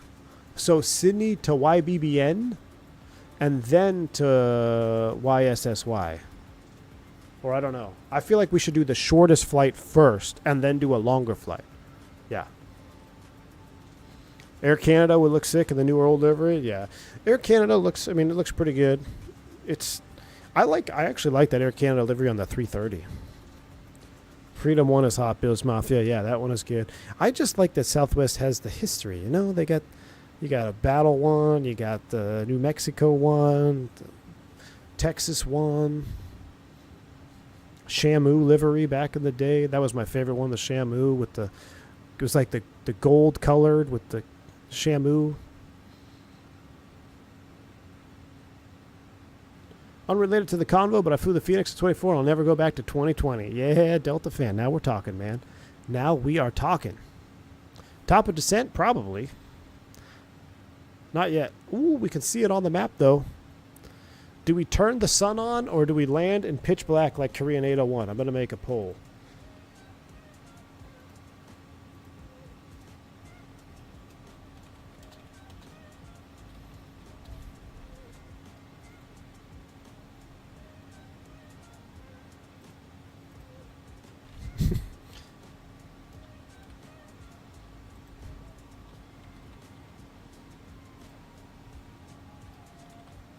You have 3 options. Poll commences.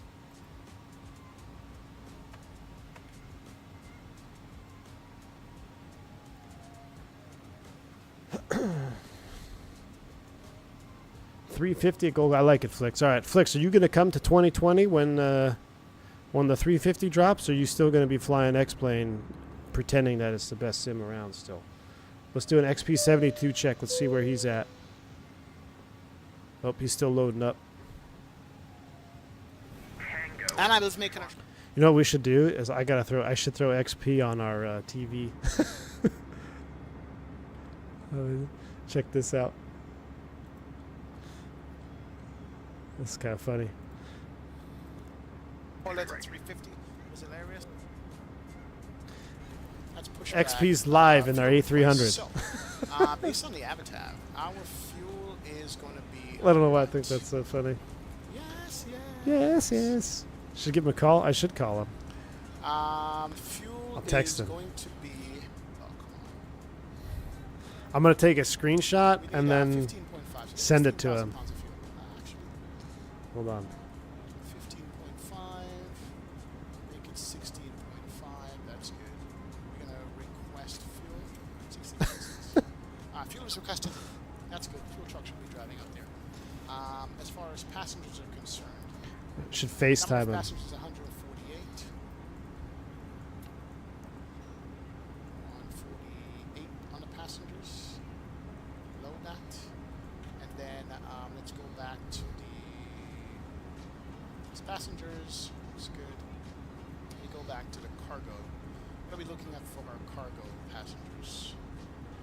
cargo was 0.0. Let's go 1,000 pounds of cargo in each. 500 pounds.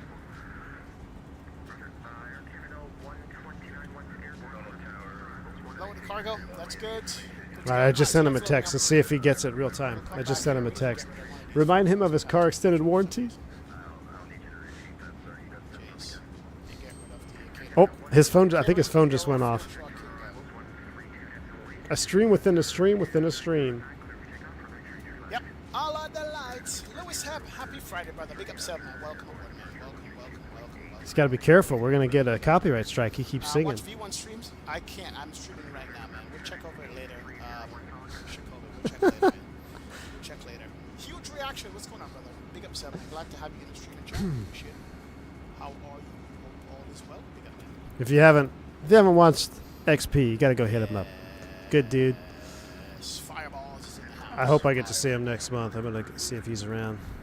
Why does my pushback vehicles have psychedelic lights on it? Yeah, what's up? Look They at have, this like, next gen lighting, lights dude. on the rims. Why does my pushback vehicle have lights on the rims? Interesting. What? It's got Check street my glow. phone. Oh lord. The heck?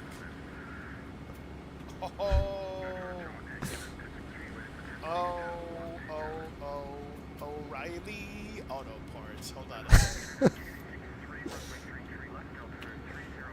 Oh, now if he pulls up his stream Oh, that's of right, me V1 streaming, is on a long haul, isn't it? it'd be stream inside of a stream inside of a stream. A300, I think. Streamception. Really, bro? Look. Yeah, XP's live. What's up, V1? What's up, V1 fans? How you guys doing? Hope all is well. It's a stream within a stream within a stream within a stream. Let me see Oh, the this is delay too on funny. I want to see what the delay is. This is tripping me out because I can see Crap, this is gonna on go his stream. infinite. Yeah, this is going to keep not good. I going. think this is going to crash the simulator. This. Look at the delay.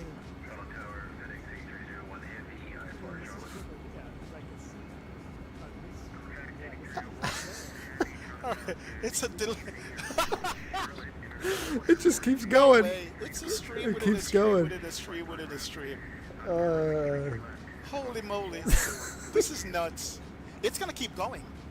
It's going to keep going to infinite until it blows up in our face. that would crash the sim. I don't All think right. that's like Inception kind of. That's Inception we're looking at right there. Oh my gosh. Keep it. Yeah.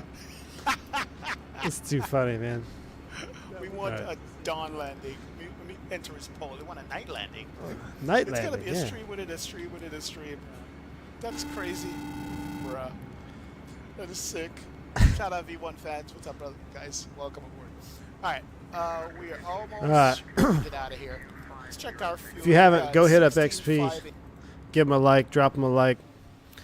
Share the love. We're approaching TOD. We're almost there, y'all. It is almost time. We'll start our descent prep here. Good thing is it's going to be pretty quick. Oh, yeah, we're only 40 miles out. 40 miles out. I mean, does it just keep going and going and going? That was wild. He's using the new mod for smudge glasses, lighting, and X-plane. Interesting, Gus. Yeah, we created a black hole. If you ever wondered what's through a black hole, that's what you got to do. You just got to look stream side of a stream. Why did my sim crash? AMD dead to me. I know, dude. Talk about having a Chrome crash, AJ2. I'm surprised that y'all voted for a night landing. All right. Well, it still could change. Let's go to 200 votes. If you haven't voted, we're going to go to 200 votes. Vote for the landing conditions. What is the average distance to the airport to start your approach briefing? 250 miles. 250 miles. The reason for that is once you put your minimums in the FMS at 250 miles, it will then be displayed on your ND in the Airbus with what I fly. So that's kind of our reference point for doing that. Gives you plenty of time, too. Do I run Rex Atmos? No, I did one time. Blue screened my sim. Never again. Never again. Takeoff approach coming into Guam. We're going to do 30-40 for juice MDA. Got to pull up our charts. Don't crash the sim. We're going to blame key 6 if it does. There's no star coming in here. It's straight up approach ILS 6 left. The winds were forecasted for runway 6. So this is our baby 110.3. We might as well load it in right now. 1110.3. Final approach course 063. Chat, how do we brief this approach? Since briefing of approaches was just talked about, maybe we should brief it. Okay, let's brief it. We are flying the ILS or localizer 6 left in the Guam. I got chart 11-1 effective 25 January. That's the most current one. So it was issue date and then effective date 25. So it's issued on the 19th of January, effective 25th January. 11-1. You got the same plate? Yep, I got the same plate. Guam localizer 110.3. Look, this has changed now for runway 6. Or maybe because it's different. Is Nimitz over here? Are they landing the other way? Oh no, here's Nimitz. Look, distances now are off the IGUM localizer. So, not the VOR. So how would I brief this approach in real life? Like I said, we're doing the ILS runway 6 left, 11-1 effective 25 January. 110.3, we've got that tuned in. Final approach course 063. Final approach altitude will be glide slope intercept over Harlow at 2,000 feet. The DA is going to be 590. We'll throw 590 here in the barrel. Let's make sure that checks for us. It does. We'll do 590 MDA. Barrow is 590 feet. Touchdown is 256. We'll be stable by 1,300 feet. Sector altitude off the Nimitz VOR is 2,600. We got Pappas on the left. Mauser lighting. If we have to go missed, we'll be on the ILS. Published. We'll follow the published missed approach procedure. 3,000 feet direct to Nimitz and hold. It's in the box. Matches the plate. Landing on runway 6 left. It'd be a, what's it going to be, a left-hand turnoff? I don't want to pull out the other charts because it crashes my sim. Then I'd brief the taxi in briefly. We're 300 for tail strike avoidance. We're doing a 30-40 landing. Any questions? No questions. Cool. Briefing is complete. Let's get a look at the latest weather, though. 050 at 2-1. At 2-1? 21 knots? Goodness. 30 degrees out there. 3003. Peak wind 060 at 29. That was at 19Z. Sea level pressure is 16. Temperature, dew point, and decimal format. That checks out. All right, cool. Remark, automated station with precipitation discriminator. Peak wind of 29 knots from 60 degrees at 19. Sea level pressure at 101.6.0 hectopascals. Hourly temperature of 30.0 Celsius and dew point of 21.7 degrees Celsius. That's too much. Don't need to read all that. Abale is at 3,000 feet. We'll set in 3. Profile nav. Down we go. We hit TOD just in time. 3,000 is set. Let me juice up the sounds. It stutters every time I click over there. It scares me. Down we go.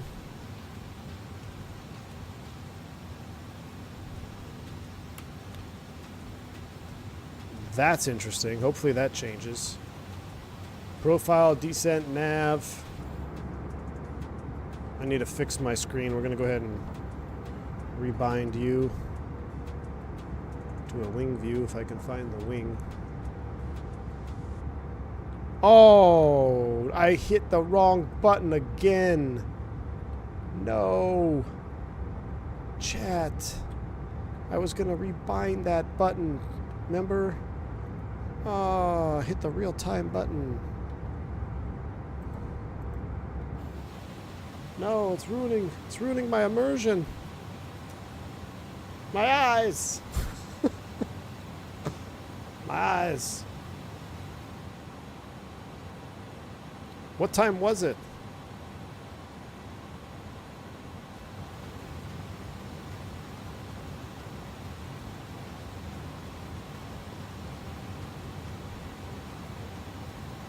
I don't know. It's nighttime now.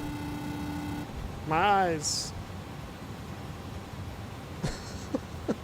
Flix, thanks for the £1 donation, dude. Appreciate you. The menace to society that you are. Appreciate you, Flix. All right. I'm going to get rid of that binding after this stream. Felix forgot his message. Flashbang. You meant to- yeah, you've just been flashbanged. Oh, my eyes. My eyes. I don't even know when we were going to land. It was something 32, right? I don't know. Now the winds are probably changed. We're all screwed, chat. Briefing's complete.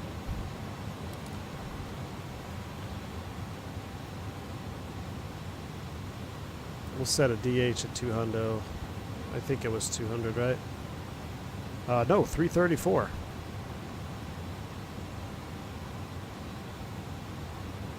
.335 is set.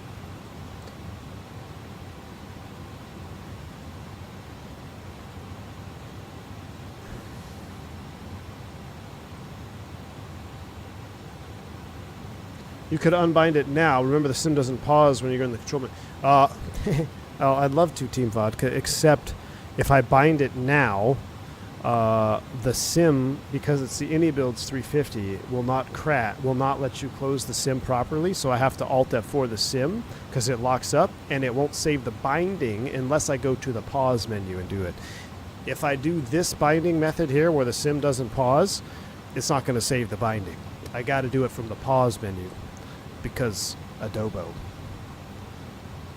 And because the ini builds won't let you close the sim after flying the A300. It will lock up.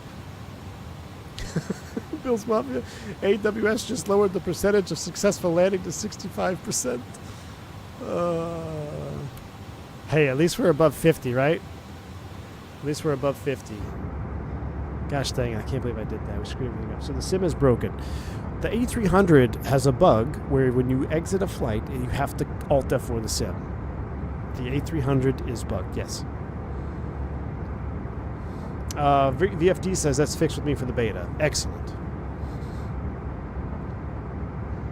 Ini builds 350 liveries, tons of Delta regs, but no Fiji yet?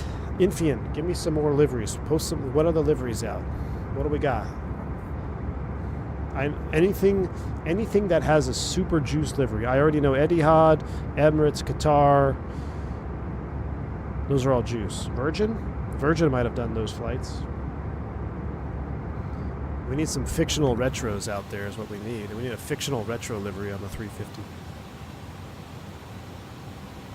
If you delete the binding and save it, it shouldn't matter if you have to Alt F4. Correct. If it was working. But it won't properly. The only way it will work is if I go to the pause menu, right now the full settings menu, and unbind it. Then it will work, even if I Alt F4 the sim. That's why this is a huge tip. Listen, for everybody that's going to come to 2024 for the future, because it's the superior sim. Do not bind your airplane from this menu right here in the cockpit. Some will save, some won't save. I know it's super tempting. It's super easy because you can see the manipulators work as you bind them. It's great. Yeah, cool deal. But until it's fixed, like VFD says it's fixed in the beta, don't bind your aircraft from this menu. Sometimes it will work. Sometimes it won't. You got to go to the escape settings menu to do your bindings. Finnair? Wait, do they have Finnair? Do they have Finnair? Come on, if they have Finnair, we just got to do Finnair. Finnair is sick. Turkish. Ooh, SAS. Vodka. It's not broken. It's just not working as intended. All right, we're out of 18,000 feet. 2965 is set. Guam traffic. Korean 357 Heavy out of 17,000 feet. Direct to the Uniform November Zulu VOR for the ILS runway 6 left. Guam. We got to fix this up here. We're going to go, let's go direct to Obale.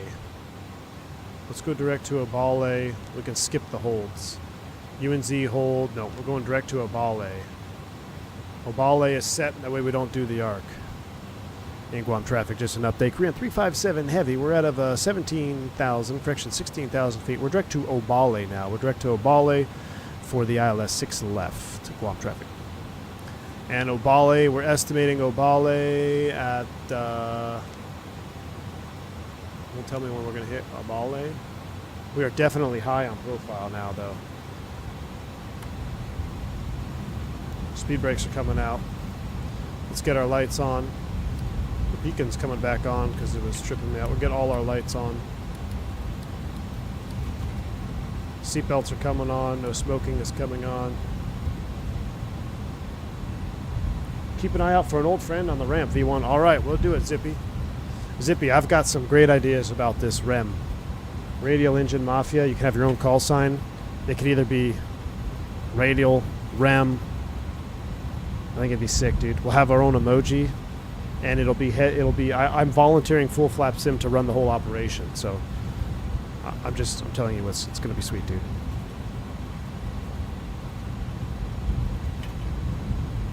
Radial. You could be call sign Radial. Or it could be call sign Mafia 36. Tell me you were born in the 90s. Tell me you were born in the 90s or 80s. 36 Mafia. Radial makes more sense. True. I do like Radial. All right, flight recorder's coming up. Sim's probably going to freeze here because I got to click off the screen. Flight recorder. We'll get that ready. I'm watching Pan Am landing. Is he in front of us? Hey, Pan Am landing Guam. What's your ETA to Obale? Say again? I thought there was a clipper out on the descent into Guam at Obale. We're at 6 miles. We're 1 minute from Obale. We're 6 miles out. Okay, copy that. Guam traffic, Korean 357 heavy. We're 18 miles from Obale for the ILS 6 left. Go. All right, out of 10,000 feet, we're 250 knots. We're trying to catch up to it. Traffic in Guam, you can expect a roughly 20 knot headwind on final. 20 knot headwind on final. Excellent. Let's get our tiller cam up online. I don't think we're going to catch this, y'all. Dive and drive. Let's see, we're 16 miles. We got to be at 3,612, 18 miles. Yeah, we're 2 miles behind. We got to catch it. We got to catch it. Patty, or Pat, thank you for the $5 super chat, man. I appreciate you. I've looked out with my 7900 XTX. Been doing significantly worse than my old 4080 after a week. Have to get one exchanged tomorrow. What? Pat, you are the first to report with unsuccessful 7900 XTX. What's going on, man? I appreciate the $5 super chat. Unfortunately, I'm sorry to hear that, man. You're the first one. Like you said, you must be lucky. Have you considered a driver issue? Maybe you had some drivers causing. Did you do the driver, make sure you do everything properly? I'm sure you have. If you're getting one exchange, maybe that'll fix it. Maybe it is a hardware issue. Yeah, that's unfortunate. Past 2 p.m. and V1's still going. Yeah, slow. We're on our descent, my man.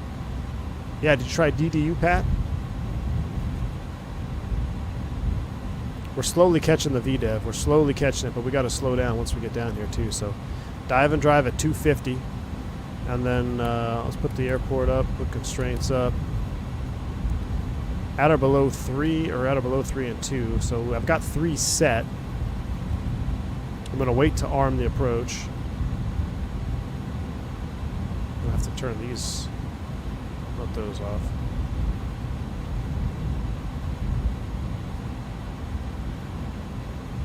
Man, it's full-blown night landing.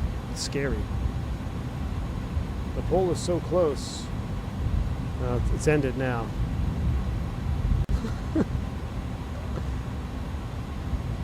I mean, we should make it dawn. Should we make it dawn?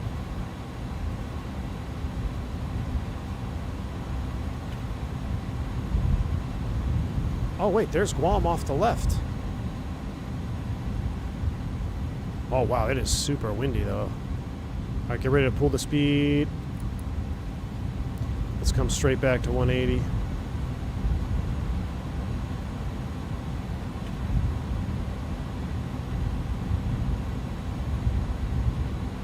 We're catching up to it now. So we caught up to 3. That's Guam traffic, out or Clipper below 69, 2. we're on a 10-mile final, runway 6 left. 2 is set. Slats are coming out. 220 check.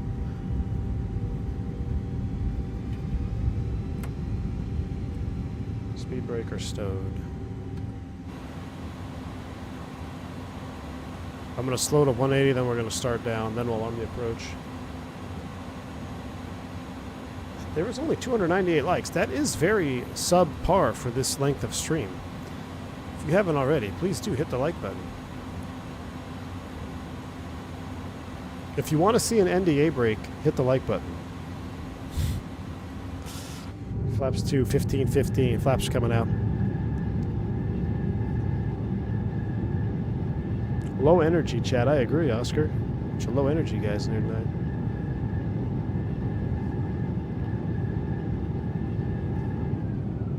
I mean, that's still pretty sick. I mean, come on. The old school flap sounds are pretty sick. Thank you, Infian. All right, we're 3,000. I'm going to go ahead and open descent down to 2, and then we'll arm the approach.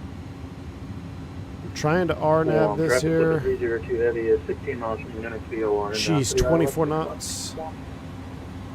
Come on, baby, you can do this. I don't like the aggressive control movements the autopilot's making. Guam traffic, Clipper 69, 6-mile final, runway 06 left. Man, he sounds stressed out. You okay there, bud? Guam traffic, Korean 357 heavy, just over Obali inbound, 6 left, Guam. All right, land is up. Glide slope, loc. Localizer live. Loc star. Runway in sight, off the nose. Looking good. Manual brakes.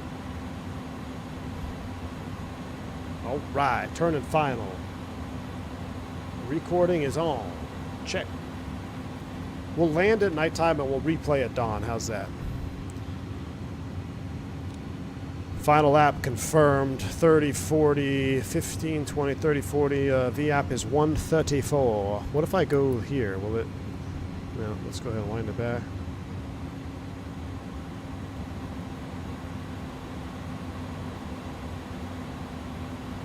I think I can go one more. Or do we have to go gear? I think we have to go gear next.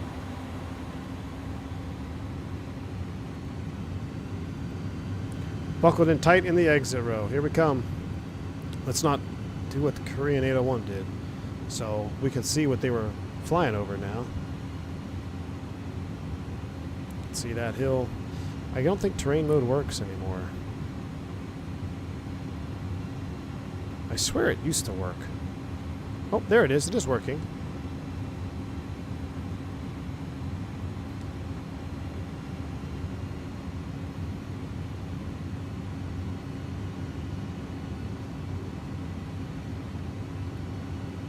What's the time of the Duke radio flight? I'm going to join late. I'm going to try to schedule that either after I get home tonight or tomorrow. Is tomorrow Saturday? I'm going to try to schedule it tomorrow morning. I got some like a celebration of life thing I got to go to tomorrow. So I'll try to schedule that before I leave the house. It should be on plan for Sunday. Mickey G, thanks for the $10 super chat, man. Appreciate you. Just want to say good luck. We're all counting on you. Thanks, Mickey G. Appreciate the $10 super chat. Hope you're having a wonderful Friday night and putting that XTX to work, my man. Thanks for the support. Guam traffic, Clipper 69, vacating runway 6 left. All right, the Pan Am is clear. Glide slope star, go around altitude. Let's call it 4,000 set. We're going to hand fly this in here.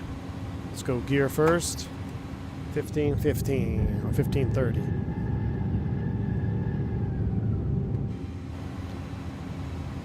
I unbound my autopilot disconnect, didn't I? Might have a problem with that. I did. I'm gonna have to click over here. All right, we can click right here. All right, I have control. Well, that's annoying. There we go. Full flap coming in. Auto throttle. Let's go manual thrust. Guam traffic, Korean 357 heavy on a 5-mile final, 6 left. Guam. 134. Wow, it is windy though. High on slope correcting. Yeah, we're all over the place.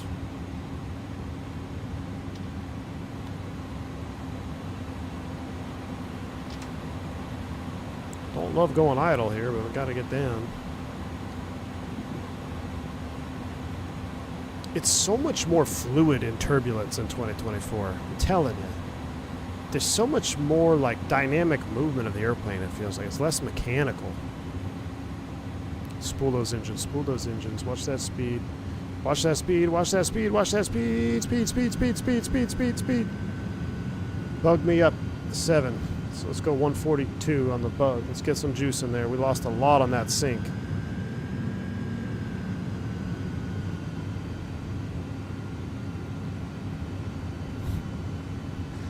Say I love Wendy's. I don't know why I try to read the chat when I'm on final. I should just pay attention to what I'm doing here.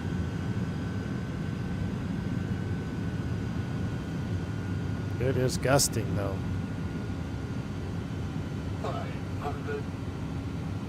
Gear down, clear to land. I think I'm supposed to arm the spoilers too late.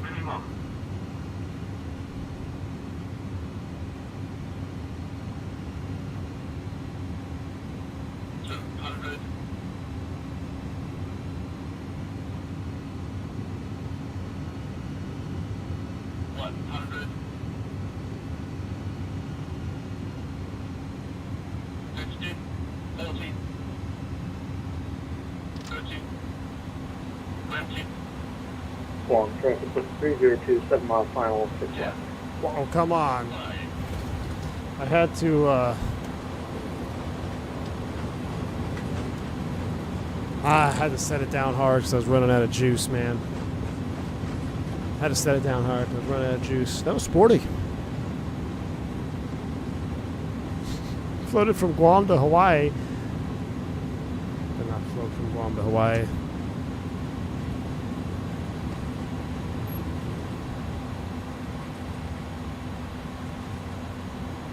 Let's take the high speed here. One thing is I can't see if my reversers are off. There we go.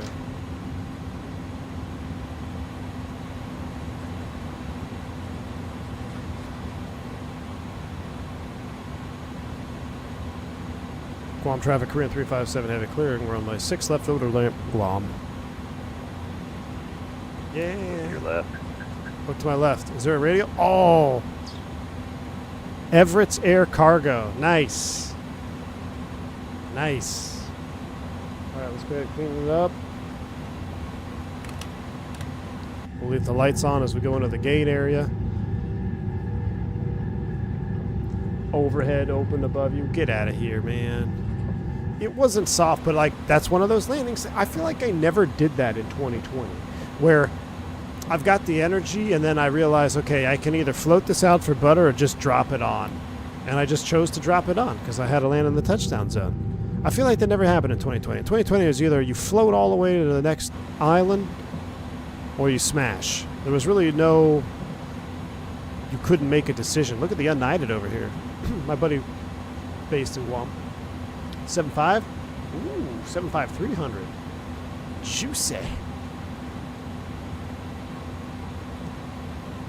Juicy. Look at all the clippers in here, man.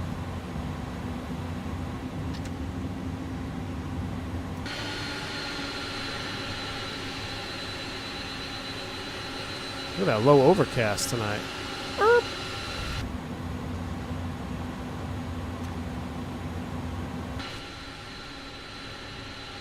We got another. Hey, what's the default key for drone cam? You guys remember? I just go here. I can't. It's like.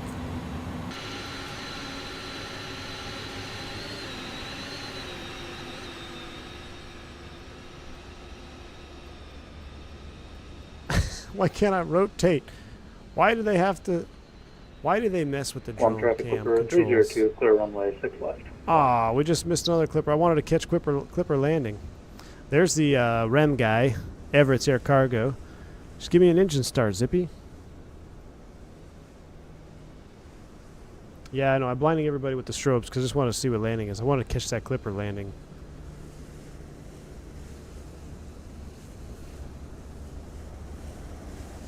Man, his strobes are wild too. He just shut them off. Is there anybody else coming over Nimitz Hill? This is default, Robin. Everything tonight was default. Default.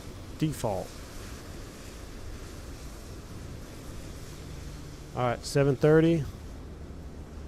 Anybody else on final? Speak now or forever hold your peace. I'm going to see if I can park the camera here again. We'll park it where I touch down. No, I don't think I can because if I go to this menu, it's going to shoot me back to the cockpit. Yep. Come on, man. Microsoft being Microsoft. Alright, replay cam is up. Shout out to all the Aveo Premium flyers. Clipper. Kill sail, we're not ready for you yet. Replay's on. Disconnect the yoke here. I need PMG to hurry up before I end up back on X-Plane. Mickey G, I've been saying that this whole time.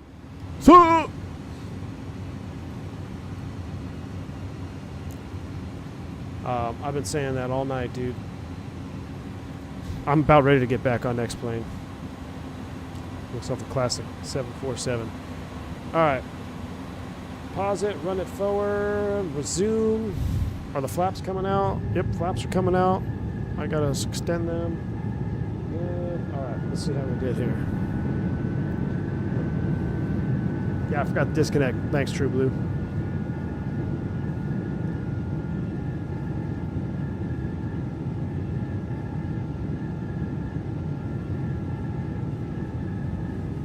It's actually a pretty sketch airport when we think about coming in over the hill like that. Come in here in a typhoon, it'd be nasty. Be nasty landing here in a typhoon. This might be a sweet replay though with that huge power up as we came over Nimitz Hill. I thought I had a juicer, but we just had too much headwind. We just started floating. Almost pulled an Emirates 777, you know? Just floating. I didn't know if I was getting a wind shear or a float or a thermal. So I just set her down. Yeah. Set her down, bang on center line. Let's see what that looked like. See, I had it, and I was like, just set it down. Oof. Ooh, let's see what G says. I'm scared. Let's see what G says. Let's wind it back. That was 100% what we call just a clunker. Gotta wake up and go to the terminal, right? Gotta wake up. Can't be sleeping. See, just hold it off, but too much headwind, too much juice. Kadoosh. Ooh, 275. That actually wasn't as bad. Let's see if it gives me another 275.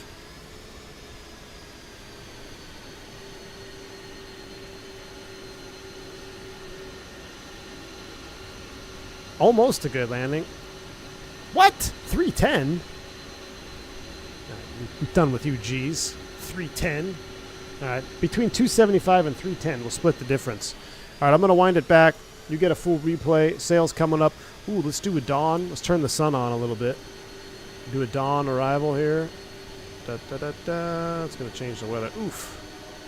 Let's do blue light just before dawn. Yes, yes, yes. Go shout out boy XP72. He's live too. Go check him out. He's going to be an X-Plane. The superior sim according to Gus. Jesus dead to me, Zippy. Got to set it down, Matty K. We got to set it down. Joe Plains, take it easy, my man. We'll see you, bud. Sorry it didn't work out this weekend, but you didn't get the shift, so that's kind of a good thing. Because Miss V1 told me to stick around. All right. Enjoy the approach into Guam. I had fun tonight. Hope you all enjoyed the stream. Thank you all for the supports. Mickey G's, Pat, Callie Simmer, all the bank angle checks, VFD, AJ Funari. And that's as far back as my fan funding goes. Oh, Flicks, Austin Gray, JJ Stevens, and Can't forget Blackbird controls. Ooh, we didn't do Blackbird controls. We're going to do that next stream. Alexandra Bellini as well. Thank you all again for the support. Really appreciate you. Enjoy the rest of your Friday evening. Again, if you want some more flying content, XB72 is still live. Shout him out. Let him know I said hello. I'll throw him on in the truck on the drive home. So I will see y'all on Sunday, hopefully for Tour de Americas. We're going to the USA, baby. We got 2 flags departing Canada. Radial Engine Mafia, pseudo planning Sunday, maybe 2 o'clock Central Time, kind of about the same time we did last time. All right, stay safe, stay healthy. I'm V1. So.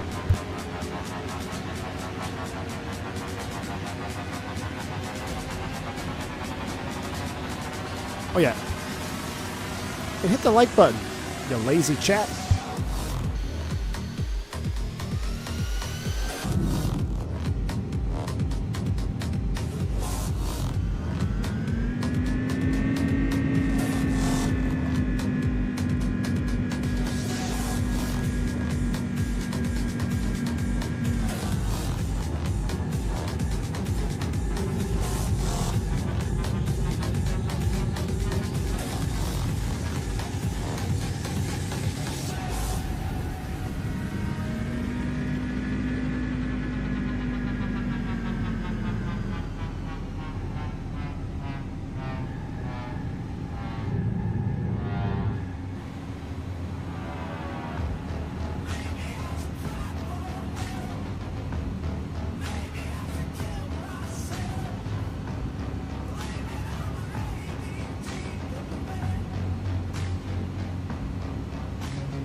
Maddie, come to the dark side. Look at that. Just look at that. That's real life.